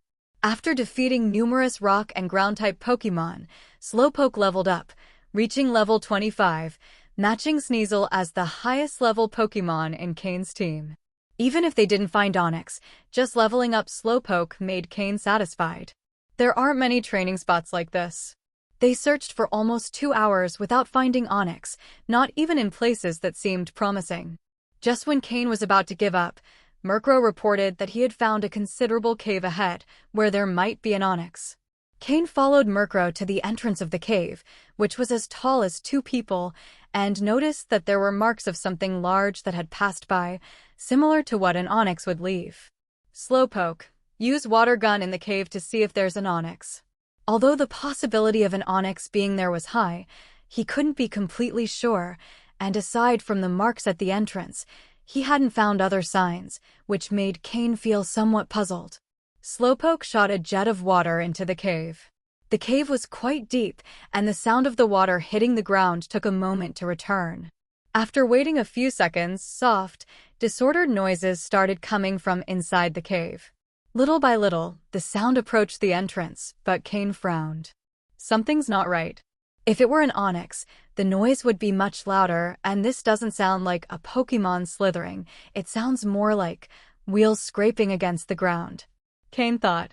They didn't have to wait long before a bluish-gray cylinder, resembling a tire, came rolling out at great speed, making a sound similar to a tire sliding on the ground. When Cain saw what it was, his pupils contracted, and he quickly shouted, "Get out of the way!" He jumped to the side, dodging the cylinder rolling out of the cave. His Pokémon also reacted quickly, successfully avoiding it. The bluish-gray cylinder braked abruptly as it exited the cave, stopping after skidding violently on the ground for a few seconds. The marks Cain had seen before at the cave entrance were caused by this. Donphan. The bluish-gray cylinder stopped rolling, revealing an elephant-like Pokémon over a meter tall. 2 thick, white tusks protruded from the sides of its trunk, and from its tail to its trunk, it was covered by a thick, dark blue armor. Its small eyes were hidden under the armor. This Pokémon that had rolled out of the cave was a Donphan, a Pokémon from the Johto region. Cain had mistaken the cave for the possible home of an Onix, but it turned out to be inhabited by a Donphan, the evolution of Phanpy, a ground-type Pokémon. Pokémon, Donphan, light green. Gender, male. Level, 25. Type, ground. Ability, sturdy. Held item, none. Egg moves, Mud Slap, Focus Energy, Body Slam. Basic moves, Fire Fong, Thunder Fong, Horn Attack, Bulldoze, Growl, Defense Curl, Rapid Spin, Rollout, Assurance, Knock Off, Slam. Learned moves, Iron Defense, Stealth Rock, Block. TM moves, none. A level 25 Donphan with a light green quality, something Cain did not expect. On their way, most of the Pokémon they had encountered had a yellow quality, and now a light green quality Pokémon appeared. Moreover, this Donphan seemed to have evolved recently, at level 25. Cain felt relieved not to have encountered a level 30 Donphan, as they learned the move Magnitude at that level. This area move, which depends on chance, could have been disastrous. Even if Cain and his Pokémon managed to avoid the attack, the rocky terrain could have buried them under the mountain. However, since this Donphan didn't know the move Magnitude, it became a valuable target for Cain before heading to the Hunter Guild. If he could find a suitable mission, he could earn a lot of Pokedollars and points in return. Donphan couldn't imagine that these intruders who had poured water into his cave already considered him a source of income. Time was pressing, and Cain couldn't afford to waste any more of it.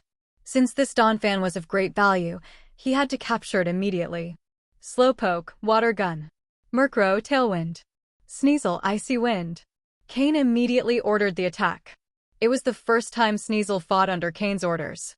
Although his movements were a bit slow at first, he quickly reacted and understood Cain's instructions. Murkrow's prankster ability allows status moves to have priority, which is a concept in the game but functions similarly in real life. The move Tailwind is a status move that affects the entire team, so when Murkrow used it, all the team members felt their bodies become lighter. Slowpoke directly launched the water gun move. Sneasel, although a bit slower in his movements, understood Cain's intent. He didn't aim the icy wind move directly at Donphan, but instead used it to combine with Slowpoke's move. In this way, it didn't completely freeze the water gun, but it also didn't diminish the icy wind's effect. Instead, it allowed small ice fragments to appear in the stream of water, blending the ice-type energy with the water-type energy. Although the combination wasn't perfect, considering it was their first attempt, it exceeded Cain's expectations. The stream of water with small ice fragments hit Donphan directly. Koopa! Donphan, being a ground type, took double damage from the combined water and ice-type attack.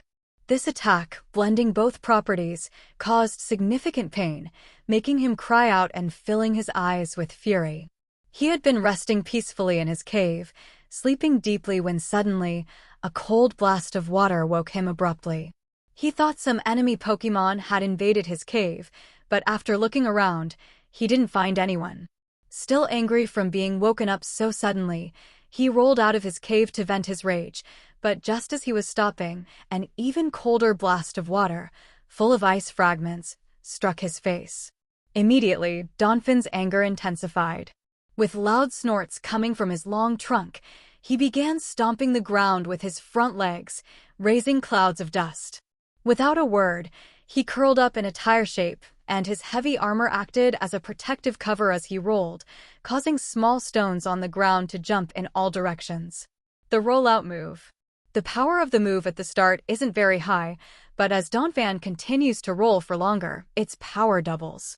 In the end, it can reach a power of 480 points. If any of Cain's Pokémon were hit at its maximum power, they would immediately lose the ability to fight.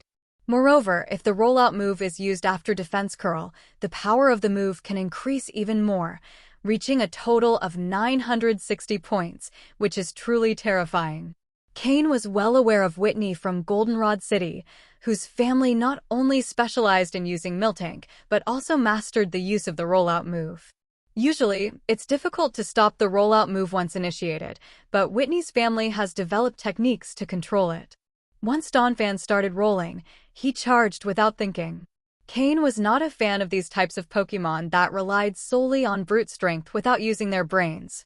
And it wasn't just Cain who disliked them. His Pokémon also didn't enjoy facing this kind of opponent, as it felt like intimidating a foolish giant, which left them with little sense of accomplishment. Slowpoke, use your water gun with confusion and trap Donphan in a bubble of water.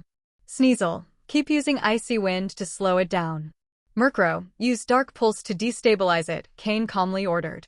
Donphan was just starting to roll, so the power of the move wasn't significant yet.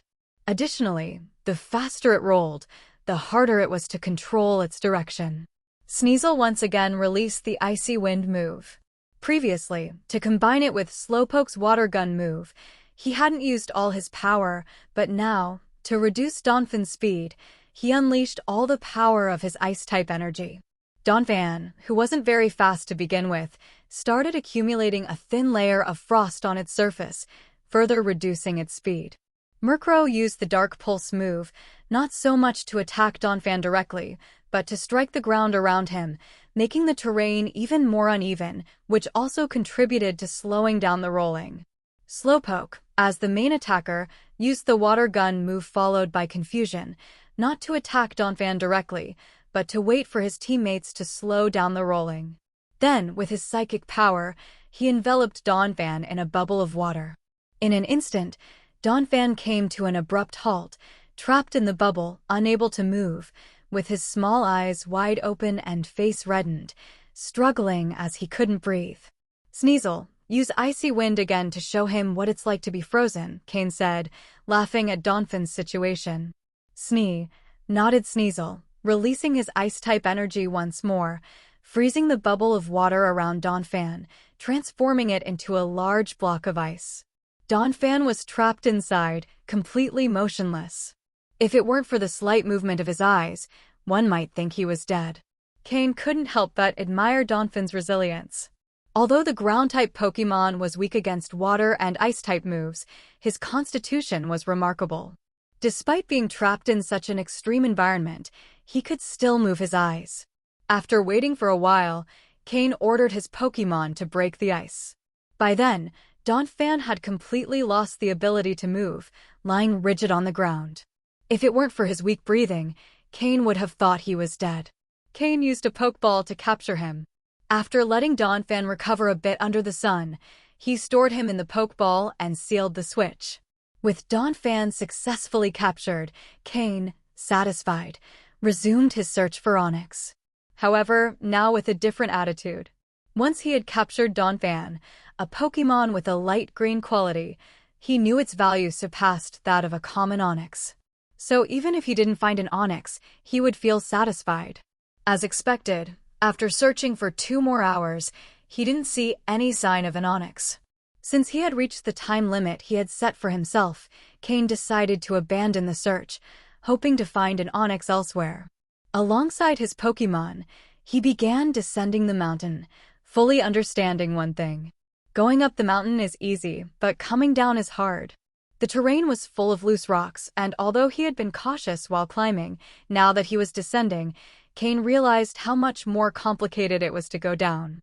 Finally, after enduring the slow pace of his descent, he had Slowpoke use the confusion move to create a flat path, which allowed them to speed up a bit. Cain had avoided using Slowpoke's powers to help himself, wanting to train alongside his Pokémon. Recently, his Pokémon had shown rapid growth, but Cain's physical condition wasn't on par, so he needed to train to not become a burden in the wild. As the speed of their descent increased, Cain began to hear the sounds of battle not too far away, and not just the noise of Pokémon moves, but also what seemed to be a human voice giving commands. A trainer in a place like this? By the sound, it seems like a girl. Cain thought to himself. Hello, everyone! As we wrap up this video, I want to share a quick note. I have a Patreon account. If you'd like to support me and enjoy on-demand audiobooks, you can become a Patreon member. Alternatively, you can check out my Google Drive link, which has 500+ novel audiobooks available through my Ko-fi or Patreon shop. I appreciate your support.